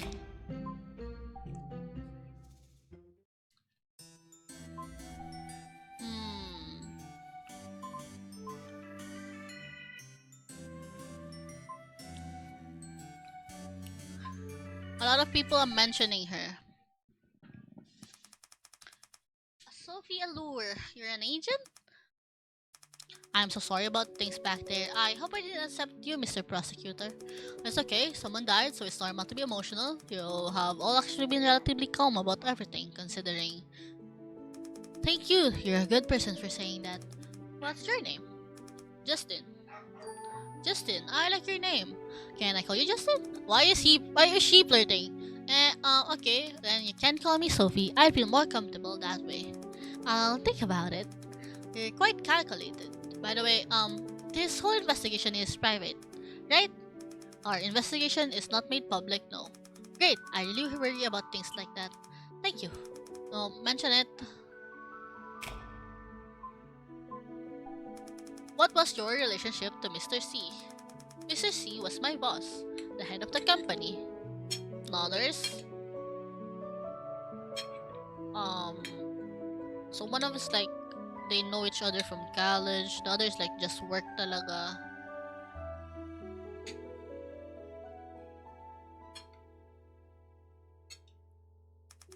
What kind of person was Mr. C?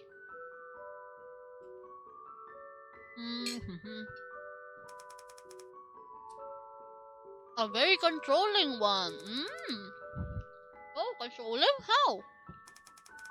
Like, tell me to get more sleep or eat 3 square meals or even comment on my outfit sometimes.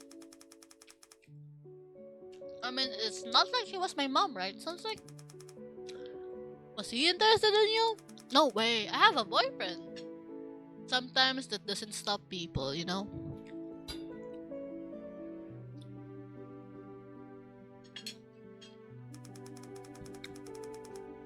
So could I just say he cared a lot about his employees? I guess, even though sometimes he'd tell really gross jokes. Did they make you feel uncomfortable, like sexual harassment? Depends on how you define sexual harassment. That's not. But I'm telling dirty jokes is if telling dirty jokes is sexual harassment, then you guys will probably be totally swamped with cases. As a prosecutor, I can't give my opinion on that. I just think everyone should follow the law. Anyway, no. If Mr. C actually tried something with me, I'd kick him right where it hurts. I know exactly where a man's weak point is. Great! You definitely don't have to show me. Don't worry, prosecutor, I wouldn't hurt you down there. Oh, hold on. What's wrong? I just remembered. Both Amanda and Honey had a pretty big arguments with Mr. C recently. Honey? Oh, Honor, the 3D modeler here. What kind of arguments? I don't know what Honors was about. You could ask Misty, though she's the one who told me. But for Amanda, I heard Mr. C threatened her and made her cry. Threatened her?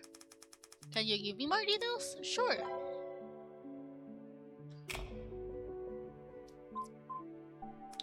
That day, Amanda was with Mr. C in the meeting room all afternoon. They stayed in there until everyone else but me went everyone else but me went home, so it's just she in the office. Then the meeting room door suddenly flew open and Sophie ran to the bathroom. So I pretended to get up and fill my water bottles, and I could hear Sophie crying in the stall. She was in there a little over 10 minutes. I asked if she was alright, but she just hugged me and kept crying. She kept saying I might have to quit, and Mr. C threatened me and stuff. Why? I don't know. She was really upset. I could barely make out anything else she was saying. I asked her why, but she didn't answer me. And then what happened? Then Mr. C came out and asked her to go eat dinner with him. She seemed scared, but she still went.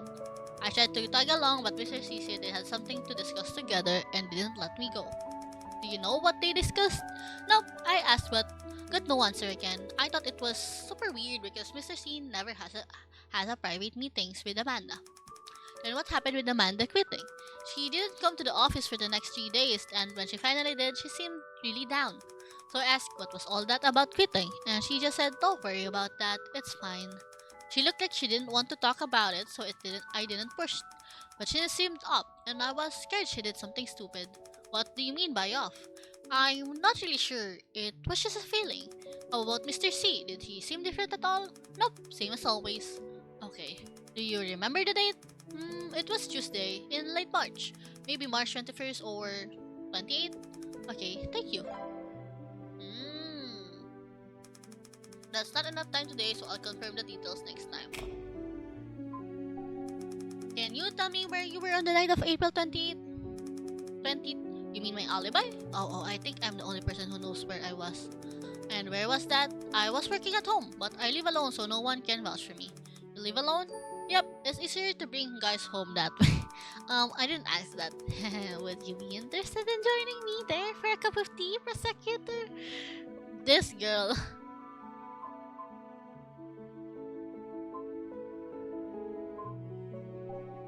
Are you messing with me right now? Oh my, it seems like Mr. Truth isn't in the mood for jokes. This is a murder case, please get serious.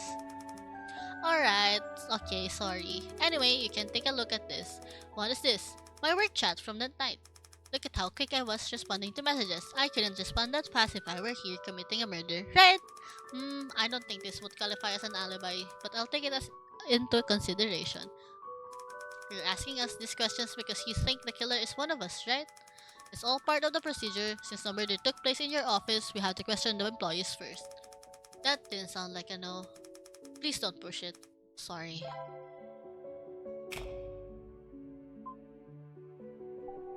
Do you have trouble sleeping? Sure, my job is pretty stressful. Sometimes there's a big collaboration or event that stresses me out and keeps me up, so I'll have to take some sleeping pills. Oh, so you take sleeping pills often?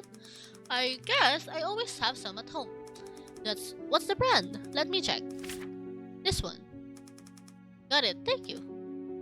Still, I think having someone nice and warm to hold at night is the best sleeping pill of them all. Don't you think, prosecutor? I guess that depends if I'm being held or doing the holding. Which one do you like better? I love my wife. Are you trying to seduce me? Keep dreaming. I love my wife, you know. Shouldn't you wait until we dive a little deeper to say something like that? I figured you'd want to see me all wet. What? Okay, it was my fault. You can stop talking now. Oh really? What a shame. What the fuck are we talking about? There's a paring knife in your office, right? Yep, I use it a lot. Can you tell me more about it? It's a bit dull. I keep meaning to bring a sharpener to work. What do you use the knife for? Cutting fruit? I'd like to start cooking more complicated meals, but the office isn't really set up for that. How often do you use the knife? I guess I bring fruit to work every few days, so I'd say I use it every few days. Does anyone else use the knife? Why do you ask? No particular reason. Well, as far as I know, I'm the only one who uses it. Oh, really? Yep. Okay. Thank you. Wait, she didn't say that she makes someone cut the fruits. Weird.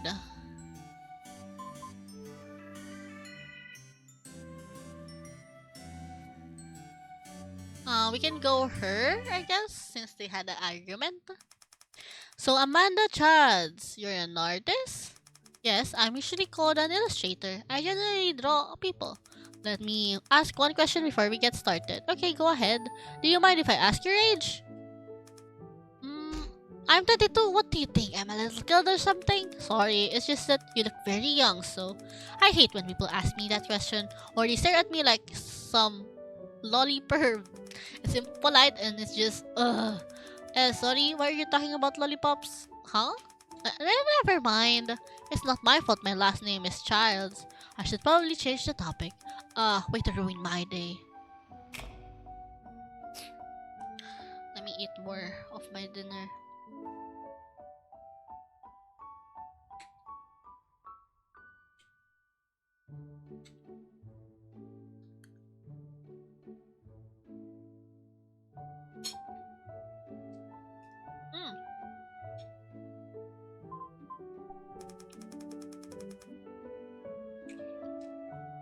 What was your relationship with the victim? He was my boss. I was his employer. What kind of person he was? Buy a lot of snacks for the office? Like macarons. Whenever he wanted me to work overtime, he'd buy me some expensive snack and say things like, "Good girl." I don't think that's normal. Like a kid. Hey, you're not thinking something that would piss me off, right? Nope, nope, nope.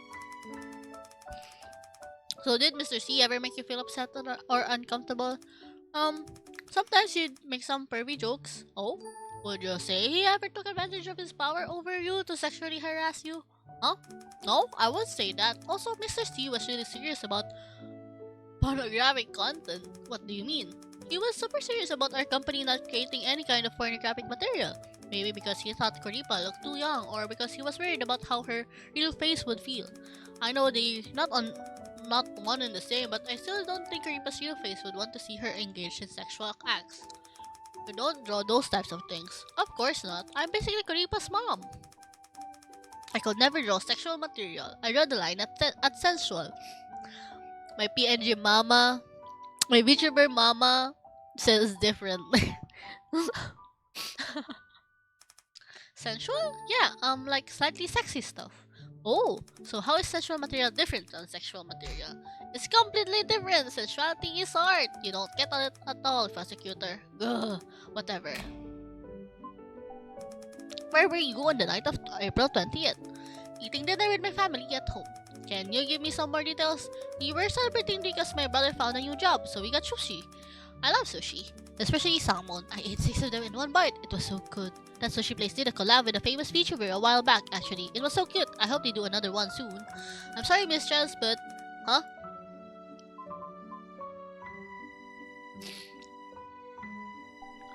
I meant timing details, not details on what you ate. Is that what you meant? That's embarrassing. Please forget everything I just said.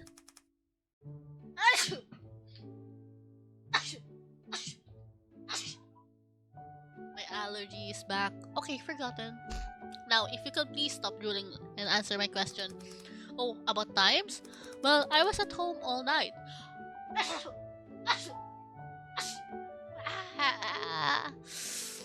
My dad brought the sushi home at 6 p.m. and then we ate and celebrated until around 7. Then I was in my room working. I was rushing to complete the project before a deadline. That's it. I didn't go outside. Can your family vouch your alibi? Sure, they all saw me. If I leave my room, I have to pass by the den. And my grandparents always hang out there until around 11 p.m. every night. Okay, thank you, Mrs. Childs.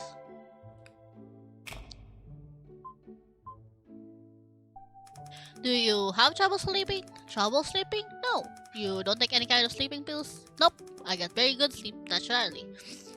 Do you have any sleep tips you could share? Tips for getting good sleep? Well, mommy brings me warm milk every night before bed and by mommy you mean your mother, right? Yeah, mother. I mean my mother. What? I'm not allowed to say mommy. I didn't say that. You can say mommy if you want. It's cute. No one asked you anyway. Lamau. She's so young. I want to ask you about the office paring knife. Oh, the murder weapon? Please tell me what you know about that knife. What I know about the knife? I don't even know who it belongs to. I guess the landlord? Was it always in the office? As far as I know, yes. Sophie uses it sometimes. It's actually really good with knives. Sometimes she cuts almonds into cute little bunny shapes. Why? Ding ding ding ding ding ding ding ding ding Squilbert ding ding ding PT, hello! Thank you so much for the follow. Welcome aboard. Why almonds? Shouldn't she use carrots or something? Faye says bunnies and almonds go together. Almond. Never mind, I don't understand the logic in this. Okay, so Faye. But if Sophie can cut almond into the shape of a rabbit, that is pretty impressive. It is, right? She's really good with her hands. How about you? Did you ever use that paring knife? Sometimes I use it to open boxes.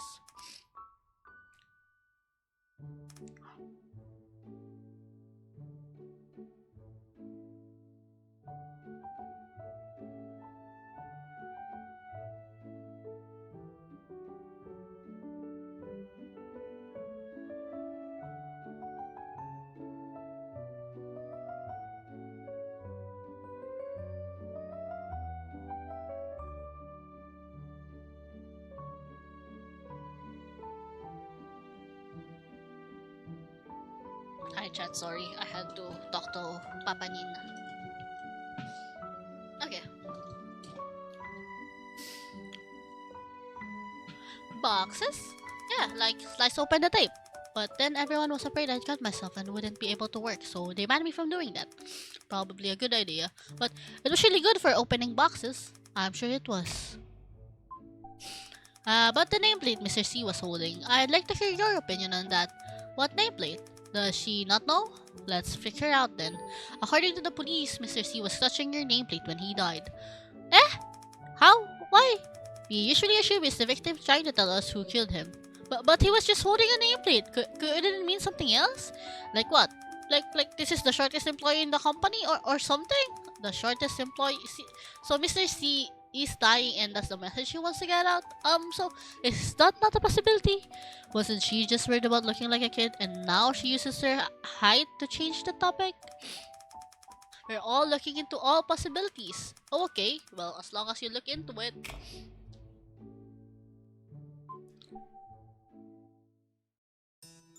Hmm.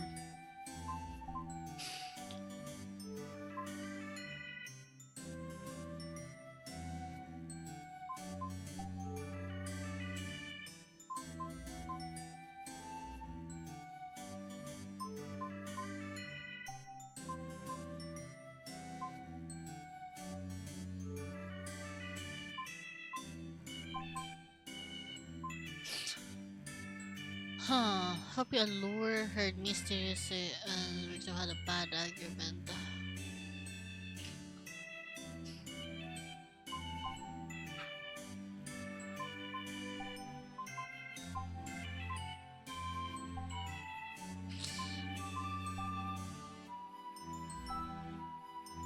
Uses the same brand as what was found in the victim's body.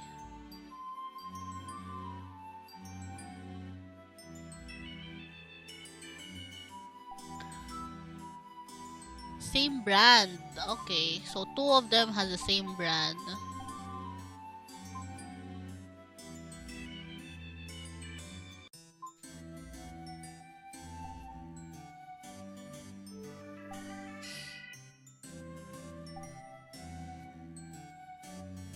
Okay, so hindi pwede si Misty.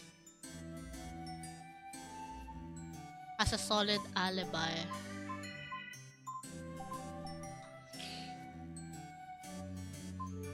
What is the commute time? Okay, well. Let's go to her. Honor Chen, right? And you're a 3D modeler? Or accurately speaking, I'm Karipa's father. Karipa's father? What do you mean by that? It's common in this field to refer to the creators of a VTuber as their parents, and that's generally the artist and the modeler. True! I don't have a father. Well, technically, my original 2D model has. But since I don't have a rig model right now, and I can't use 2D VTube Studio, I technically don't have a father. I'm fatherless, but I have a lot of mothers.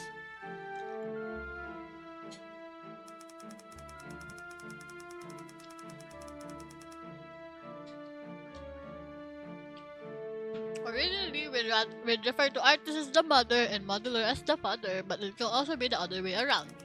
Sometimes the VTuber's real face can also be referred to as the mother's or father.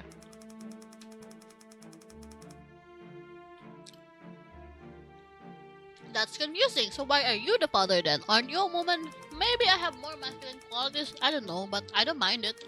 Alrighty then, since you brought it up, I'm assuming you're quite proud of your daughter? Of course, she's the apple of my eye, anyone would be proud to be her mother or father.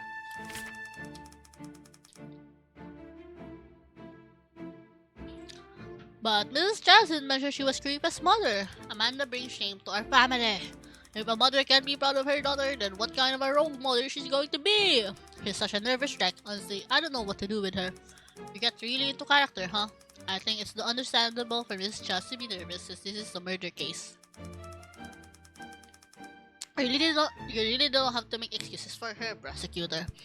Well, she should be able to keep herself composed. Is that so?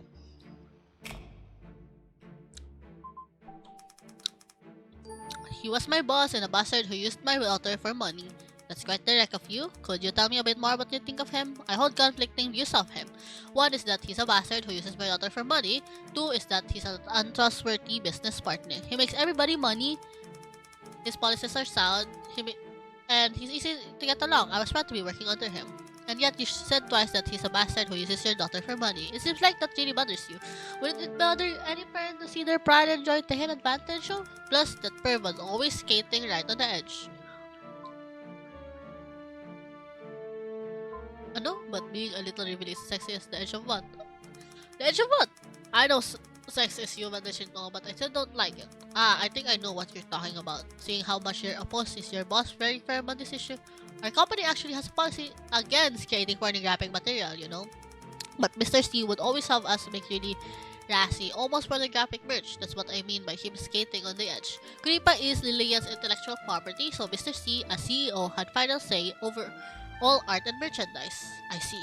But regardless of how I feel about all that, he still doesn't deserve to be murdered. I'll do anything I can to assist with your investigation, prosecutor, so just let me know what you need. Thank you very much. Where were you on the night? What kind of stupid question is that? I was at home. At home doing what? Sleeping?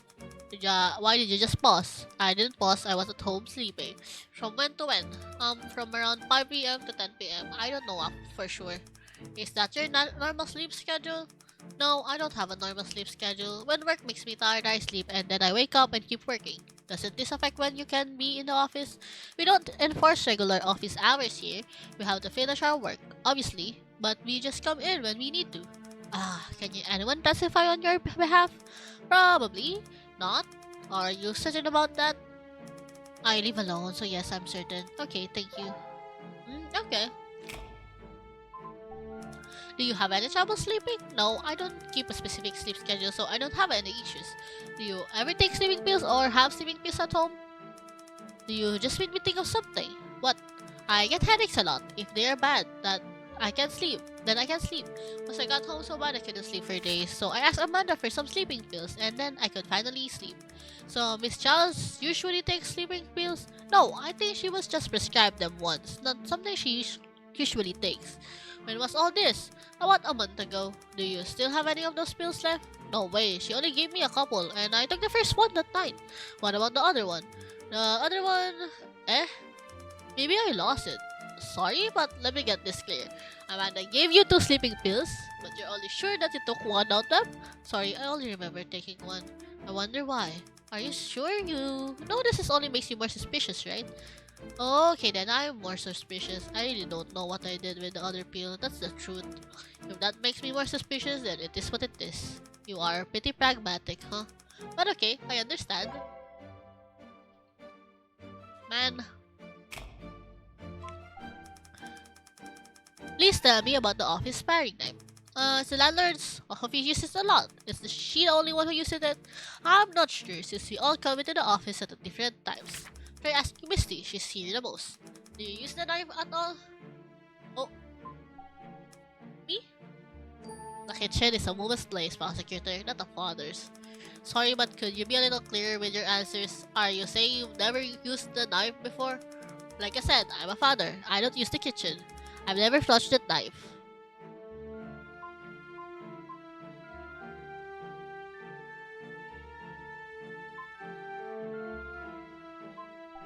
Heart, I don't know if I should be more concerned by your gender stereotypes or the fact that you're not actually a father, but I get what you're trying to say. Wait.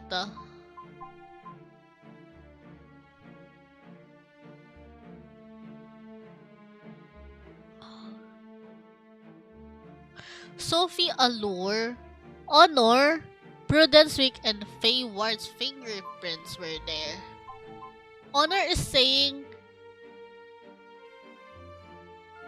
she didn't touch it ever, right?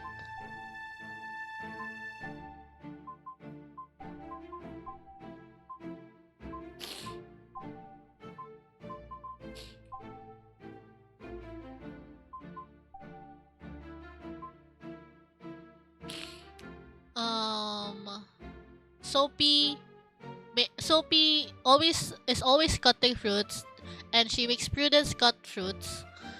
I can't remember.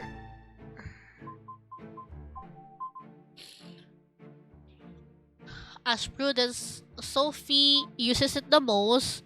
Prudence, anti-prudence to weak cells. Since Miss Weak is too cowardly to murder anyone and must have been framed with a knife. Okay.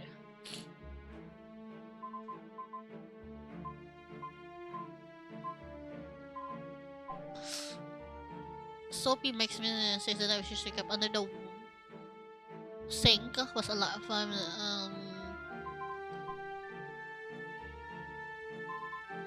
cut almonds.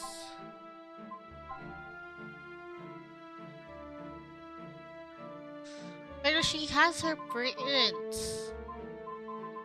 So the next one should be Faye. We should check up, I guess.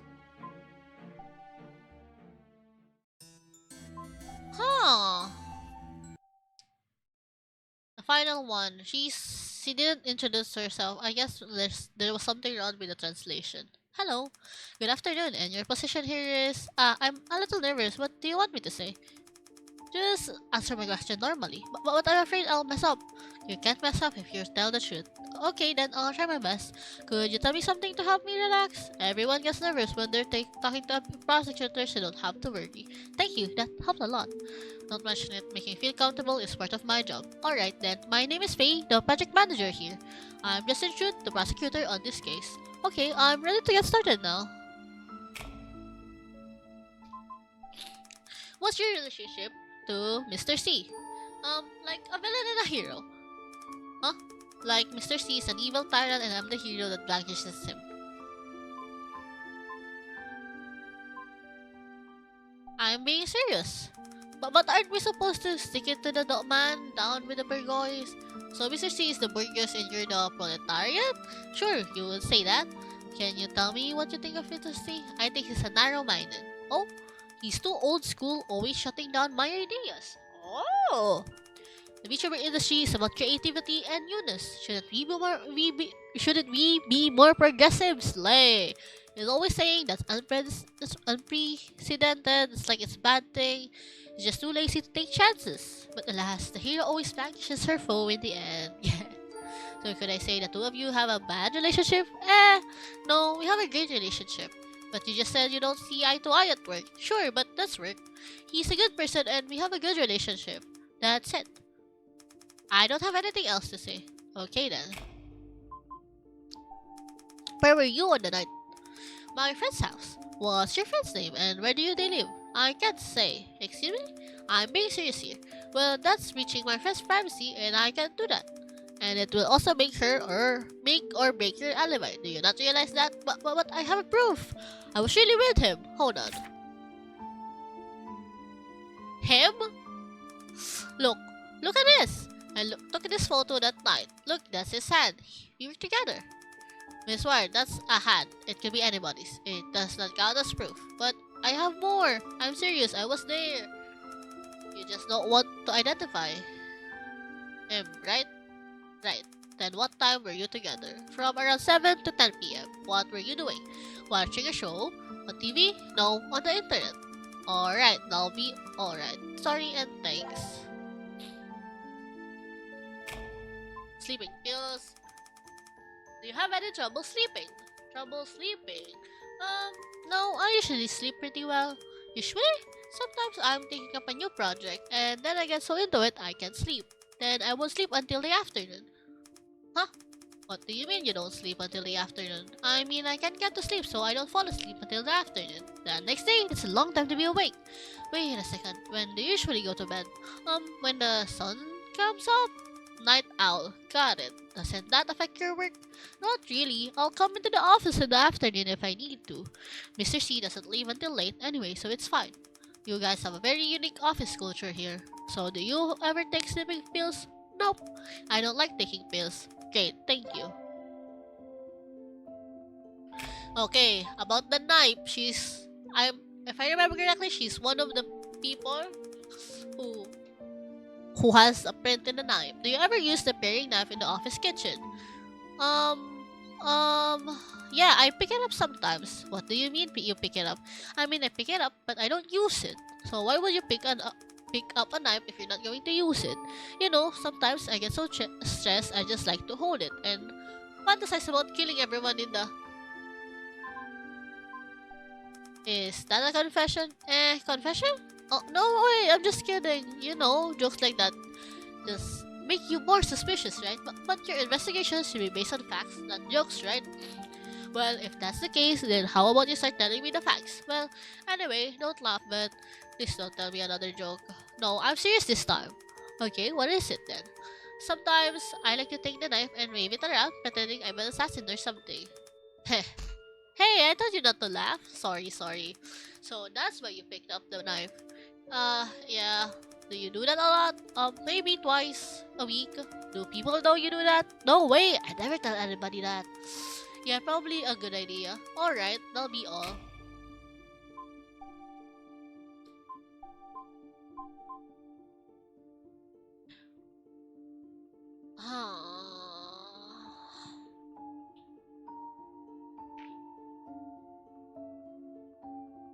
Honor Chan is kinda suspicious. Prescribed but not taken. They were most likely prescribed by a doctor but not taken often. Has a habit of taking sleeping pills, uses the same brand as what was found in the victim's body. Took the first one but isn't sure where the second went. Knows where they were.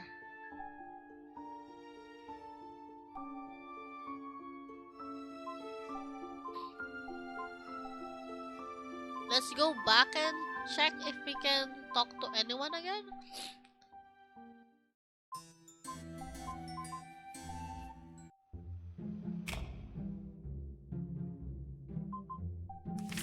Miss Miller said Honor Chan and Mr. C had an argument recently. Can I ask you about that? Oh, she told you about that? Alright. Well, March 31st was the day before the tomb sweeping day long weekend. That day, only Mr. C and I were in the office. I figured I'd be like that all day, but then Honor came in at around 3 p.m. He was all worked up, bugging Bossman about a meeting the day before, which was about selling adult merchandise. Pornography? Yeah, on March 30, Mr. C randomly called everyone into a meeting and said we were gonna start selling adult Koripa content anonymously. That day, Honor was the only one not in the office. I guess she read about it in the chat and came in the next day to pick a fight with Mr. C. Why pick a fight? Honor loves her daughter, so she doesn't want Mr. C selling adult content of her. I guess Mr. C saying she'd start doing it officially, but anonymously was the last straw. Was the argument bad? Punches were thrown. I actually got pretty scared. Then Honor threatened that she'd make Mr. C pay for what he did and storm out of the office. Oh, do you think she'd make a good on that threat? I don't know, but she was really mad. Then I asked Mrs. C what happened and she just said, "Don't worry, it's fine." I didn't ask anything else, so that's all I know. Okay, thank you.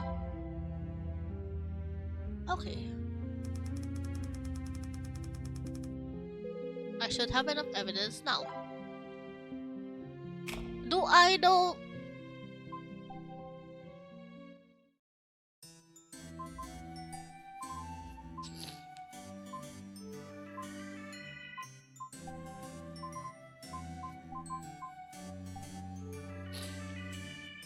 Let me go back to Prudence, and since she's the first one I asked, baka may nadagdag sa ano niya. Maybe there's more to ask? Okay, no. Okay. It's hard to deduce! She's 30 minutes away, though. Oh, what's her alibi? Working at home?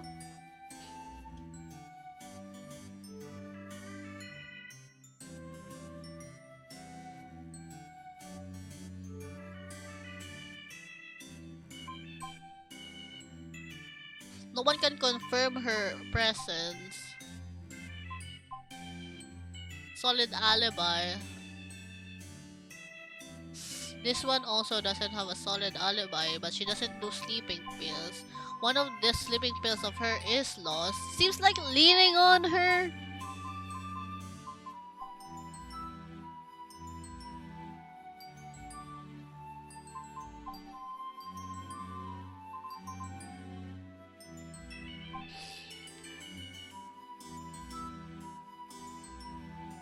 March 21st or 28th.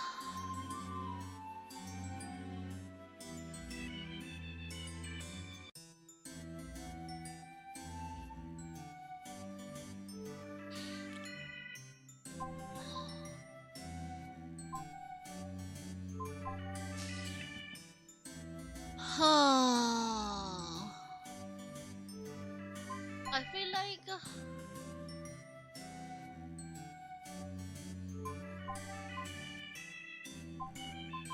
this is a group effort.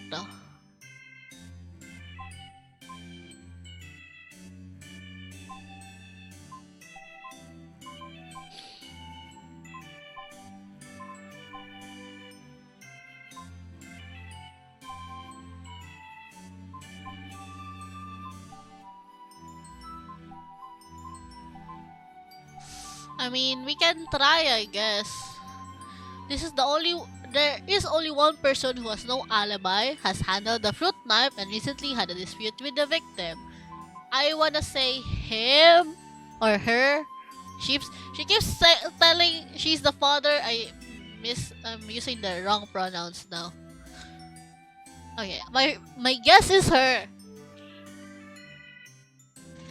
I don't know the reasoning why the nameplate is on her clutches, but she seems to be the most likely one. No one can vouch where she is. She had an argument with the victim. Um, she also has a sleeping pill she lost, so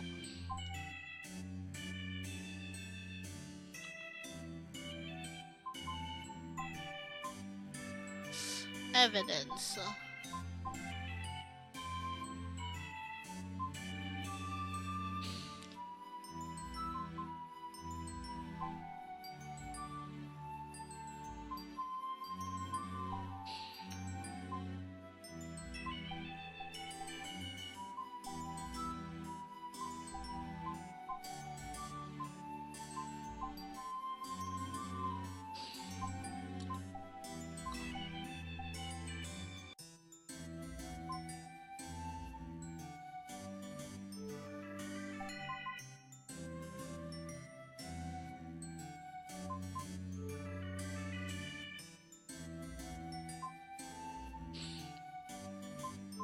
You know what?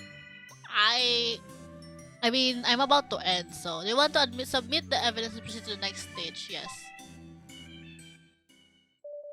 So tired, too much overtime. Alright, I'm heading back. Wait, Mrs. Close? What? No, don't give me that look. Are you thinking about pulling the mock trial stuff again? But judging from all the information I've gotten so far, there can only be one suspect. It doesn't matter, you can do things like that. It's not according to protocol. But we catch a culprit every time, don't we? There you go again. Come on, please stay and help out. I'll buy you an ice cream. Gah, fine, but if you get reported, you're on your own. I feel like you're gonna get reported. I know. Pain in the honor chain. What? According to our investigation, you are the only possible culprit. Hold on, it wasn't me. How do you land on me? Is that even legal? Can you just accuse whoever you want? Do you even understand games? It's called the tutorial. You think this is a game? Order. An impromptu court is now in session. You may all testify on your own behalf. After rest, I will make a final decision. Do you have any objection, Mrs. Chan? Miss Chan? Yes, I don't have much of a choice. If you're really not the killer, then now's your chance to prove it. Fine, then let's get started. Oh god, here we go.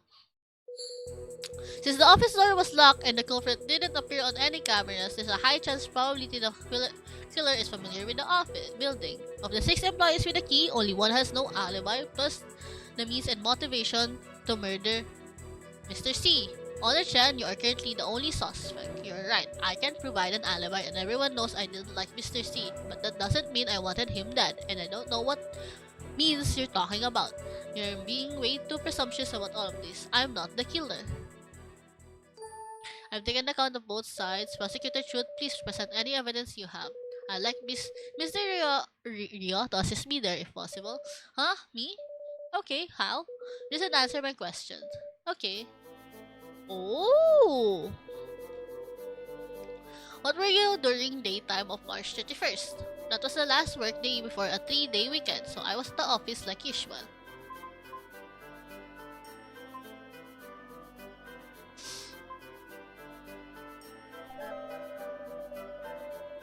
Mr. C came around 11 a.m. and Honor came in at 3 p.m. No one else came in as far as I know.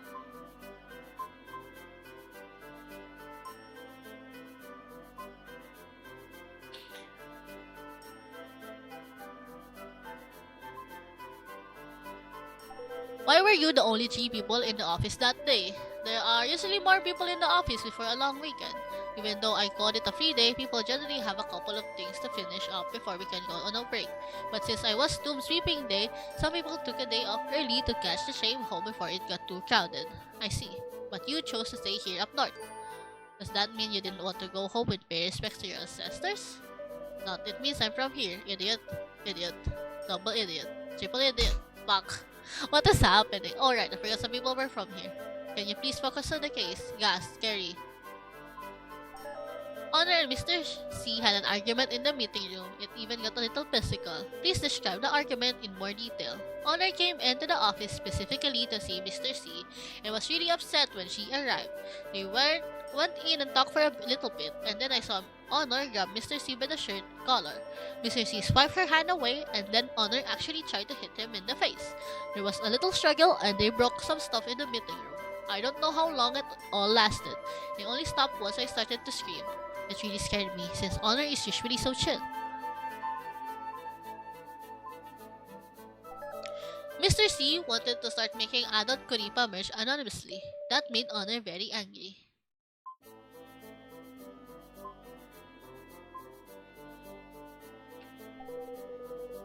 Oh, that's not alright. I don't know. Merch is handled by Prudence since Mrs. C doesn't usually get involved. All merch decisions are usually made after a lot of meetings though. But Mr. C decided that all of this unilaterally and published merch anonymously had never been done before. Honestly, I can understand why Honor was so mad. This discussion won't do me any favors, so you could say it was an unprecedented which isn't like Mr. C at all. I understand, thank you. Yes. Honor screamed, "You'll pay for this, you just wait and see." Then she stormed out of the office and slammed the door. Oh! As I'm sure everyone heard, Honor Chan was at odds with the victim's recent work decision, even engaging in a physical altercation. I'm so tired of reading. Altercation with him. She also left the office with a threat, as assuring Mr. C she would make him pay. That can be interpreted as a declaration of criminal intent and with it ample motive to harm Mr. C. I've noted your testimony, prosecutor. Is there anything you'd like to refute, Miss Chan? It's all a misunderstanding. Please let me explain. Okay. What Mrs. said did actually happen, but I was just angry, that's all. I texted Mr. C later that night apologizing, and we were all good. I know I don't have a good alibi, but I've never used that knife before, so how could I be the killer? After hearing Mrs. Testimony, I can understand why you think I did it, but it's all a misunderstanding. Mrs. didn't even know we already made up. I think it's jumping to conclusion to assume I did it just because of one argument. Your rebuttal has been noted, Miss Chen. What do you think, prosecutor? I'd like to clear up some details if that's okay. Go ahead. Oh. I said some things in anger, but I apologize to Mr. C that night and that one.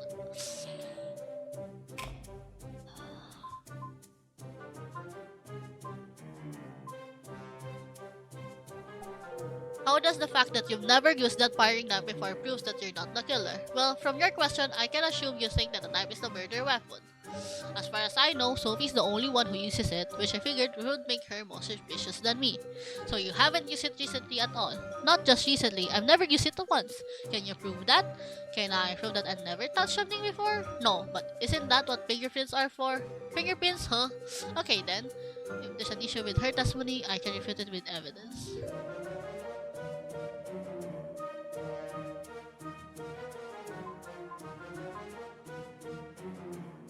Present.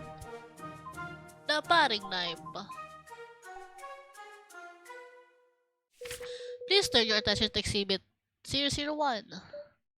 What is this? You're right, Mrs. Chan. Using fingerprints to see who has touched something is generally the most direct and reliable method. And this report here is exactly that, a fingerprint analysis on a suspected murder weapon. Special attention to this name here. That's right, it's yours. Your fingerprints were found on the knife. Impossible! I've never used it before. How could... Wait a second. I remember now. I have touched it before. I needed a 3D model of someone holding a weapon, so I held it as a reference. Just remembering this now, isn't that a bit convenient? I'm not lying. Plus, how could someone kill Mr. C with that tiny knife? Wouldn't he resist? He might have, but sleeping pills showed up in his toxicology report. Sleeping pills you admitted to taking. You may have apologized to Mr. C, but you also admitted to being angry at him. That, combined with conveniently forgetting about holding the murder weapons, means you're still our top suspect, Miss Chen. But it wasn't me, I swear! I have more proof. Do you have something more to say, Miss Chen? Yes! I'll tell the truth this time. I'm sorry, but I lied about my alibi. I was at home, but I wasn't sleeping. I'm Garifa's real face. Thank you for all for coming. See you. Catch me if you can. I was streaming last night, so I've got the whole audience of witnesses. There's got to be a good enough alibi, right? Wait, wait a second. Hello, child. She's lying. I'm Karifa's real face. I was the one streaming last night. You both wait a second. They're both not telling the truth because I'm Karifa. Oh my god, everyone is Karifa. What the? Are you both kidding me right now? Shouldn't that be my line? It takes a lot of guts to lie about something like that. But I'm telling the truth. Why is everyone else lying? That's... What's going on here? Can someone please tell me what the heck is going on here? So... Who's the real face?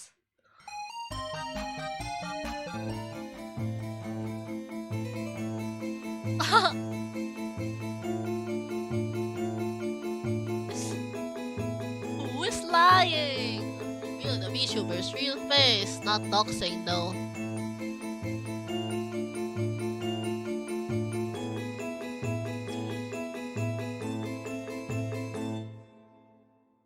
Yo.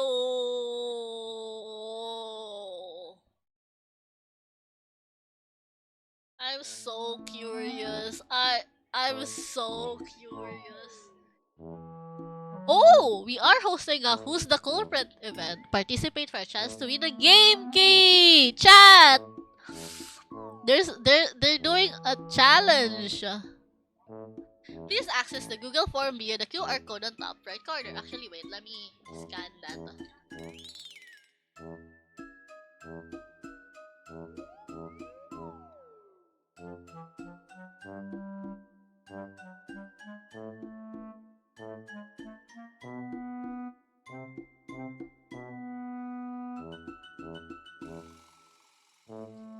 Thank you for playing and see you in the official game. Yippee! That was fun. I actually enjoyed that.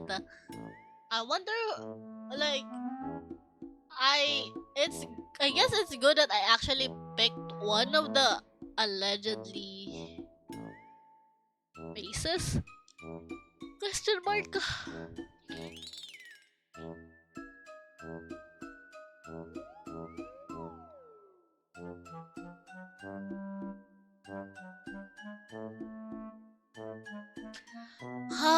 I so cool. I love the art style. I love how they use. I feel like the headband is familiar for like the first VTuber character. Catch me if you can. She's the most suspicious one, but she also had an argument. She didn't said that she made her use the knife. I feel like she is hiding a lot of things as well. I feel like it's a group of people though. Was the new trailer the one that we just saw? This is so fun. I am looking forward to how the game will be in the future. Interesting. Yeah. she's kind of like a nasty personality, but it's not definitely not her. She's very much helping. But yeah, that was fun. I hope you guys enjoyed the 2 games we played.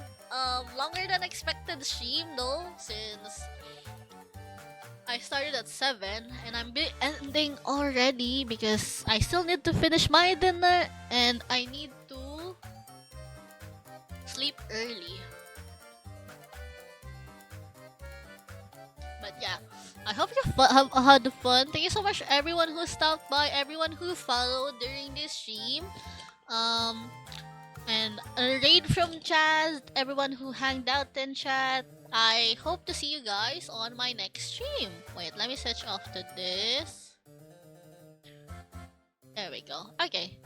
Here is my schedule of my stream next. Okay, wait. Well. My next stream is tomorrow at tomorrow at 8 a.m. I'll be, if I wake up, I'll be streaming the Woman-led Games Showcase. Might stream like 7:30, a bit early before the actual showcase at 8. I don't think I'll be able to play any of the games. I'll just wanna stream the actual showcase. Might check out some things, or depending on how groggy or am I sleepy, I don't know. But I'll do that. And then next stream is on Friday. We'll be continuing the Choose Wisely games. I think I have 3 games on Friday, and then I have another stream on Saturday. Two more games for the Choose Wisely Fest. Oh, I just realized I was never able to change my pin. No! Unpin this message. There we go. Let me...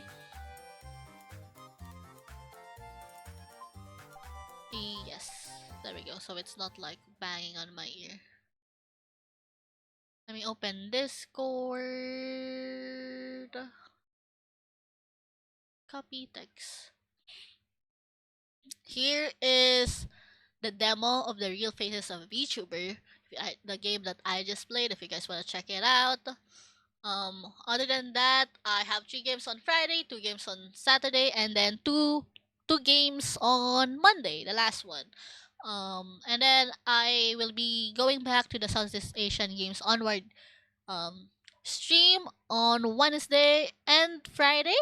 On Thursday, I will be on someone's channel. I will be collabing with Floating Shoe. I won't be streaming my POV, but we will be playing another game from the Southeast Asian Games onwards. And yes, that's all. I do have a lot of other things I need to finish. I don't think I'll be streaming during the days leading up or even on Christmas. Oh god, my phone fell. But yeah, I won't be streaming on those days. I'm pretty busy IRL, and I'm also preparing for Kasmatsu. So I hope I see you guys on my schedules for December. A lot of things happening, and I think I need to rest on January. But yeah, thanks so much guys for watching the stream. I had fun with Lovers Enigma. I feel like I wanna continue it, but probably on January or something. I wanna continue the demo. I don't know how long is it. I also wanna see the other things like I could have chosen. I It's the eerie feeling of it is scary, but I still enjoyed it. My nose is clogging up because of the cold. But yeah, if you guys wanna check out, nakakaps lang ako. This is Choose Wisely Fest. You can check out all the games that is part of the festival. There's over 300 plus almost 400 games that is part of the festival. There are demos available, sales, and a lot of bunch of other things. You can also check out my card. This is all things Tinenin. If you guys want to follow my social medias, I am active on Twitter, but I also have an Instagram and a YouTube channel. Here goes. I will be uploading this VOD I think by tomorrow morning or afternoon, it should be up already on my YouTube channel. If you guys wanna check it out. With timestamp, by the way, I'm trying to timestamp my VODs, but some of them it is too much. Okay. And yeah, you can also join my Discord server. I always ping my Discord server. Even when sometimes I don't post on social medias, I'll be streaming. But if you're in my Discord, you'll get a ping, or you can just have notifications on here on Twitch. If you guys haven't followed, please follow. I am very close to hitting 900. I was hoping to hit 1,000 by the end of the year, but I'm totally fine if I'm not. I just hope I'll reach 900 by the end of the year. We are 8 followers away from 900, so I really appreciate if you can follow. Other than that, I am hoping to hit 100 subscribers on my YouTube. We are 7 subscribers away on my YouTube. So if you guys want to check those out, um, yeah, go check those out. This is Bayanihan. If you guys haven't heard of it, why, charot. Um, Discord, Bayanihan is a Discord server that I made for content creators, Filipino content creators, specifically VTubers, creatives, artists, writers, and supporters in general. You can host collabs, join collabs, and find opportunities in the server. We currently have a caroling event. You guys can submit you singing a Christmas song or Christmas caroling, and in support of the charity that we are trying to raise funds for.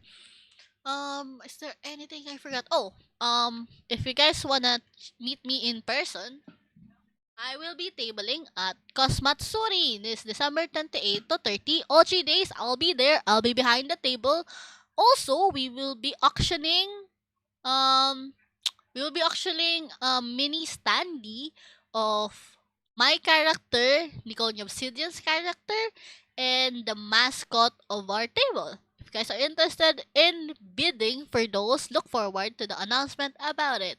You can also join in the community server of our art group. We usually announce things there when our next tables, our catalogs. If you guys want to suggest a fandom we can draw for our next merch, you can also suggest there. And sometimes we also host giveaways in the Discord server. But yeah, thank you so much guys again for watching this stream. My throat hurts. I need to rest my voice.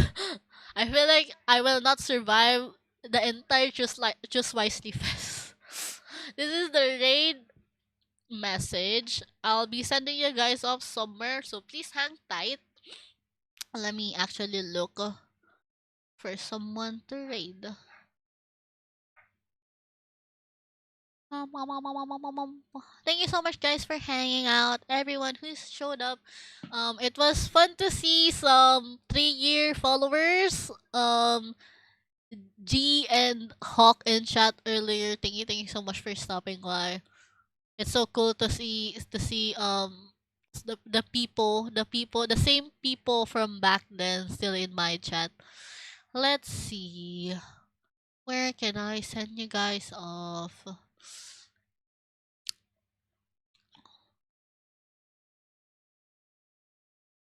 Zappy is playing some Choose Wisely Fest streams. I can also check, I guess, the tags if anyone else. Oh, Sela is streaming for Choose Wisely. What games is this? Let's see.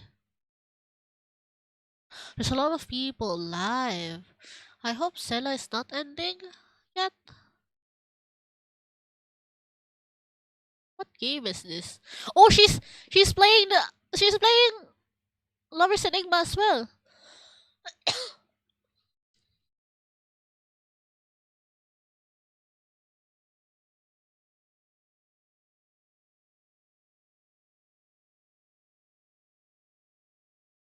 Is she ending? Wait,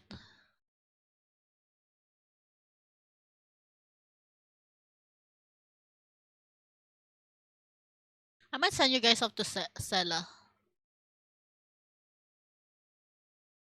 She is 2 hours in. But yeah, okay, I'll send you guys to Sela. Let me see, let me see, let me see, let me see, let me see.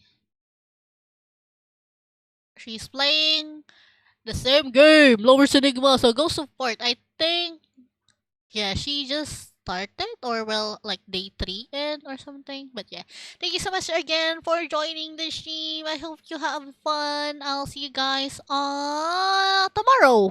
Tomorrow morning. Starting the raid. Join in, everyone. Okay. Goodbye, everyone. I hope I see you guys tomorrow, 8 a.m. Okay. If you're not awake by 8 a.m., I'll be sad and disappointed. The joke lang. It's fine. You don't have to wake up. I have to wake up though. But yeah, thank you, everyone. Bye bye. Sweet dreams, sleep tight, and I'll visit your dreams tonight. Please follow Sela. She's a sweet girly pop. I met her. Support her. Wait, I need to copy my own message. And please represent my community in the best way that you can. Bye bye, everyone. Good night.